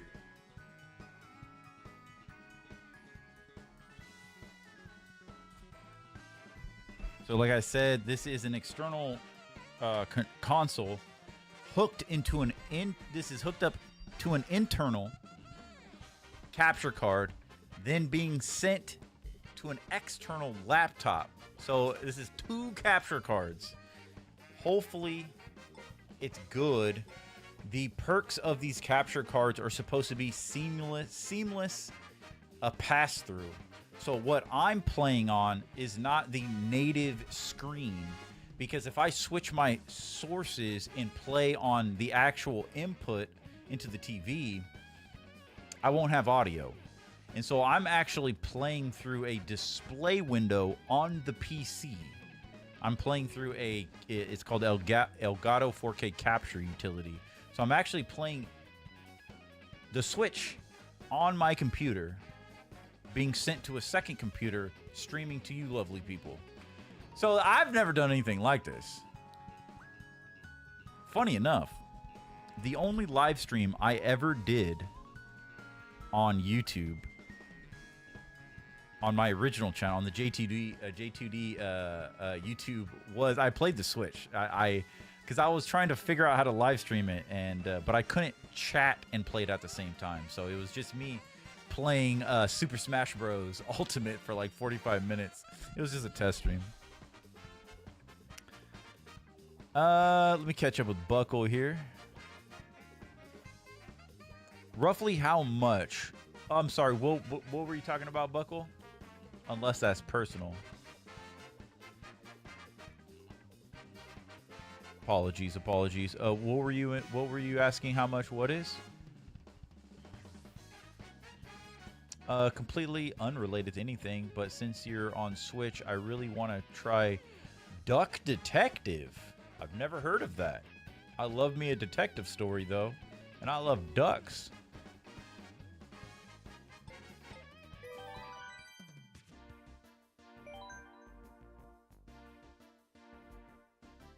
Somebody throw a CC on here and let me know what you guys want to see. How much was the PC?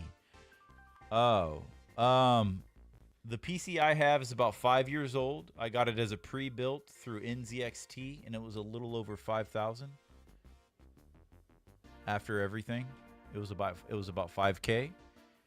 My laptop, I think, was like 2,300. It was a little over $2,000, I think. Anybody have a particular CC?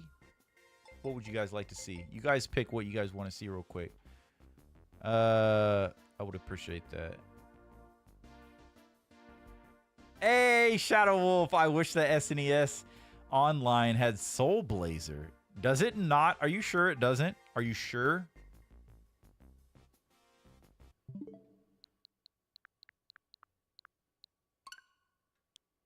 I think it does, my friend. You want 200? Damn it, Shadow. Shadow beat you, Buckle. He's putting me through the paces. Shadow wants to see me fail. So I was laying in bed the other night and I was going through all the new games. So I swear it has Soul Blazer, dude. Because that was one of the things where I was like, no fucking way. Oh, I gotta sneeze.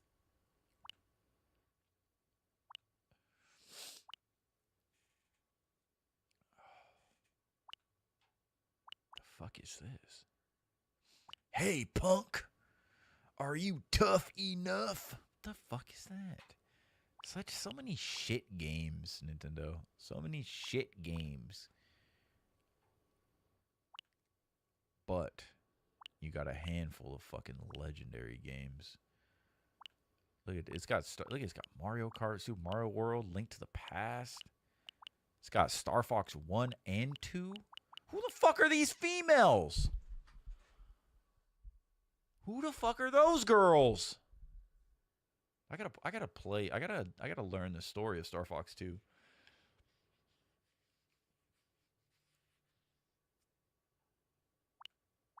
Yeah, Breath of Fire. What does it have? Breath of Fire 1, 2, and 3? I've never been a Breath of Fire's fan, but classic. But yeah, Pilot Wings. But yeah, no Soul Blazer.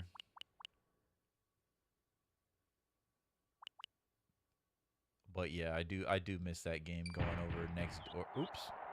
Going next door and playing that, man. Classic. 200cc is the way. It is not the way. It is death. It is failure. There's a dedicated... You know what game I thought might be fun to play on stream? Is Squirrel with a Gun. Have you guys seen that? Squirrel with a gun? It looks ridiculous. Okay. We got 200cc. Who do you want to see? Remember when I went on that big rant about how Nintendo needed to add more Nintendo characters? I completely forgot. There was a Splatoon character, 2 Animal Crossing characters, and Link in this game. And then obviously you got Diddy Kong and Funky. But obviously the rest were Mario Bros. And see, this was wild. Is all these are, I think, DLC characters. I don't know why they have an exclamation mark on them. And Peachette? Who the fuck is Peachette? I did not know they added Wiggler. I thought that was an all-new character to this game. Or to the new game. Who do you guys want me to play with? Shadow says if it does, I'm getting my Switch right now. We'll just get the emulator for you on your PC.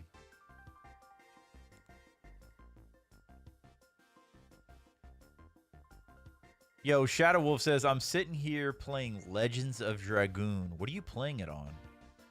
Watching my bro go through some top NES classics. This is the best timeline. I appreciate you, Shadow. Thank you for hanging out tonight. It's a late night.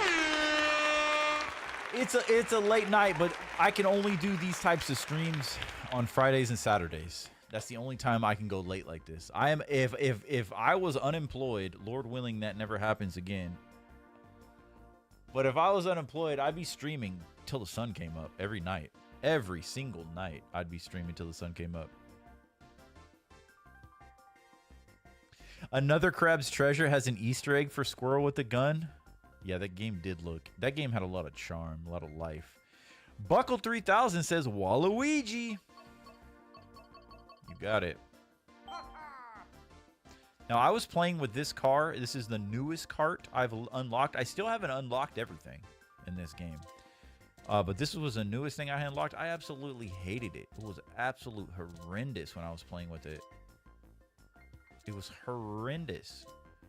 Now, this entire concept right here is going away. You can no longer customize your cart in the upcoming Mario Kart world. Look at these are all new models I've never even played with. Look at this Zelda bike.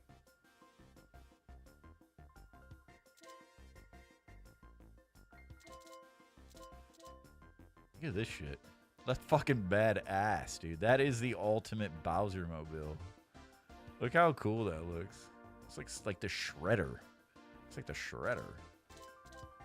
All right, can we just pick a... We're just going to go basic cart. I'm going leaf tires. I don't like the leaf tires. I hate the gliders. I'm so glad these are gone. So in the new upcoming game, these are absolutely gone.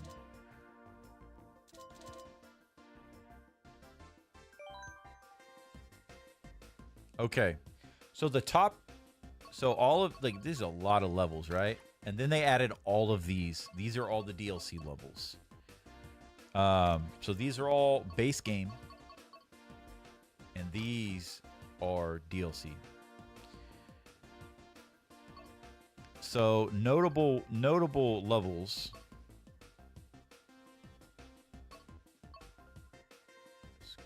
So some of these later ones I have not played at all. I never came back and played them after the DLC dropped. See, there's Athens. I've never even played Mario Kart Tour. I think that was the handheld one. So this has Choco Mountain from the N64, which is coming back in Mario Kart World. Oh, the Ninja Hideaway. This level's phenomenal. We got cherry blossoms and everything. It's got Calamari Desert from the N64. Sky High Sunday right here. This is returning. This is an original level for this game. It is returning in Mario Kart World. That's the world where you see all the pink and blues and snacks and sundaes. That's returning.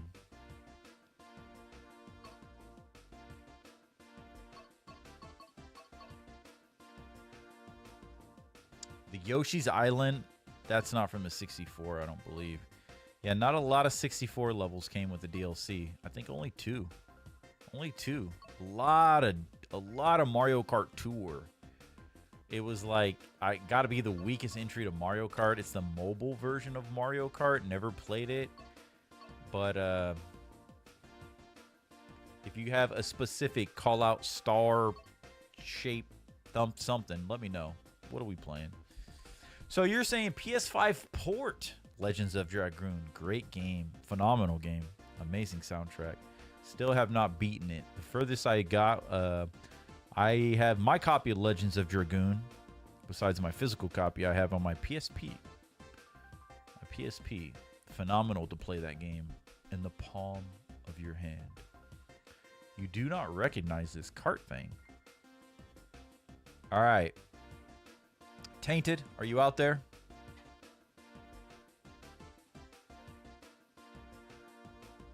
Mario Kart 64 is my familiar. Oh my god, I'm tired. I feel you, man. So let's play. So the Merry Mountain is a Christmas level. It's phenomenal. Let's play Ninja. Let's play this one right here. This has got Ninja Hideaway. It's really cool. So we get to go to Tokyo and a Sky Garden from, it looks like Mario 2 and Ninja Hideaway. I tried. I know. I'm tired. It's been a long week, man. I almost slept through the stream. All right, let's get it. Let's go, baby. Hopefully the game isn't too loud. Turned it down quite a bit, so it might be too low. We shall see.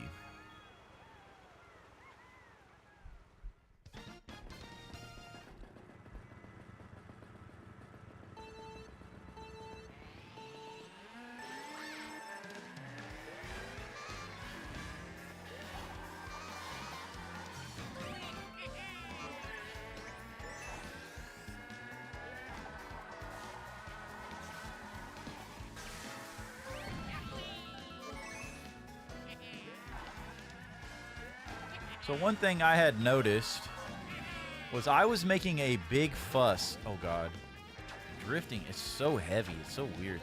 I was making a big fuss about the items popping up behind the characters. Well, when I went to go play this the other night, I was surprised to see that every time you get an item, it automatically pops up in your character's hand. Watch. God, where am I even going, dude? This shit. Oh, this is 200cc. That's why I can't make a turn.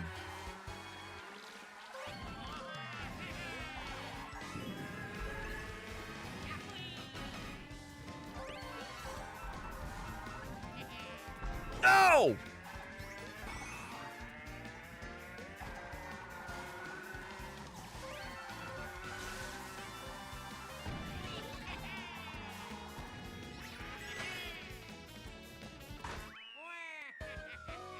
Number one, Waluigi. I don't know how we got that. I don't know how we came back and did that.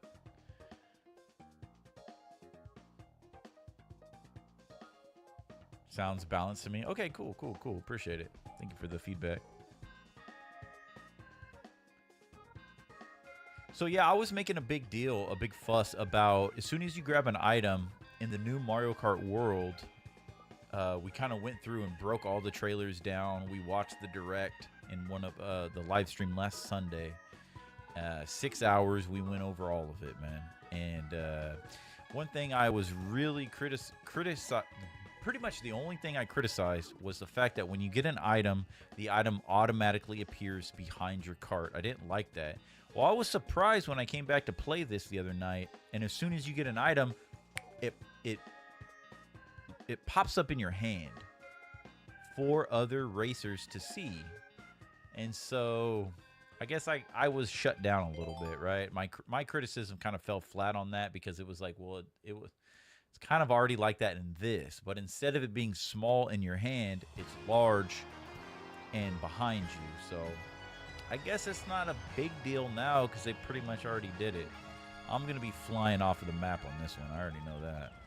Shroom Ridge. Now, this is from the DS. I very much enjoyed Mario Kart on the DS. Oh, no! Oh my goodness.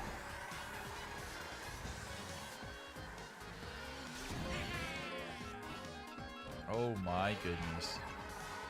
So heavy.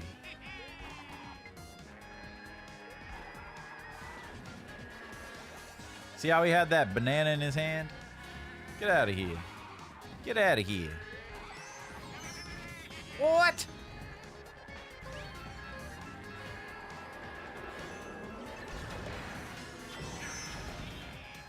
Get him.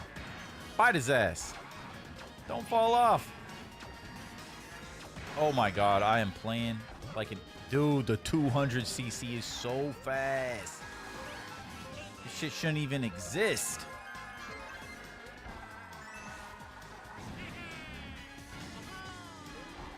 Oh! Dude, I couldn't even drift around that corner. Oh my goodness. Blue shell coming at you.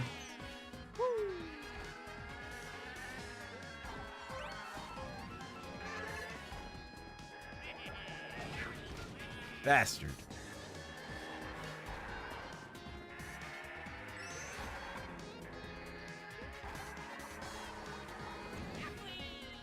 Dude, I'm just sitting here like 200cc is insane. I'm just sitting here braking. Braking. I've never had to brake so much in Mario Kart in my life. Oh my goodness. I'm blowing everybody up. Fuck you all.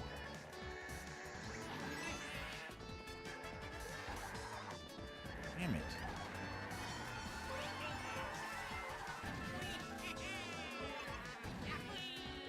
But yeah, I'm going to have so much fun with Mario Kart World. So one thing I did see, though... Oh, that fucker had a red shell. I can't even drift, dude. Going too fast. There we go. It's so fast.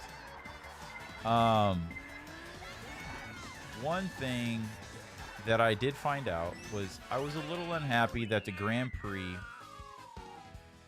So in Mario Kart World, the Grand Prix, you only do one lap each level. It's a long endurance race. And so all 4 courses are tied into one long endurance race. Well, I did see that there is a setting to turn that off, and you can play traditional 3-lap races. I think it's basically a setting called intermission, and you turn that off, and I think a little bit still a theory, but I think what people are saying is you turn off the intermission setting, and that will turn off the races in between and turn the game to a traditional 3-lap race. I hope that's it. I hope that's true. I really do. Because why would they get rid of traditional 3-lap races, you know? I don't believe it. I don't believe it. Cybermorph. Me and Shadow had a Jaguar growing up, and we had Cybermorph. Where did you learn to fly? Did Shadow say that? Oh, yes, see, he did say that. I already know him, see. Where did you learn to drive? Oh, God. I learned in the Mushroom Academy, man.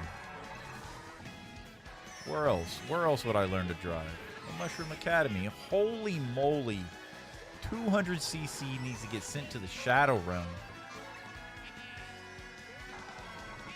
I can't even drift. I just get blown off the map.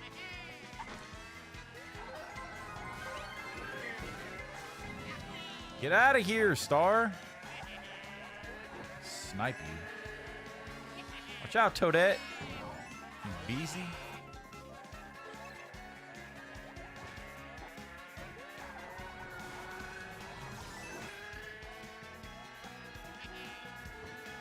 See how he has the shell in his hand? Watch out, Luigi.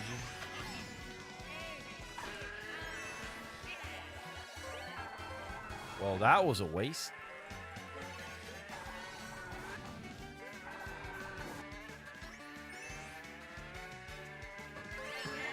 No! I can't even. Oh my goodness, dude. 200cc is for madmen.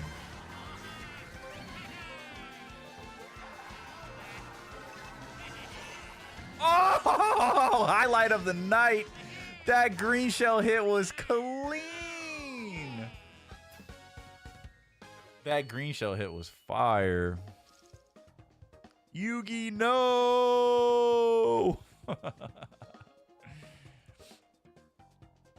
The Jaguar was a thing, man. It was definitely a thing.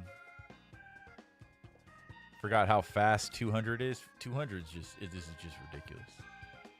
The track, and that's one thing that's crazy too, is that you see how small the tracks are. If you look at the new Mario Kart World, the tracks are wide because there's 24 players every race, so they doubled. So there's no longer just 12 kart racers. There's 24, and there is a total of 30 playable characters at launch. No, I lied. There's 50 playable characters. 50 playable characters in the new Mario Kart game. 24 every race. So you're basically half the roster every race. 24. 50 playable. I'm sure there'll be DLC characters. So this level is really neat. I love Japan.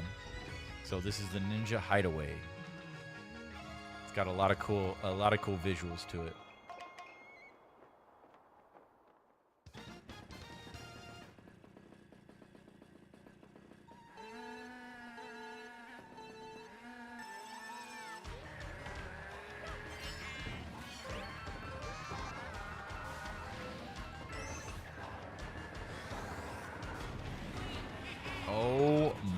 guy.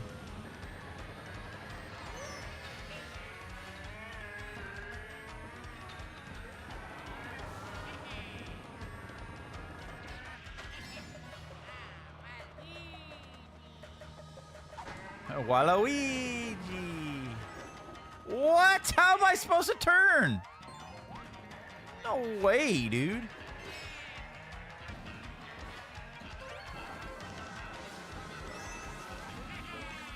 We're on rooftops like a ninja.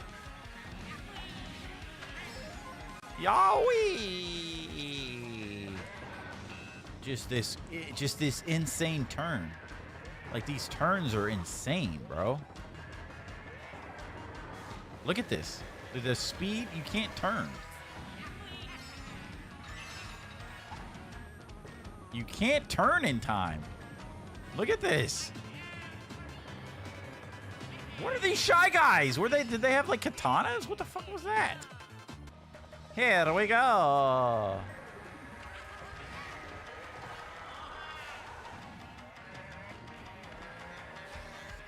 Yeah, these horses are something else, dude. Here we go, and we're dead. Yeah, never again.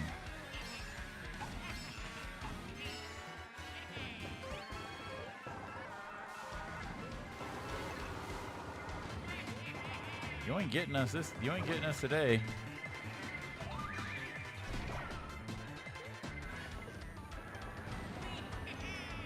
Get out of here, Shy Guy. Oh, Waluigi.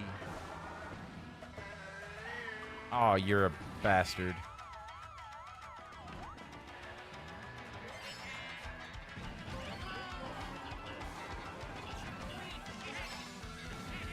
No! This is insane. Did you hear the Waluigi said everybody cheated? That's hilarious. I don't think I've ever played with Waluigi ever in Mario Kart. I've never picked him. That's hilarious though.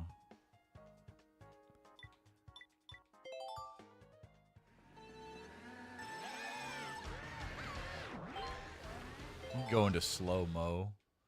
Yeah, we failed. We didn't even get top 3. Yo, nostalgia in chat. Bowser's Podaga, literally.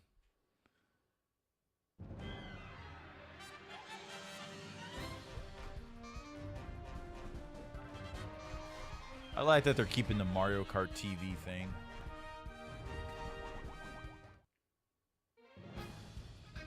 What do we get? Bronze? No way. Oh, we did get 3rd. We tied for 3rd. Waluigi and Luigi tied for 3rd. That's funny. Well, it looks like this works. So that opens up a whole new world of possibilities as far as, you know, what we could play on the channel. Not just Switch, but I could play any retro console. I got my PS5 or PS4, bunch of games on there. I got my Xbox 360, so I could do another run of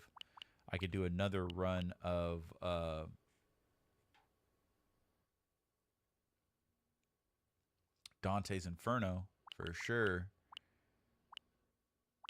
Something like Kirby's Adventure is definitely got to get played at some point.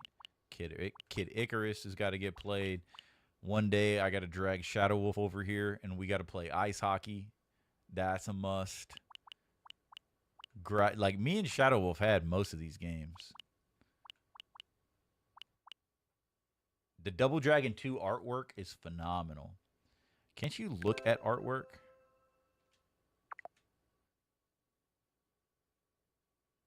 I thought you can, like, look at artwork. I thought that was the whole part of the thing.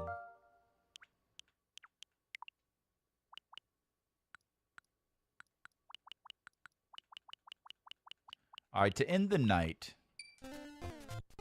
I'm gonna make Shadow Wolf listen to this.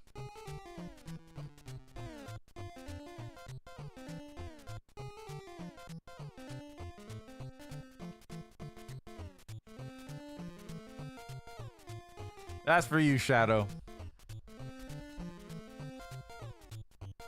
That is pure nostalgia.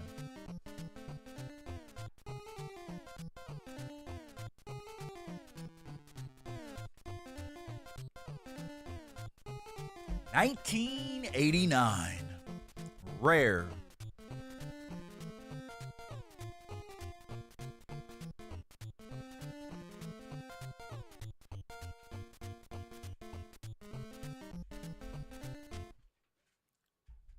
Yes, this definitely will be at some point when I get Shadow in the dojo. We'll definitely probably do a members only stream. Snake Rattle and Roll. This is a co-op game that me and Shadow Wolf played as kids growing up. And from my knowledge, we have never beaten it. We've gotten far, but I don't think we've ever beaten it. It's extremely hard. See, now you make me want to play it. You're a little snake, and you start off as a head, and you gotta eat these to grow your tail.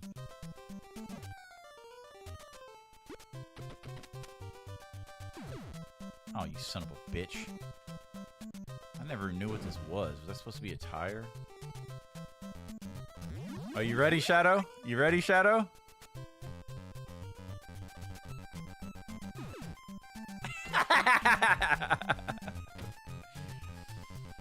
Woo-wee! My friends. Okay, we'll go to exit that. Gonna call it a night, my friends. I'm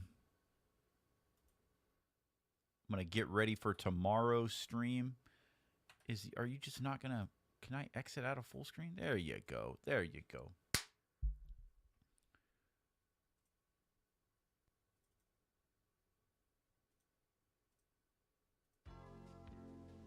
There we go. Well, it's been a day, man. We got through everything that I wanted to get through. We did a Sifu unboxing. I've had that damn box for like 2-3 months.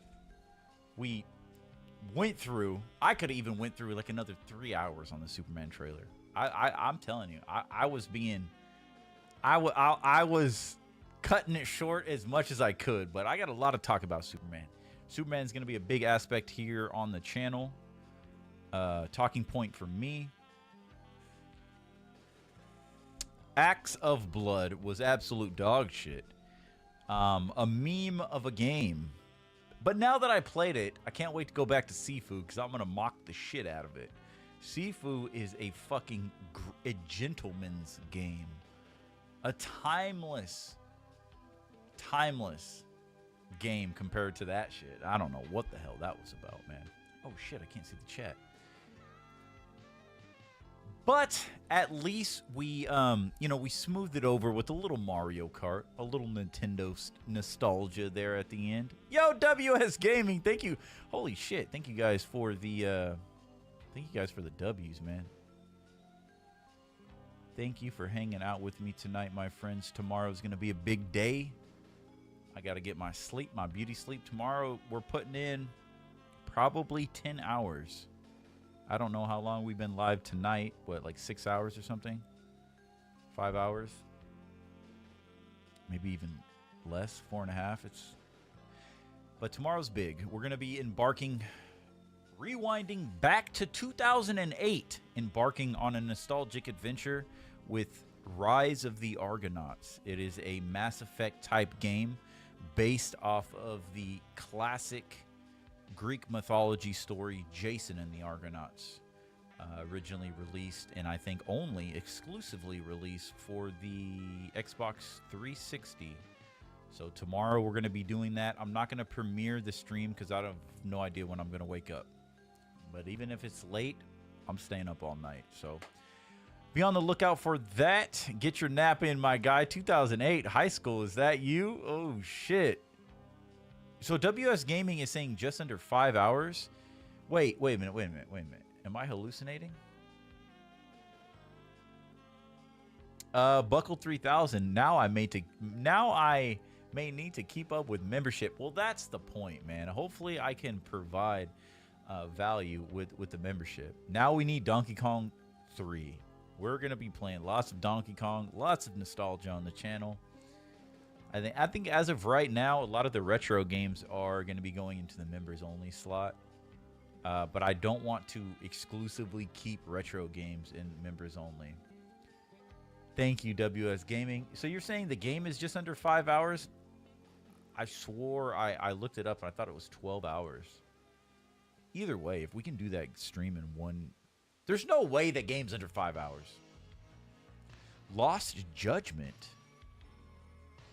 That randomly reminds me of Bomberman. I love Bomberman. Oh, thank you, WS Gaming. Just under 5 hours. Nice. 5 hour stream. Because I was like, no way. Is that game only 5 hours? Appreciate you. Thank you for using the emojis. Thank you guys for hanging out. Hope to see you guys tomorrow for a new nostalgic adventure. Until then, my friends, stay nostalgic on your eternal quest to get back to the basics.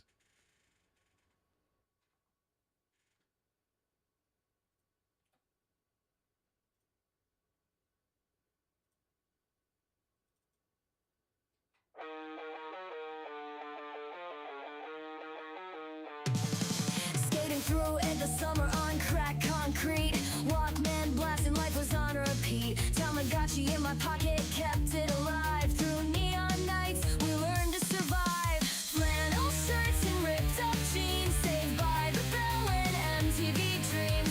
We were wild, we were free, we were loud. 90s warriors, we made our crowd. Stay nostalgic, we're keeping it real.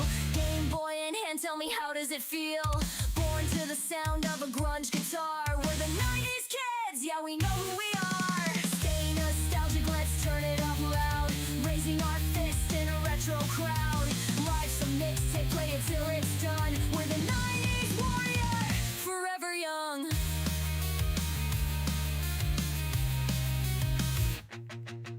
Lunchable stacks, trading cards at lunch. Saturday cartoon cereal for brunch.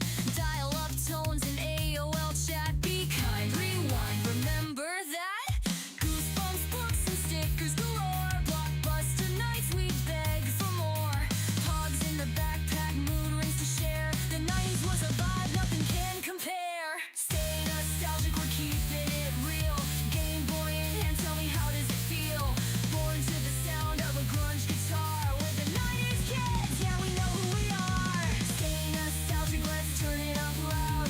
Raising our fists in a retro crowd. Life's a mixtape, play it till it's done. We're the 90s warriors, forever young.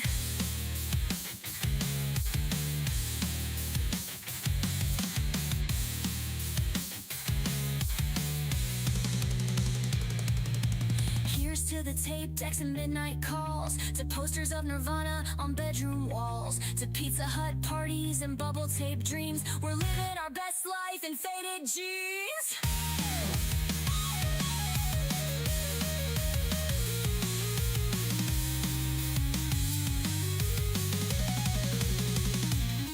Nickelodeon slime super soaker fights.